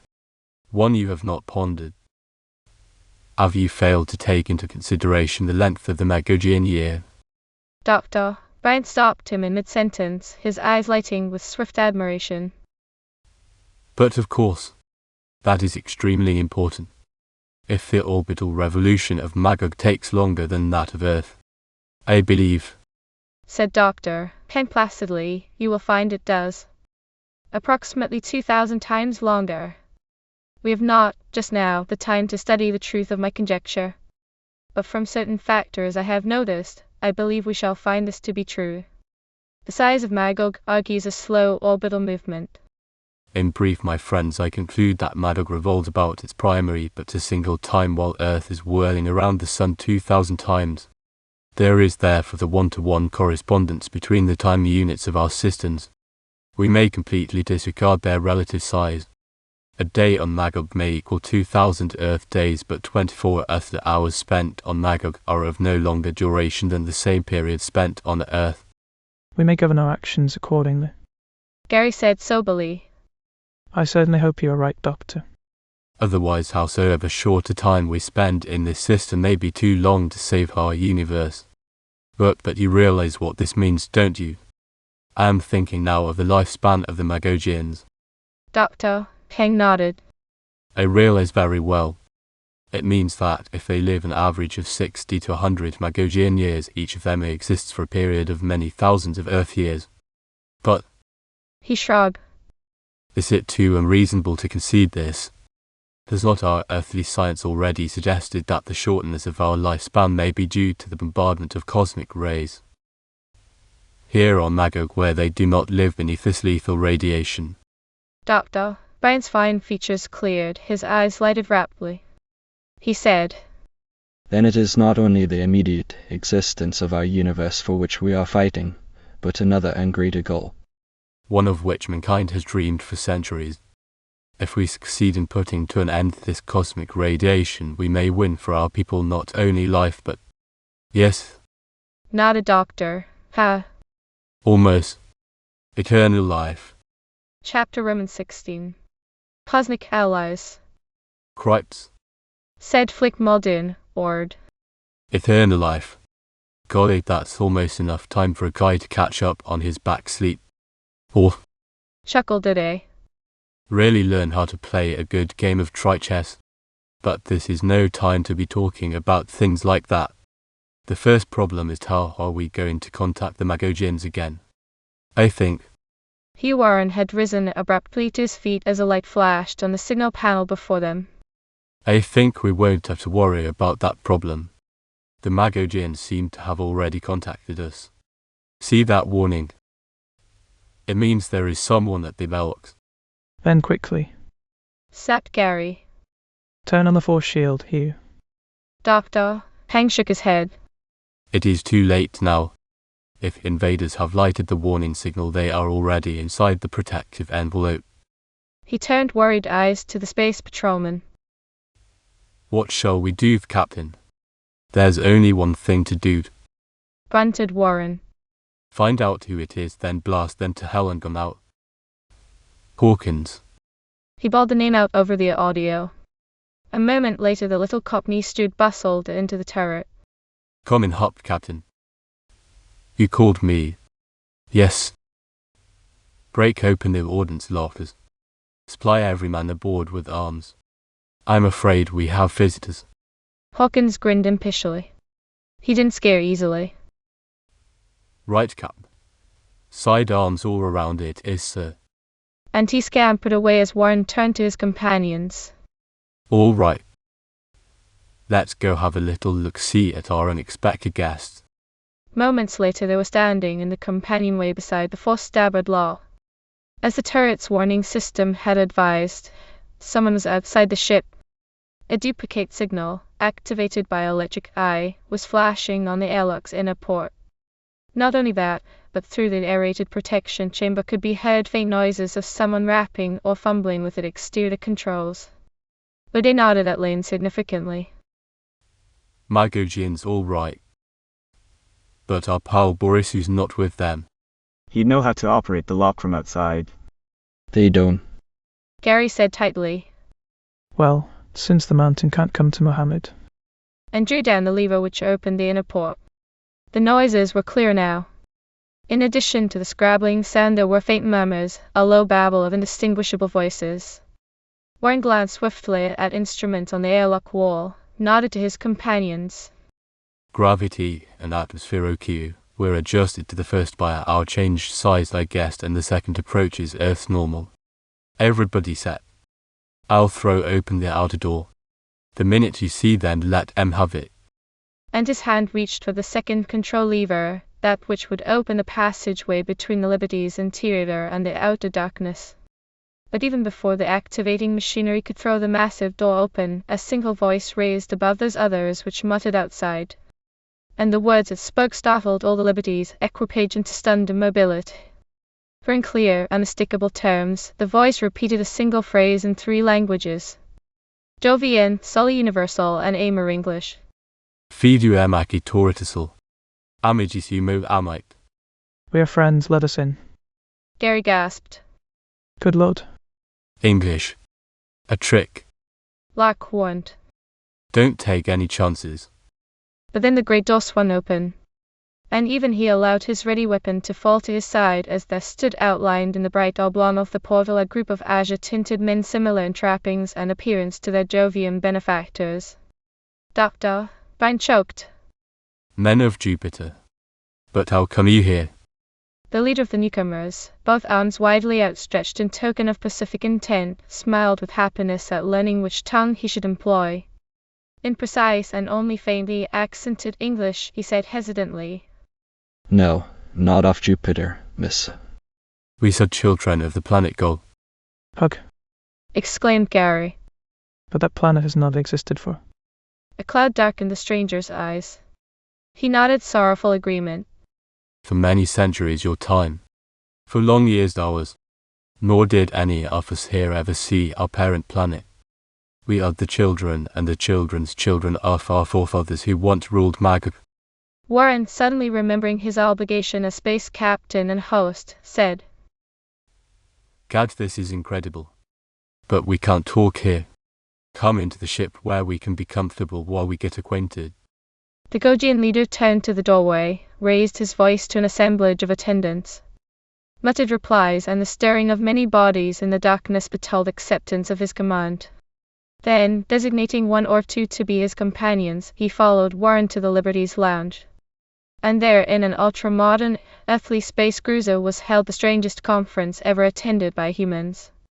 A conference between adventurers of two solar worlds and representatives of an alien galaxy whose ancient culture had long since vanished from mankind's ken. It was a give-and-take exchange exciting to both sides. We have been looking for you, said the Gogian leader, Salner, and hoping against hope we might somehow get in touch with you. When we saw your ship and recognized it to be no space vessel of the Magogian fleet, our hearts leaped with joy. Joy which increased when you landed scarce 4 talis from our encampment. "So our ship?" exclaimed Nora. "In this impenetrable darkness?" The Gogian shrugged. "Darkness. Light. What difference do these things make? We whose lives are spent in everlasting night make no distinction. Long years ago we were forced to either lose the power of vision entirely or adapt our eyesight to seeing in the dark. Our people have done the latter. When years ago the Magogians, with the help of their diabolic ultra-wave cannons, succeeded in overthrowing our empire, those of us who were not slain sought refuge here on the eternally dark side of Magog. Eternally dark side. Broken doctor, ha. But of course, I had guessed the period of axial revolution might be slow, but did not realize it coincided exactly with that of your planet's orbital revolution about its primary. Like our solar planet Mercury, Magog presents always the same face to its sun. Truths, said Salna bitterly. And for 2 decades half our people languished here, never seeing the glorious light of day, save when a few members of daring expeditions venture into the twilight zone for essential supplies we cannot here obtain. But don't the Magogians know you are here? There must be many of you. Salna said bitterly. We number in the hundreds of thousands. And they know we are here, yes. But they dare attack us no more than we have dared attack their fortified cities. There exists between us an implacable hatred, but an armed truce. For neither force dares meet its enemy on that enemy's home terrain. Yes, he continued, we who are millions now number in the hundreds of thousands. But those who claim Gog is dead would eat their words to see the cities we have hewn from these harsh rocks. We have culture here, libraries and science. And? He gritted. An ever-watchful army of men who will someday arise to reclaim that which is rightfully theirs. Doctor, Heng roused suddenly from an attitude of thought. There is one thing which puzzles me, Salna. Your knowledge of the language of our universe. You addressed us not only in modern Jovian tongue but in universal and English as well. How knew you these languages? Salna answered proudly. By long study and careful translation, of course. For many of your centuries we have been listening to the speech transmitted via ether waves by what you call your radio. Our people have long studied your 3 most used languages against the ever-hoped-for day when our empire should be resurrected. But, demanded Gary shrewdly, since you know our tongue, how is it you never attempted to communicate with us?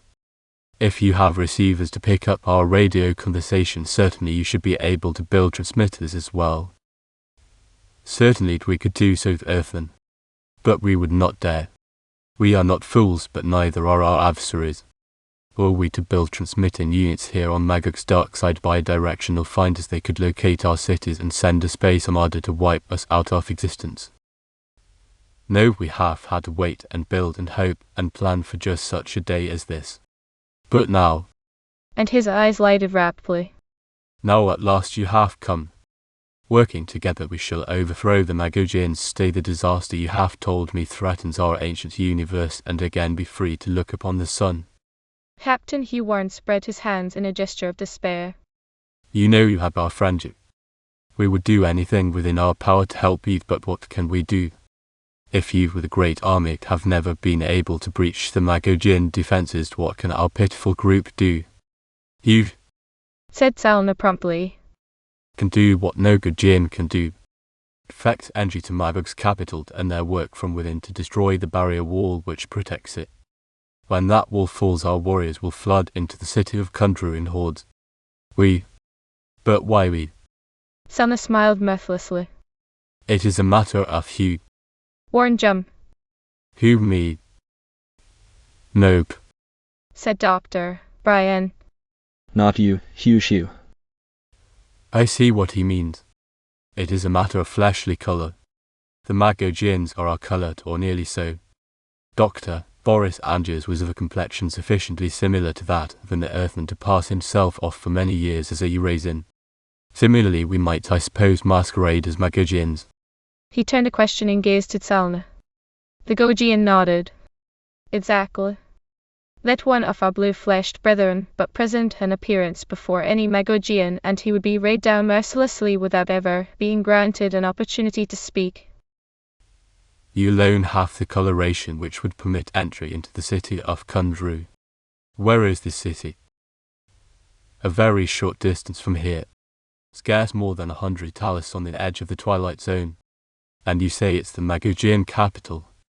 Isn't that location a rather dangerous one for their most important city? On the contrary, Kundru is located at an axis of vital strategic importance. It spans the estuary of the River Dree where it meets the Pinal Sea and is protected from assault from either side by lofty mountain ranges. Its rear is protected by Duckside. But you spoke of a barrier shield. Yes, it is that which prevents our armed forces from storming Kundru. About and around their capital, the Magogians have forged some sort of an invisible barrier impenetrable by any material substance. What this is we do not know. Unable to study it at first hand, our scientists have never been able to study its secret. Invisible barrier. A force shield. Gary Lane spun swiftly to their Martian comrade. Doctor Kang, it must be something like the force shield you installed on the Liberty. Kang nodded slowly. Very likely. I know now why Borisu never questioned me so eagerly about the activation of my device as he did the Jovian engineers about their quad warp. It was because he already understood it. You mean? Demanded the Gogian. You comprehend this mechanism? Kang nodded. But then no one need enter Kundru. Unfortunately, someone must. There is no way to rupture an entropic force barrier from without. If your divisions are to storm Kundru, the wall must be broken from the control room inside that city. Gary drew a deep breath. OQ, we're elected. Lark. Hugh. Flip? A moment, Gary. Interrupted Lar. Just how are we to effect entry into Kundru? Will there be questions to ask or answer? Salna puzzled briefly. It would be best. He decided. To pass yourselves off as common serf. We shall teach you the Magogian language and acquaint you with its customs. But it would take too long a training to enable you to pass yourselves as members of the ruling class. There are but two divisions of Magogians. The common people serfs who are little more than feudal slaves, and the Credos or overlords. That's what Borisu called himself. Remembered Gary. Creda. The Credos of the military and ruling class. You would never be able to pass yourself off successfully as one of these. Therefore it were wiser to allow yourselves to be taken into the city as workers. This may entail some hardships, but you will be inside where you want to be. And once there, your own ingenuity can devise ways and means of doing that which is needful. I thought. Nodded Kang. The situation would be something like that. In that case, Gary, you must change your plans. Nothing would arouse Magogian suspicion quicker than to have 5 strong, strapping young strangers seek entry to their capital city. Particularly on the heels of the report Boris may even now be submitting to his peers. But who then? Questioned Gary. Why not? Suggested Kang quietly. Just my daughter and myself. We understand the operation of the force shield. Of the two of us, surely one can find some way to break the Magogian barrier for a short time. Gary said stubbornly. The idea is a good one, Doctor. How? But 2 is not enough. Let it be the 3 of us. The 4 of us. Broke in Lakode. If Penny's going, I want to be in on this shindig too. Why not? Suggested Nur Powell. Count me in. With 2 women out of 5, certainly we would seem an innocuous little band. A family circle, so to speak, with Dr. Kang as the parent, Penny and I his married daughters. Kang said dubiously. I don't know. There is too much difference in the pigmentation of our skins for us to be taken as a family unit. True, my daughter's flesh is little more golden than yours, Miss Powell. Salna dismissed the objection with a short laugh. You do not know Magog, Dr. Kang. Such dissimilarities in coloration are not the exception but the rule amongst their people. The Magogian hordes have interbred to such an extent that the closest blood brothers oft look like men of different races. Miss Powell's plan is quite feasible. Okay, Said Gary. then that's the ticket. How long to put us through this teaching training period you were talking about? Not long. Those things will be done during studying periods and even while you sleep. Electrically. Then, Said Gary, rising. let's move the Liberty to your headquarters and get on with the job. Because there's lots to be done and very little time left to do it in. Chapter Roman 17. Inside Kunder. Gary. Said Nora. I'm frightened. Suppose. Hush, my dear. Warned Dr. Kang swiftly. From now on speak only in the Magogian tongue. Suspicious ears may lurk at any crossroads. A full week's time, as measured by earthly watches, had passed since the Liberty's fortunate landing near the Gogian Town. In that time all the space venturers, and particularly those who were to attempt the first reaching of Kundra's gates, had been given an intensive training course in the other world's formalities. Through means of instruments so ingeniously clever that the Earthmen could only marvel at them, there had been electrically superimposed upon the brain structures a knowledge pattern giving them complete acquaintance with the Magogian tongue, habits, customs, traditions, something of the history of the race, and even a general knowledge of current events. I'm sorry, whispered Nora, shifting to the Magogian tongue. But I'm frightened, Gar. Suppose we should meet Borisu. Lakode grunted. He'd have one hell of a time recognizing us dressed or undressed like this. He scowled disdainfully at the crude peating garb with which his sturdy frame was draped, clothing which consisted of little more than one sandals, a twisted, filthy rag about his loins, and a loose, sack-like halter draped from his shoulders. Gary admitted ruefully. We aren't exactly candidate for a sartorial award. But this is the best disguise we could possibly effect. The Magogian creed does burn their slaves like dust beneath their feet. Even if we were to meet Borisu, he would look past or through us and never notice our faces. And that's what we want. It's damn hard on the girls, though. Grunted O'Day. The least the blue boys could have done was given us a lighter cart. One we three could handle by ourselves without them having to act as dray horses too. Ease up there, Penny. Don't ruin those pretty hands. King's daughter glanced at him sidewise and smiled. She said in a soft, liquid voice, "Do not worry about us, Lark." It were better, Nora, and I ruined our soft hands on this cart than that your fighting hands should not be ready when the moment comes. Is it not so, Nora? Nora, tugging beside her the draw tongue of the cumbersome vehicle which comprised part of the typical impedimenta of low-class Magogian nomads, smiled agreement. Much better. Though I confess I don't envy those whose roles we are playing. I wouldn't like to do this all the time. I don't believe, said Kang in a low voice, you are going to have to do it much longer. For see, before us, a city on the river's edge and armed soldiers watching our approach. You know our story. Yes. Good. Remember it well. We must make no mistake. This was their last exchange of free, unguarded speech. For as he had said, the soldiers had spotted them, and a company was moving forward to challenge their approach. They did so, Gary Lane could not help thinking, in a manner typically Magogian. Not with any warmth or friendliness, but in dictatorial tones of sharp suspicion. Hold there, slaves. Who are you? Whence came you? Whither are you going? Gary, halted shoulder to shoulder beside his friend and comrade, felt like O'Day's body stiffen with suppressed rage at this form of address. But like himself, O'Day remained hunched, with head hanging stupidly low, as if both were the witless serfs they pretended to be. The elderly king spoke, as had been agreed, for their group. Greetings, O warriors of strength and valor. I am the freedman Kengu. These are my daughters and their mates. We come from the Twilight Zone to seek employment in the city of Kundru. Twilight Zone? Demanded the warmer captain suspiciously.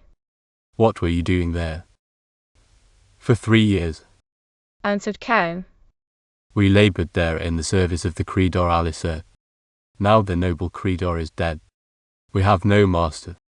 He could say this confidently.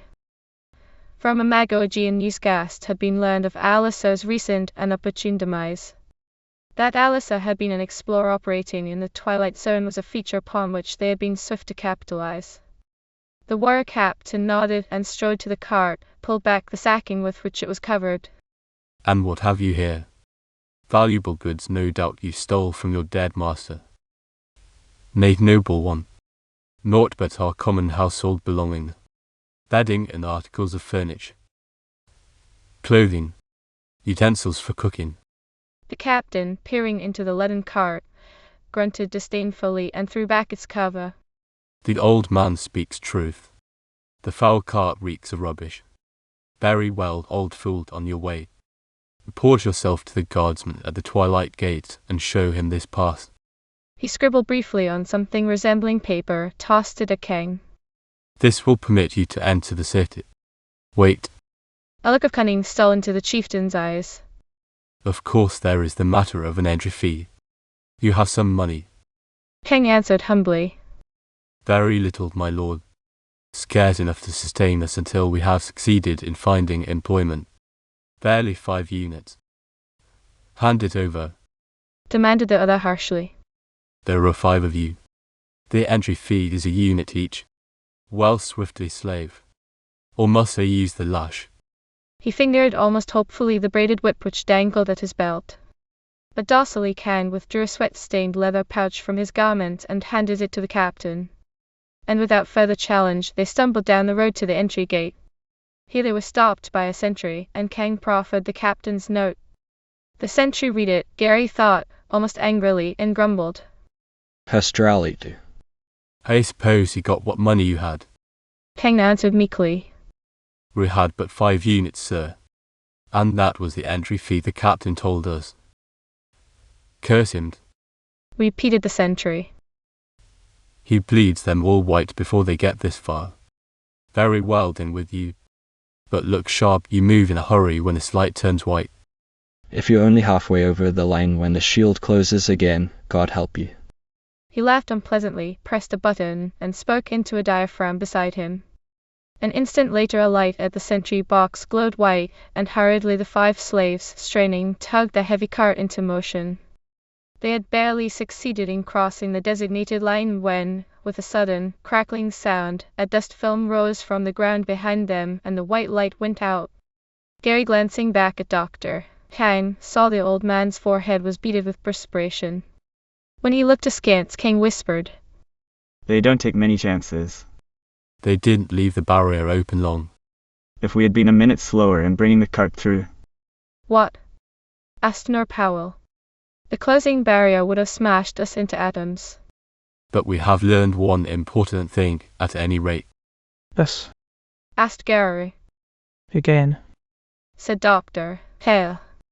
As several times before, we have tangible evidence that the Magogian culture is not so high as they would believe. My people. He said almost proudly.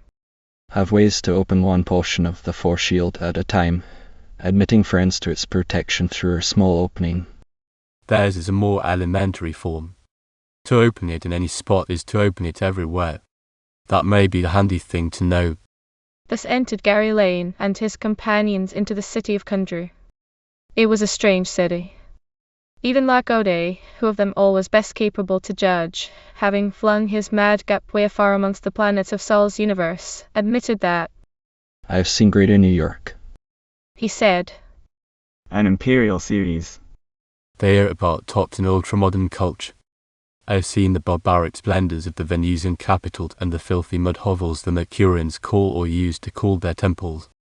But never anywhere have I seen anything which looked like this. And he shook his head bewilderedly at the heterogeneous architectural display sprawling about them. Kundru was a city of contradictions, the dwelling place of a people who believed themselves capable of attainments greater than they possessed. Here both sides of a thoroughfare so exquisitely inlaid and tessellated that it might have graced the entrance to a potentate seraglio, would be lined with dingy, malodorous dwellings earth-born dogs might have scorned to sleep in. In a corner, and the eyes widened to behold great gilded temples towering skyward in a setback architecture dwarfing the most hopeful achievements of any solar race. The sky above the city was athrong with space and air vessels. Huge, thundering rockets and gossamer winged glider craft of scintillant beauty. But the streets below rumbled with the wooden wheels of such cumbersome vehicles as that which they themselves haul painfully along. The sights, the smells, the street sounds of the city were comparable to those of an Oriental bazaar in Thought Lane, Earth's woefully anachronistic 20th century, that period when only a portion of humanity's masses had known the delights of civilized existence. Even without the benefit of the training to which they had been exposed, they could have picked their way almost unerringly to the city's center. Kundry was built like a huge wheel about the central hub, which was its palace royal. The streets through which they threaded their way was a spoke of this wheel. In the palace royal, they knew, could be found not only the governing but also the dwelling chambers of the highly elect Credaru, the ruling gentry of Magog. There also was to be found the vital control center of the sprawling octopus whose tentacles they must paralyze so the Gogian army could burst into the city. But if they had hoped to attain so far without challenge, they were bitterly disappointed. For they had penetrated scarcely a third of the way when a sudden clamor roused them from their further study of the city.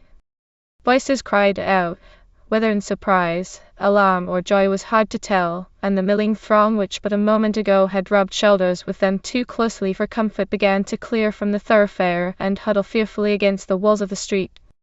Gary glanced at Dr. Kang, his eyebrows asking the question his lips barely muttered. What now? Kang answered softly. I do not know. But there is a saying of your people, when in Rome do as the Romans do. Quickly move the cart to the curbing and let us take our places with the others.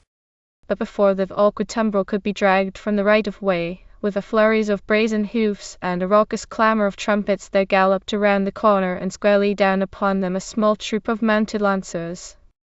There was room and to spare for these haughty warriors to pass them by. But such was not the way of the Magogian Credaru. As the cavalry captain, drawing near, saw upon the street one cart which had not yet moved completely to the curb, one tiny knot of struggling serfs who had not as yet taken abject post against the wall, a flush darkened his cheeks and his eyes darted anger. With a guttural cry he changed his troop's straightforward charge, bore directly down upon Dr. Kang and his family. Then, at the last possible moment, when it seemed certain his armed warriors and their mounts must trample ruthlessly over the bodies of the trapped quintet, shattering their cart to splinters, he drew up his men and, his voice heavy with rage, leaned from his saddle and cried to Dr. Hail! Ye there, slave, what means this? How dare you deliberately block our passage? Why do you? Began Lakude. But Lane, standing with his head abjectly bowed beside his friend, gripped the other man's wrist to silence him. And from the cart Dr. King answered in a thin, meek voice. Forgiveness, Excellence. Your servants did not know. The lash, cried the warrior captain. 20 to each of them, then let us be gone. Or wait. His eyes narrowed as the implication of Kang's words struck him. Did not know. You did not recognize our signal as we approached. Where are you from? You are not of country. Nay, master. Whined Kang. We are poor exiles of a far northern city, Tabori by name, but recently come out of the Twilight Zone to seek service in the noble capital of our race. Recently come. The chieftain's eyes narrowed still farther. Then, where is your master, serf? Our master is dead, sire. Kang explained as he had explained to the captain of the barrack guard. But it was evident that in Kundry the higher a man's post the greater became his authority and greed. But scarce had he revealed that their erstwhile master was no more than the cavalry leader interrupted him. No master they. That situation shall soon be remedied. I've the rank and authority which is mine as a Creedor of Kundry. I hereby claim you as mine own. Nah. He laughed. That I shall put you to use. A captain of the royal guard has no need of house servants. But your 2 sons should make sturdy slaves for the tilling of someone's land, and your 2 daughters. He paused and stroked his jaw reflectively. It was clear that the captain of the royal guards was reconsidering his need of servants. To forestall his thinking, Kang spoke hurriedly, invoking a law which he had learned existed amongst the Magogians. 1,000 pardons, sire, but we are not slaves. We are freemen. When our master died, he gave us household goods and chattels wherewith to establish our own little home. So? The Creedar laughed mockingly. Yet if you had not these things, old man, you would be slaves again, is it not so? Well then. He turned and barked a command to his soldiers. Instantly bright weapons leaped from the belts to the hands. And it was with the barest warning the quintet of Solarites managed to scramble from the proximity of the cart as the blazing rays of a dozen ultra-wave handguns spat flame upon the cart. In a moment of searing fire the vehicle was gone, blasted to oblivion by those frightful rays. So, continued the captain, having no chattels of your own, you are again slaves. Trummaging grew herd me these cattle to the mart, and there get for me the best price you can. And mind, he added dangerously, you bring me back all the profits. Make no mistake as to the amount. A single warder fell out of formation, gestured the quintet into a little knot before him, and pointed the way down a side avenue. The warrior captain, smirking with satisfaction, spurred his company on its journey. An hour later all 5 were parcels of merchandise in the slave mart of Imperial Kundru. Chapter Roman 18. The Control Tower. Standing there in the slave mart of Imperial Kundru, Gary Lane realized, as millions of his human brethren had discovered in past ages, that it is one thing to experience an emotional uprising when reading about a situation, but quite another to be involved in that situation itself. In his university history classes, Gary had read of the day when unenlightened Earthmen enslaved their human brothers, offering their flesh and services to hire on the auction block. From a purely rational standpoint, he had disapproved of this barbaric custom, in this age happily abandoned. But now, here on a planet inconceivably far from the little world called Earth, he himself was not only witnessing such a deal in human wares, but was, indeed, one of the chattels to be auctioned. As his mind busied himself with a board of plot and speculation, his eyes roved covertly about his surroundings. He saw the raised central dais upon which a lean and hawk-nosed auctioneer sings on the merit of a thick-thewed and filthy serf. He saw the encircling throng of bidders, Magogians ranging through all walks of life, from the lowest freedmen landowners, through the merchantmen exporters, to the elaborately caparisoned lords and nobles who lolled in their scented boxes, raising listless fingers in token of bid when an offering took their fancy. What turn this contretemps would take he could not guess. But he was not left long in wonderment. For the warder into whose hands they had been placed was impatient to rejoin his troop. With a stern command that his charges await his return, he shouldered his way through the mob to the auction block. As soon as he had gone, Lark turned to Gary, a question in his eyes. Make a break for it. Doctor. Kang spoke before Gary could answer. It would be useless, Lark. They would only catch us again. As serfs we cannot expect freedom. We might as well wait and let them sell us to whomsoever they will. If we cause no trouble, we can more easily learn that which we need to know. Gary said. The cart's gone. That's a bad break. With it were our cached arms. We're helpless now, trapped in the middle of Kundru. Hush, warned Nora. Here comes our guard again, with the auctioneer. It was so. Apparently the soldier had argued to the tradesman the necessity of selling this quintet immediately. For though the auctioneer grumbled and complained, he led the 5 to the dais. His shrill sing-song resumed its wheeling chant. And now, O nobles and freedmen, he whined. A special consignment from the chattels of the Creedar Pridute, captain of the royal guards. A family of Taborians, newly come to our city from years of talented service in the Twilight Zone under the deceased Creedar Alisar. Said family consisting of 1 elderly male in good physical condition, 2 young and sturdy males, and their mates 2 fine fertile females. How is your wish? Have I a bid on this family as a lot?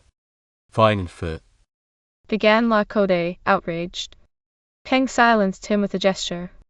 There came no bid from the assemblage, but a voice cried. We want no job lot goods in muffled packages. Bring them out one at a time and let us see them. The females first. As you wish, my lord, agreed the auctioneer. so be it. And he reached down from his dais, seized the wrist of the lovely Martian, pin in high, and hauled her to his side. Behold, O wise purchasers, He cried. Here is one of the females. A fine staunch creature in the bloom of her young womanhood, lovely and graceful as the fleeting Gaduni, but yet. And he winked lecherously at the mob. not too young to be acquainted with the lore of 1,000 delights, in which she was well trained by her late master. Rat. Grated Luck between his teeth. Another crack like that. Silence. Whispered Kang. His words mean nothing. It is written, speech will neither spot the lily's face nor hide the leper's souls. A voice raised from the audience. 200 dweri Tisru. Tisru's sharp face looked grieved. 200, sire. For a beautiful mistress such as this. 2,000, you mean? Behold this graceful throat, this slender waist. These tiny hands which can thrill with 1,000 caresses. 300. Cried another voice. 400. 500. 6. The auctioneer's oily insinuations did not lack the power to titillate his listeners. A flurry of interest sharpened the bidding. 800. 9. 1,000 dweri. Behold those eyes, those feet, those golden arms. 1,200 Tisru. She can sing and dance and play sweet music. 1,400. Behold those lips, gentlemen, those dainty shell-like ears. A coarse laugh broke from one of his listeners. Stop pointing out things we all can see, Tisru. I told you before we want no packaged goods. Off with the woman's rags that we may know on what we bid. It was evident that Tisru had been cleverly biding his time for some such request. Now, with the air of a sculptor preparing to unveil a masterpiece, he pretended humble acquiescence to the demand. Very well, my lords and masters. He whined. Then prepare yourselves for a vision of blinding radiance. His greasy talons reached out to clutch the single supporting halter of Penny's crude garment. The girl froze at his touch, and a color suffused her clear, golden skin, but true to the teachings of her race she said no word, but stood stock still with lowered head. But if Penny could endure personal degradation for the good of the cause, and if Ken could philosophically accept this as a necessary evil, not so the two young earthmen. As if both stanchions of a bridge had broken simultaneously, Lac O'Day and Gary Lane held themselves forward side by side. O'Day's voice was a blaze of fury. Take your hands off her, you slimy weasel. With a slashing blow he loosened the man's grip, hauled Penny to the shelter of his arm. Tisru gasped. His anger narrowed his eyes, and with a hiss he groped for a knife sheathed in his belt. But he never touched it. For at that moment Gary struck. His right fist moved scarce 15 inches, but it smashed the auctioneer's bearded chin with a furious accuracy. The man flew backward off the dais, flailing, awkward, scrambling, spitting blood from his broken lips. Then everything was bedlam. The crowd came to its feet, roaring in outrage at the sight of serfs who dared rebel. Knives whipped from belts as figures surged forward. Not only knives, but deadly ray guns, too. And Gary panted. We're in for it now. Stand them off as long as you can, Lar. I'll see what I... But there came an interruption. A sharp, incisive voice rose from somewhere at the back of the throng. No. Touch not the slaves. Let none move another step. All heads turned as one. A current of astonishment coursed through the throng, swelling to a murmur as the speaker was recognized. Moranu, seneschal of the inner council. And there pressed through yielding ranks a Magogian clad even more grandiloquently than any the Solarites had yet seen. A tall, impressive figure who carried himself with an air of supreme and confident authority. Haughtily he strode to the steps of the dais that confronted the rebels. Now by the gods. He marveled. You too must be madmen. Had I not been passing by for your rebellion at this moment, your bones would be pickings for the curs of the streets. The curs of the city. Brando they savagely. And not all full-legged. But in meat. continued the newcomer. You find one who admires a fighting spirit in howsoever an unsuspected source it may be found. Eyes and an eye which needs no stark unveiling to detect beauty. Tisru. He turned to the auctioneer who, glaring malevolently at his attackers, had cringed back onto the dais. I will bid me this family of rebel serfs. What is your price? The auctioneer pleaded greasily. I can set no price, my lord. This is an open auction with chattels sold to the highest bidder. So, the seneschal eyed each of the quintet in turn, appreciatively appraising the two girls, nodding his head slowly at the frames of the two young men. Doctor, Peng he dismissed with a glance, then turned to Tisru. The old one I do not want. For the young ones is a lot 10,000 dwari. Is there a higher bid?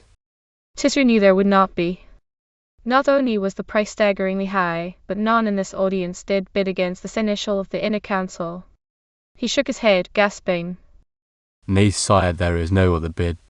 For that price take also the old one with the components of Tisru's mart. The Morani nodded to a servant, who negligently tossed a bag to the auctioneer. The lord nodded to his new purchases. Follow me, he commanded, and led the way from the marketplace. An excited hum rose from the crowd to follow their exit. As they followed, they knew. Donut. It was all the members of the Salarite quintet could do to mask the triumph which threatened to reveal itself on their features. For almost instantly it became clear that they were being led to that very spot they had hoped, but had not known how to plan to attain. The hub of Kundru which was the Palace Royal. As they journeyed along, their superiors mounted on the curiously horse-like creatures which the Magogians called Batanidi, themselves, of course, humble of foot. They could not help but overhear the conversation between Moranu and his companions. 10,000 dwari. That was a lot to pay my lord seneschal for 5 carcasses, said one. Moranu chuckled. It was worth it to see the spittle of greed drool from that hawk-faced old scoundrel's lips. Nor is it a bad buy. Of course the old one. I do not know where we can use him, you aged serf. He cried to Doctor. Ha! What talents have you, if any? Peng scraped servilely and said, I have a smattering of mechanical law, O master. Much my former owner taught me about the operation of instruments and machines. So, and much you have forgotten by this time, no doubt, grunted Moranu. Still I think I know a place where you can be of use. The control tower. You will need no strength there, but that's sufficient to push buttons. The control tower. It was with an effort that Gary Lane restrained the cry that surged to his lips. But his eyes leaped to those of the aged doctor, and found their assurance that Kang would well know what to do when he found himself within the control tower. And the young men? Asked another of the riders. For the games, of course. Laughed Moranu. Where else? Tell me, when have you seen before 2 slaves with such spirit and courage as these showed? It will be worth many an afternoon of boredom to watch these pit themselves against the fanged Goraru or the 2-horned Snarry in the arena. Perhaps, jibed one of the young nobles slyly, we might even match them against one of the what were they called? Earthmen, when we capture the creatures. And all laughed. Gary wondered what form that laughter would take with these carefree young noblemen to learn the truth about the captives. And the girls, I suppose, go to. Began still another speaker. Moranu nodded. Less, of course. Too bad, murmured one of the younger noblemen regretfully. The pale one I could use myself. The gold-fleshed one for mead. Chuckled another. That's right. Growled out between clenched teeth. Talk it over. One day I'll make you eat each other's tongues. Who could not? Asked Moranu. But we can afford to be magnanimous this once, and surrender them to our brother. After his long privations he deserves a little relaxation. Thus they came to the gates of the Palace Royal, a city within a city, a citadel within an armed camp, the innermost fortress of fortified Kundru. And it was here their little group was broken up. As they passed within the gates, the nobles dismounted, surrendering their beasts to grooms, and Moranu designated the direction to which each slave should be taken. The old man to the control tower. Tell the Zalu to set him to work. The girls to the baths, then to the seraglio of adornment, then to await our brother's pleasure. The men, well, for the present quarter them with the palace help. Away with you now. Thus callously were the 5 members of a family separated. Gary and Locke were placed in the charge of a young lieutenant who led them through a maze of corridors beneath the citadel towards the servants' quarters. As they followed him, Gary asked meekly, Your pardon, sire, but you spoke of Erzman, or creatures of some such name. What are these? Fierce beasts we must meet in the arena. The subaltern chuckled. Earthmen. Fierce beasts. That's good. No, slave. They are puny creatures from afar who recently dared attempt to storm our planet. They were driven off by our cruisers and crushed, we believe, on Darkside. But a search is being made for them. If they are found, I promise you rare enjoyment at the games.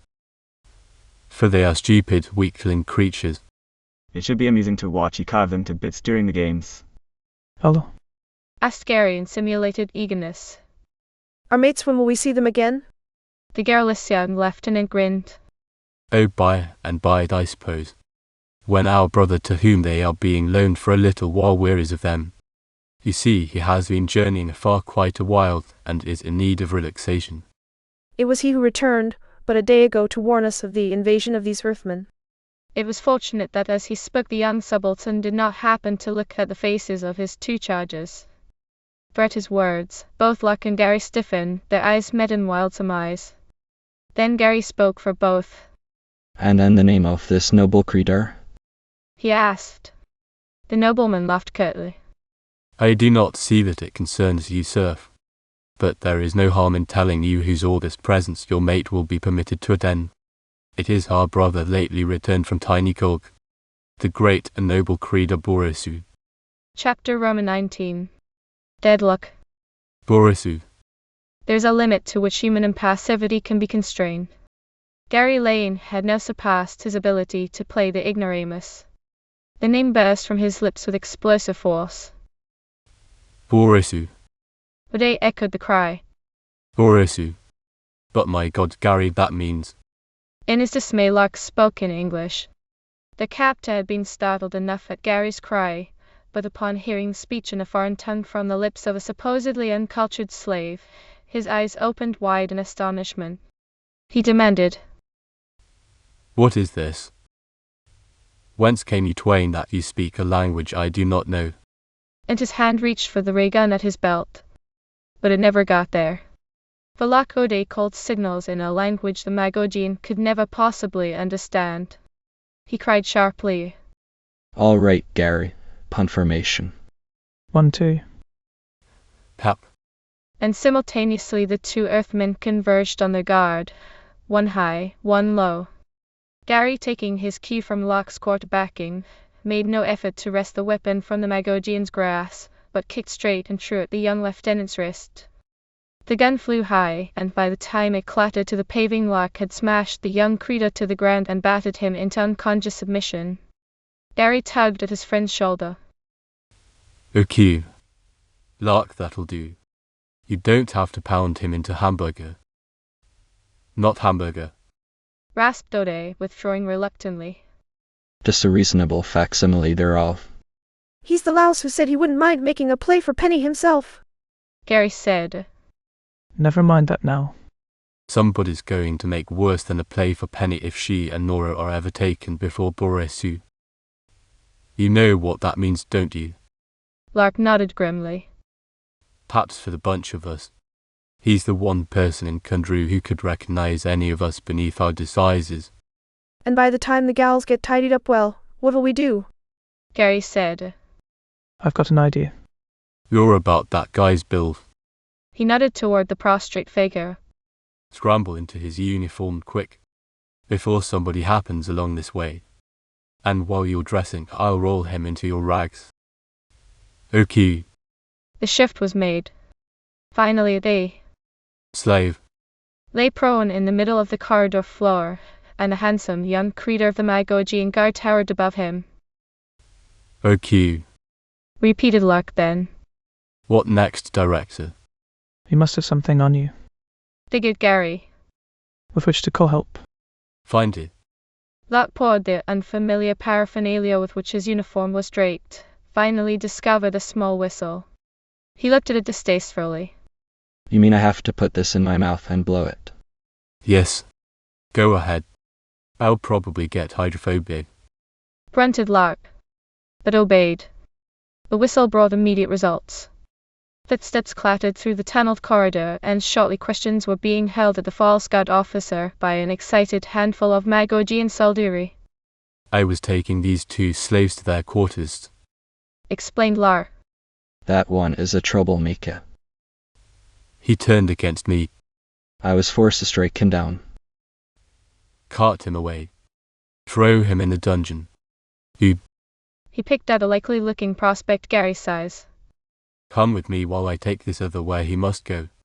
So, as the band of soldiers led their unconscious Krita into durance vile, Locke and a soldier escorted Gary to the first conveniently dark passageway. From this came shortly a thud, as of some blunt instrument striking a heavy object. And a few moments later 2 warriors clad in the habiliment of the Magogian armed forces were speeding upward through the labyrinthine corridors of the Palace Royal toward those chambers to which the girls had been taken. They had ascended 3 levels and reached the point in the Palace Royal where the corridors were beginning to look less like passageways of a fortress and more like the aisles and avenues of a residential area when there burst about their ears a cascade of sounds at once bewildering and startling. It was the clamor of a myriad of ringing bells, sharp warning toxins sounding an alarm of some sort. Whence it came, at first they could not tell. Searching for an explanation, their eyes discovered a series of grilled openings periodically spaced about the wainscoting of the chambers through which they hurried. Gary guessed. A general communicating system of some sort, Lar. But what does it mean? Do you think Borisu has seen the girls discovered? He's hardly had time. Demurred Lar. But something's up, no doubt about that. Oh, here comes someone. Perhaps now. He lifted his voice in a shout as a soldier clad like Gary raced into the corridor. Hello there, you.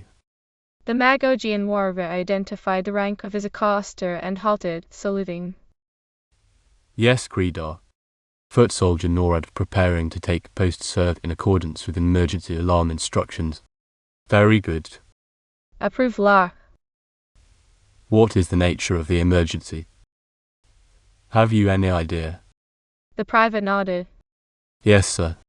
An official telecast was just issued over the diaphragm. It is a Gogian attack. A Gogian. Well, not exactly an attack, sir. Yet, because the force barrier prevents their entering Kundru. But a mighty army of the cursed Darksiders have been spotted by our observation posts. They number in the tens of thousands. They have been seen at every gate. Apparently their army has completely encircled Kundru. Good. Said Lar. I mean. Very good, soldier. Report to your post as ordered. Oh, what is your post? Main control tower, sir. The ultra-wave cannon. Indeed. Lark's eyes lighted sharply. And where lies this tower? Right at the lowest level, of course, sir. Began the Tremere. Then stopped abruptly, suspicion darkening his gaze. His voice changed tone, and one hand crept furtively toward the sidearm holstered at his side. But how is it that you, Akredar, do not know? That, Said Luck softly, is a question you must ask your ancestors, Tramir. and his hand, too, streaked to his belt. Before the startled warder could draw, a shaft of orange lightning seared the life from his body. It was a charred carcass when it hit the floor. Gary said regretfully. Poor devil. He was only doing his duty as he saw it. War Reminded Lark. is war. The only good enemy is a dead enemy. We know where we stand now. The Gogians are on deck as they promised to beat, and we know where the control tower is. Now if we can just lift that barrier shield. We must get the girls first. Reminded Gary. I think we're almost there. Come on. He was right. They sped through a few more chambers, then emerged into an apartment more elaborately furnished than any seen so far. Into this they shouldered rudely. At sight of them a gross figure, a mountainous mass of jelly-parodying Magogian manhood, came mincing up to them on swollen feet emitting shrill little bleats of horror and dismay. Creedar. Tramil. 1,000 pardons, but these are the women's quarters. You have no right here. Beat it, Capon. Grunted Lark, and with a twist of his foot sent the piping eunuch sprawling. He lifted his voice. Penny. Nora. Where are you? As his cry, a flurry sounded from an adjacent chamber as curtains flung apart, and Penny and Nora ran to greet them. They still wore the peasant rags in which they had been sold.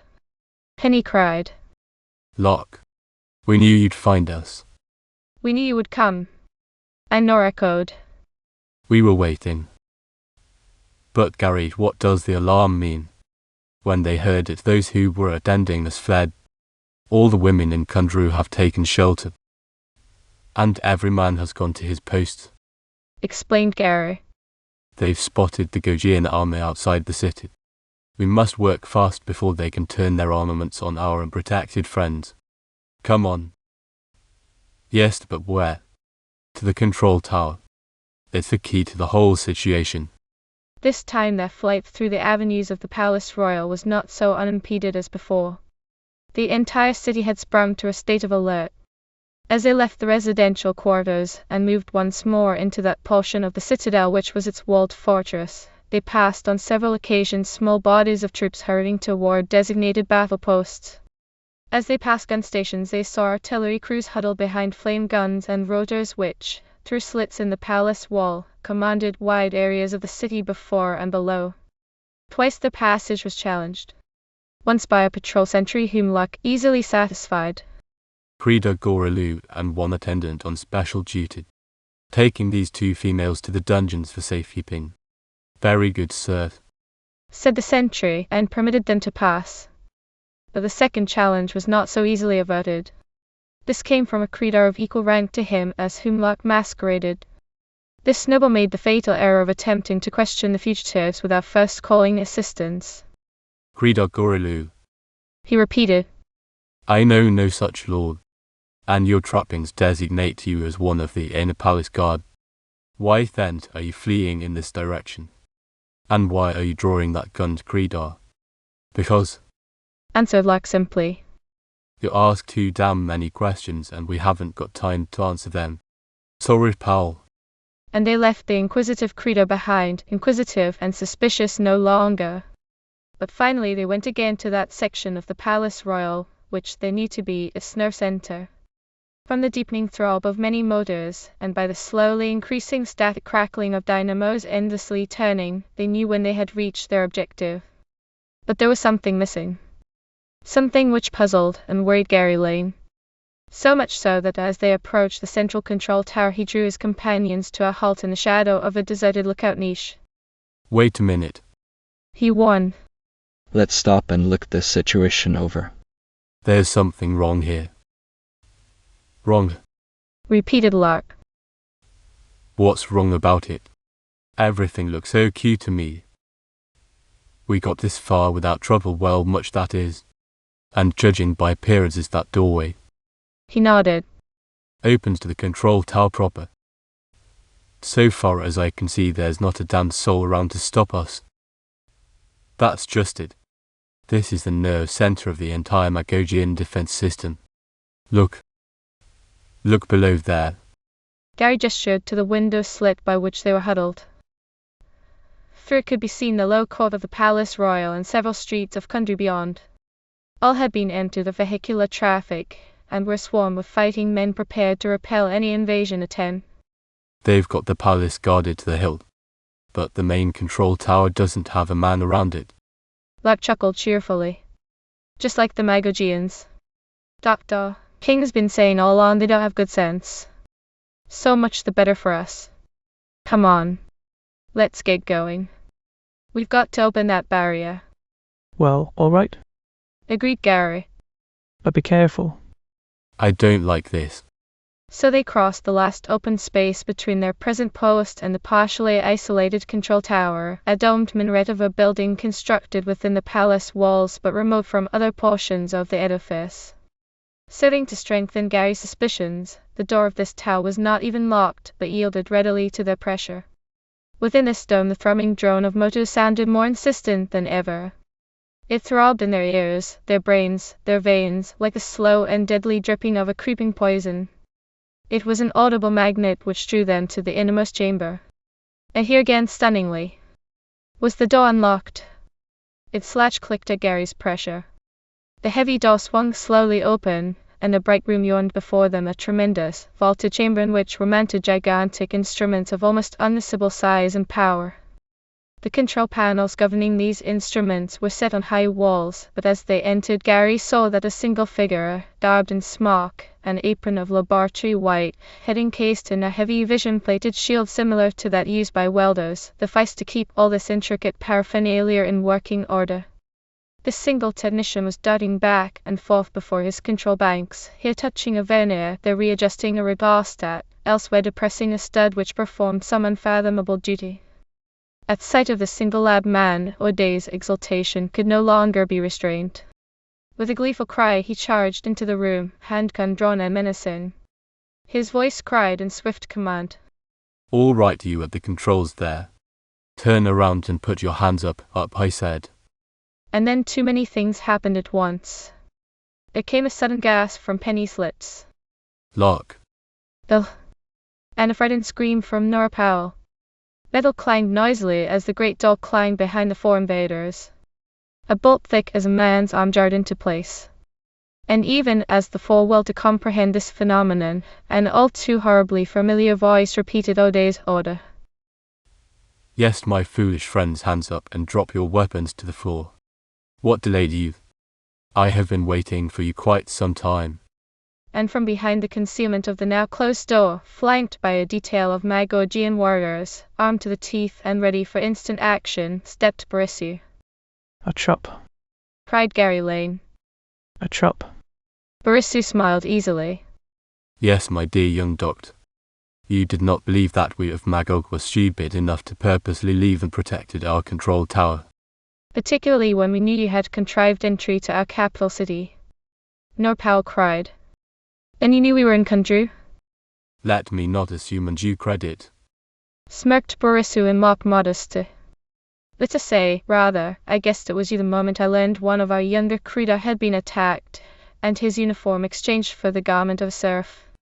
When upon further investigation it was learned that the self-same serf, in company with four of his pretended family, had created a scene of violence at the slave market, it was not hard to guess that such impetuous blunderers must be part of the late comradeship of the liberated.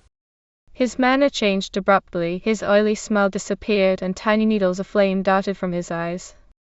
But enough of this. He rasped. There are but 4 of you here. Where is the 5th? Who was he? Muldoon. Or that young traitor patrolman, Captain Warren? Gary stared at him in frank astonishment. This did not make sense. Was it not to this control tower that Dr. Kang had been sent? If Borissu and his henchmen had not already met and apprehended the Martian savant here, then where? A sudden thought struck him, one so staggering that it was only with an effort that he kept his eyes from turning in a revelatory direction. He struggled to keep his voice under control. He asked levelly. And suppose I refuse to tell you, Borissu? It will not greatly matter. Snarled the Magogian. But I warn you it will be better if you do tell. Speak now. Who was the 5th member of your party? 5th member, Said Gary slowly, stalling for what he had reason to believe was precious time.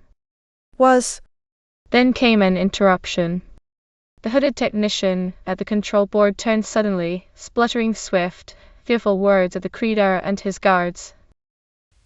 My lords, your attention quickly. Something has gone wrong with the force barrier. Wrong. Echoed Borissu, turning swiftly to the man. But nothing can go wrong. What do you mean? It's weakening. Failing. Come see for yourself. The technician pointed with trembling fingers at an alarm signal high upon the control banks, a light now pulsating in fitful ruby flares. Borisi spat a stream of angry curses, turned and waddled hastily across the amphitheater to the engineer's side. Where is the fault? He demanded wildly. Hurry, man. This day yourself. Don't stand there like a stricken schoolgirl. Do something. Very well, Borisu, cried the engineer, his voice changing suddenly. I will do something. His hand leaped out and tore the pistol from the Credo's grasp, in one split second completely changing the situation. Down on your face and keep your arms outstretched above your head. Tell your men to throw their weapons away. Chapter Roman 20. The Last Treachery. Kang. The name burst from Lakode's lips. Quickly. Crisped the Martian scientist. Pick up their guns. Daughter. As Locke and Gary and Nor scrambled to the task of collecting the astonished Magogian's fallen weapons, Kang directed his attention to Penny. You will find my former slave apparel in that cupboard. Tear it to strips and bind our enemy. Bind him, demanded Lark. Why waste good rags on a scoundrel like that? I know a better way to take care of. No. Commanded Doctor. How? We will need him to transmit our peace terms to the Magogians when our allies have flooded the city. And these others. Kang said. The storage closet over there. Throw them into it and lock the door. There is no reason to okay an useless budget. These soldiers have committed no crime but that of obeying orders. But Cade, said Lark. You're running the show. He headed together the now helpless and sadly bewildered half-dozen Magogian guards, and thrust them into the cubicle pointed out by the scientist. When the door was secured behind them. But how did you manage to get control of this chamber? Asked Nor Powell. Kang shrugged. It was very simple. There was but one man watching these panels when I was brought here, the technician whose garments I wear. He expected no trouble from an elderly slave. And since we two were alone, well, it seemed an elementary precaution to don his clothes before I began the necessary operations. And the barrier? Inquired Gary eagerly. You have lifted it yet? Not yet. I had first to make a few alterations in the Magogian machinery. I wanted to make sure a power failure would not cause the barrier to fall before all our allies had entered. My work is now complete. And so... Kang turned to the panels. His hands tugged at a single gigantic switch. No light glowed. There came no change in the humming sound that permeated the control room. The adventurers looked at Kang and at each other anxiously.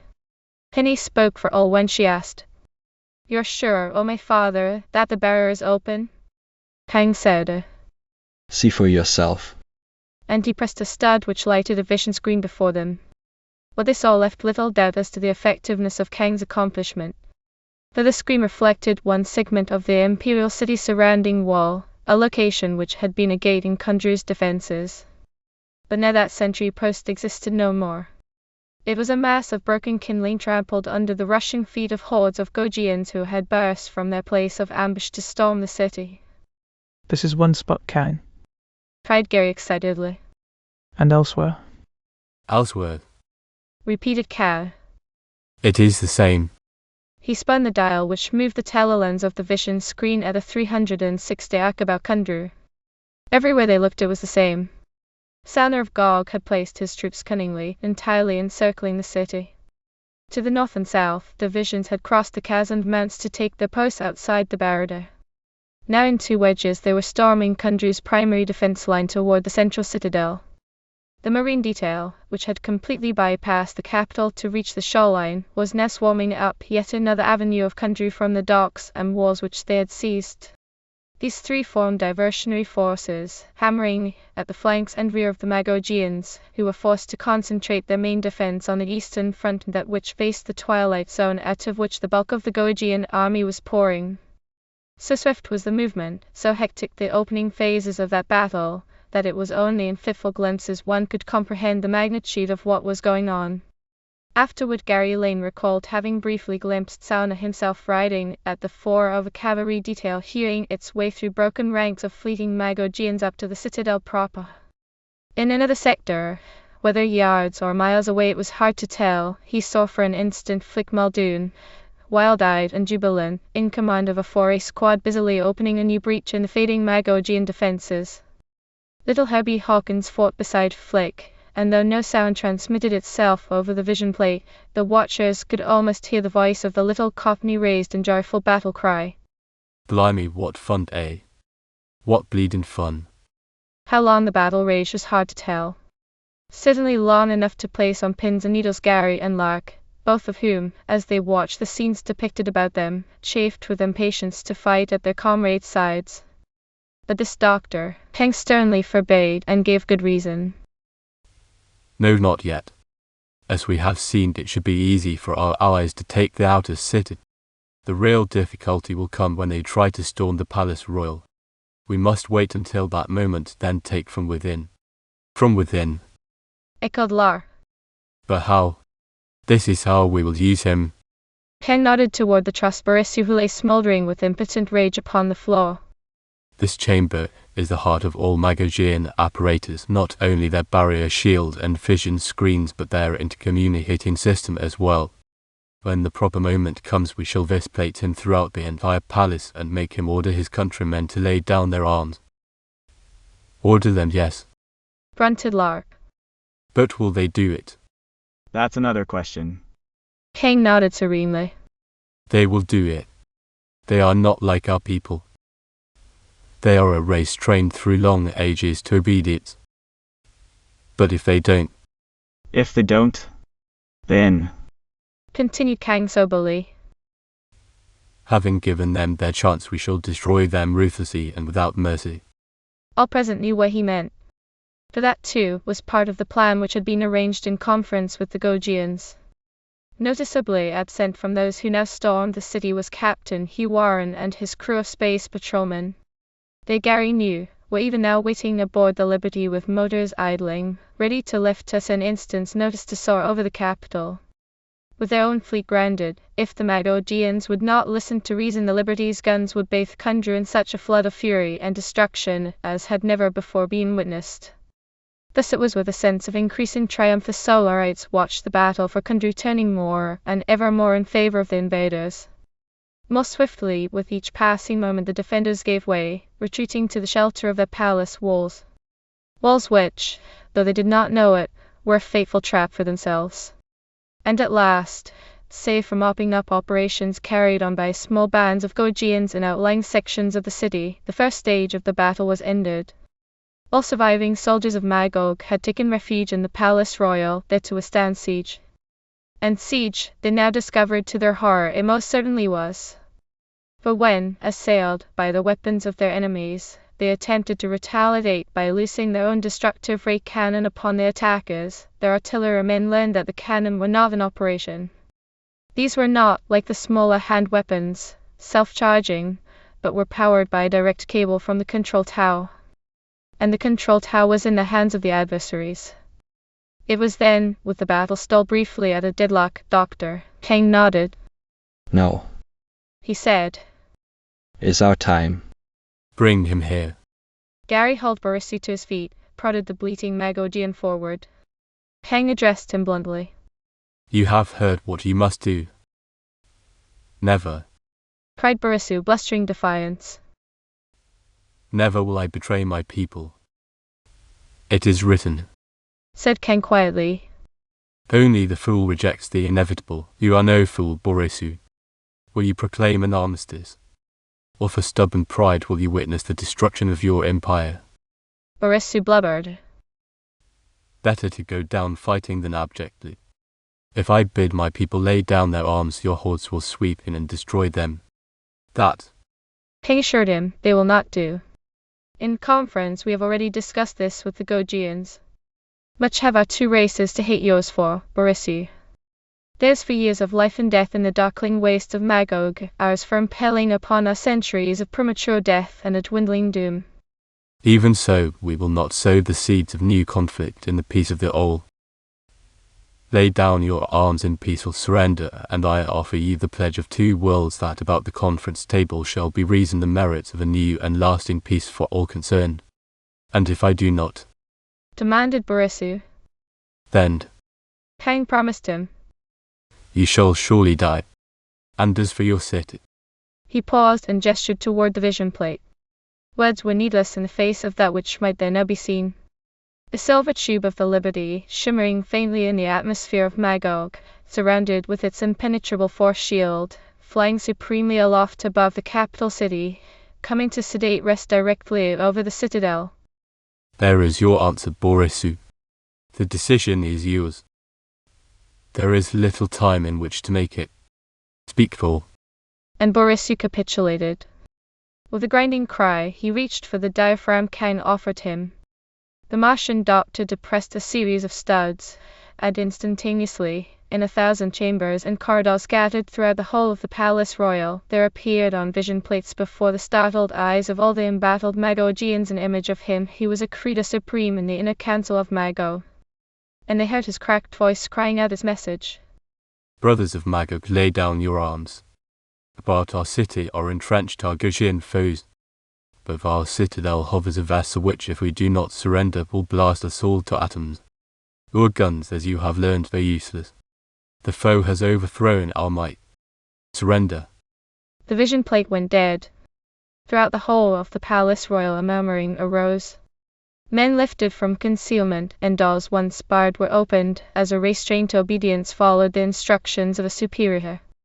The Battle of Magog was ended. Days before, hours before, even short minutes ago, Gary Lane had hated this little man who stood beside him. Had wished nothing more than an opportunity to meet him face to face, and crush the life from his treacherous little body. But a victor can afford to be magnanimous. And now, in this moment of triumph, Gary found it in his heart to feel commiseration for one who, though he fought to distorted ends, had seen his empire fall before a braver, cleverer force. He turned to Borisu, and in a quiet voice he said, Well done, Borisu. You have my pledge with that of Dr. Kang that you shall not regret this move. There shall be no vindictiveness in the peace terms we offer. Only justice and equality for all. No more warring between our worlds. And Borisu said quietly, Yes, it is over. It is done. It is finished. And I have lost. I will not say I am not sorry, but we must bow to the inevitable. And now, Doctor, hang my bonds. I'm free to. Kang said simply, Yes, Borisu, you are free. and he moved closely to the little man to cut the strips of cloth which bound his wrists. A knife flashed briefly, and then, Father. screamed Penny. Father, look out. He. Her words were drowned in a roar of rage as Gary, stirring belatedly, was witness to the last mad vengeance of the erstwhile Creator Borisu.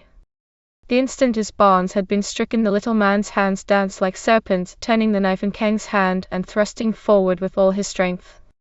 Kang grunted once heavily, then slumped forward, hands clutching futilely at a blade which clung half buried in his side. From between his clawing fingers surged ugly rivulets of crimson. Nor was this all. In the same flashing movement, Borisu snapped a ray pistol from the falling doctor's belt, turned its lethal muzzle upon those who leaped toward him. His mad voice rose in harsh command. Back. Back all of you, or I will ray you down like dogs. Victory day. His laughter cackled shrilly. Your moment of triumph. We shall see.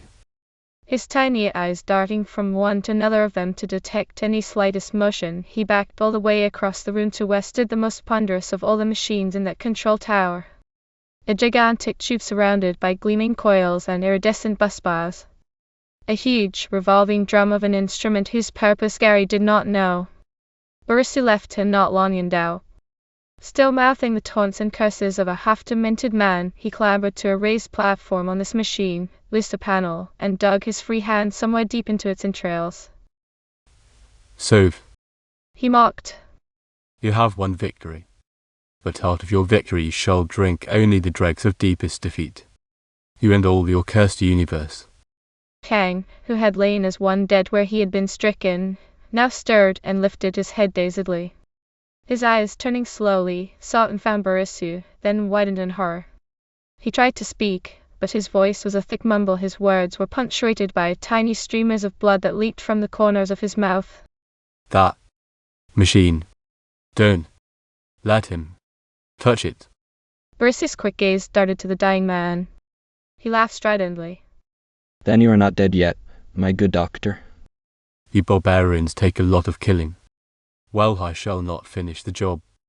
I much prefer that you should live long enough to watch with your comrades the vengeance of Borisius. He tugged suddenly, and something came loose in his hand. Wires. Connecting wires of some sort.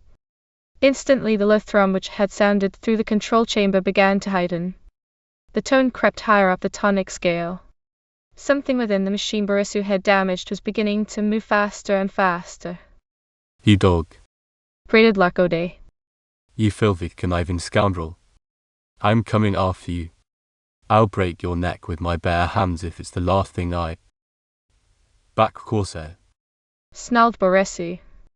I assure you take another step forward and it will be the last thing you ever do. You see this object I hold in my hand? He dangled a bit of metal before them tauntingly. You are space-trained men. Do you recognize it? It is a governor. Ah, yes. A small governor controlling the speed of the instrument upon whose platform I now stand. Until this moment the machine has always operated at an inexorable and never-changing rate. But no more. From this moment henceforth the machine will gain speed. And speed. And speed. His voice broke in a shrill cackle. And you know what that means, my friends. Wade said stoutly. I know it means your death, Borisius. Here and now or elsewhere and later, but surely your death. Perhaps so.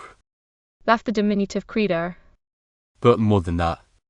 It means the swift and final death of your universe. For this on which I stand, gentlemen, is the instrument we of Magog have for years been playing upon your system. The ultra-wave cannon. And now I have speeded its action to such an extent that the length of your world's existence may be measured no longer in weeks or months but in hours. A pang of fear drove deep into Gary's heart. Mad the little man might be, but staring into his red-rimmed eyes Gary knew he spoke the truth. The ultra-wave cannon, speeded 1,000-fold, was hurling its destruction ungoverned upon a universe which even now was dwindling to the breaking point. This then was the end of their adventure. It did not matter that they had come afar and conquered many hazards. Here at the last moment, with triumph within their grasp, was to be torn from them all for which they had fought and labored, and his eyes sought Dr. Kang and died. What if their mission were a success and Magog's power overthrown, the children of Gog returned once more to look upon the sun? The children of Earth within a matter of hours would be obliterated in what to them would be a horrendous holocaust of flame, but would to observers from this far vastness seem no more than the flickering of a momentary candle in lost distances. He cried in a choked voice. Borisius. Stop. For God's sake. But his plea dangled unfinished. For at that moment a miracle transpired before his eyes. Dr. Kang, who should ere now have been dead, with some supernal effort had not only raised his head, but was slowly, laboriously, rising to his feet. He stood there for a moment, swaying dangerously, his knees half buckled beneath him, his eyes already glazed. And again his lips parted in that thick and blood-spumed mumble. Borisius, turn off that gun. The doctor. Mocked Borisius. Disheartened. The doctor is courageous. But the doctor is also a fool. Stop this gun. Never. Not until your world has met the oblivion it deserves. Not until wait. Stand back there, you fool. Stand back. Ah. The ray gun in his hand gushed a livid flame as Kang, tightening his worn, exhausted body for one final effort, pitched forward convulsively. The random shot missed the old man, and Borisius screamed a cry like that of a stricken animal, as in a last futile moment he realized Kang's intention. Kang, already living on borrowed time, was yet the scientist. He alone, of all in the room, had seen what could and must be done. He alone, of all those who stood helplessly trapped, was close enough to do it. 3 strides he stumbled forward. Then Borisius' second blast caught him squarely in the chest. If he should have been dead before, he was surely so now. But it did not matter.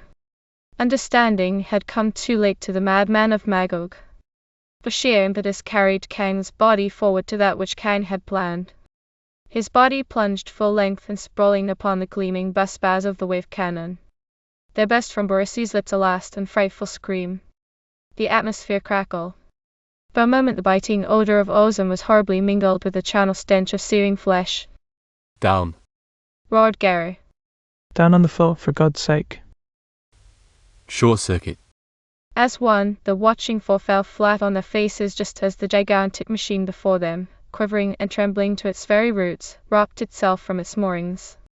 And in a roaring fountain of flame exploded into a million fragments. Chapter Roman 21. Journey's end.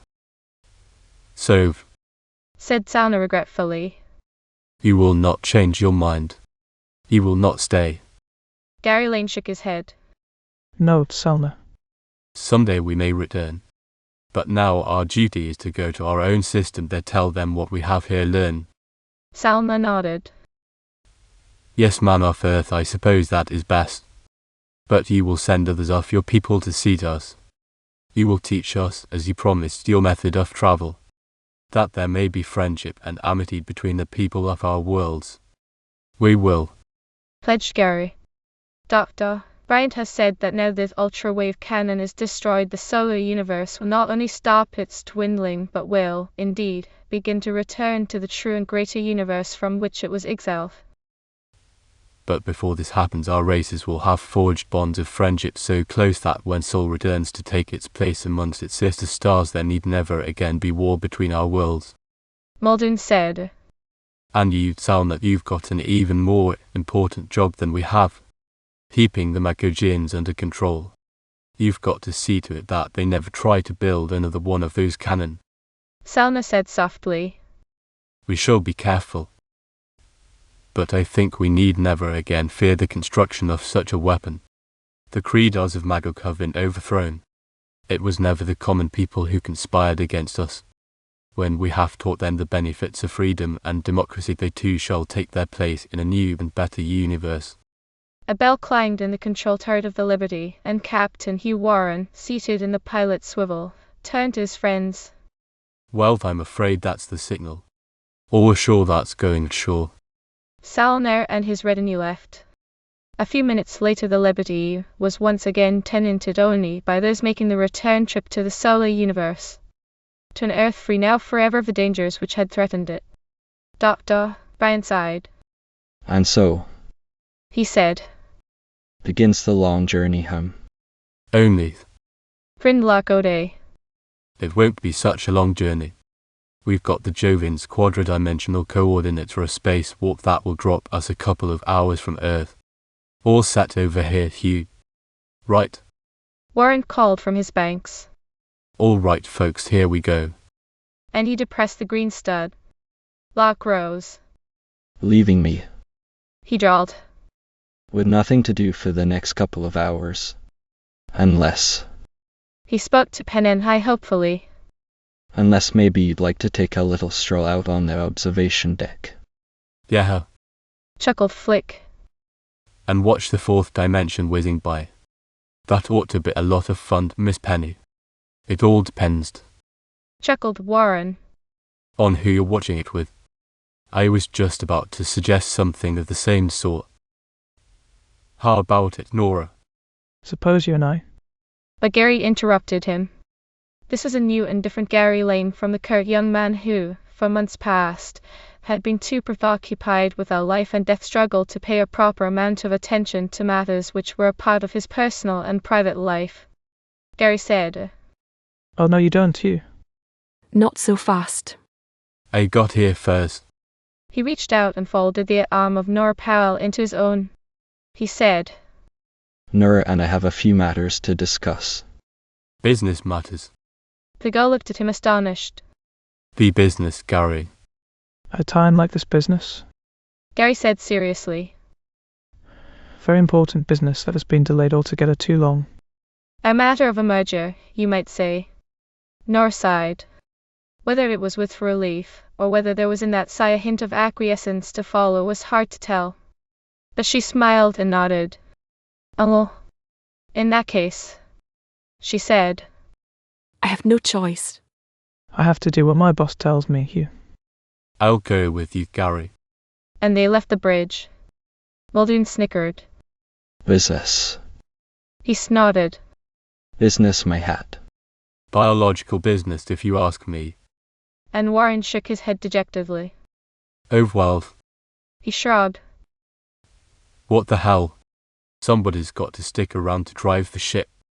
I hope you enjoyed reading the book That Worlds May Live With Me. If you like this, please remember to like and subscribe. Please visit @Autonomy if you want to see different types of videos we produce. For statistics on our videos, visit @AutonomyCore. Visit our story reading channel website at https://autonomy.com/autonomyproject/autonomous stories/. Happy YouTube travels!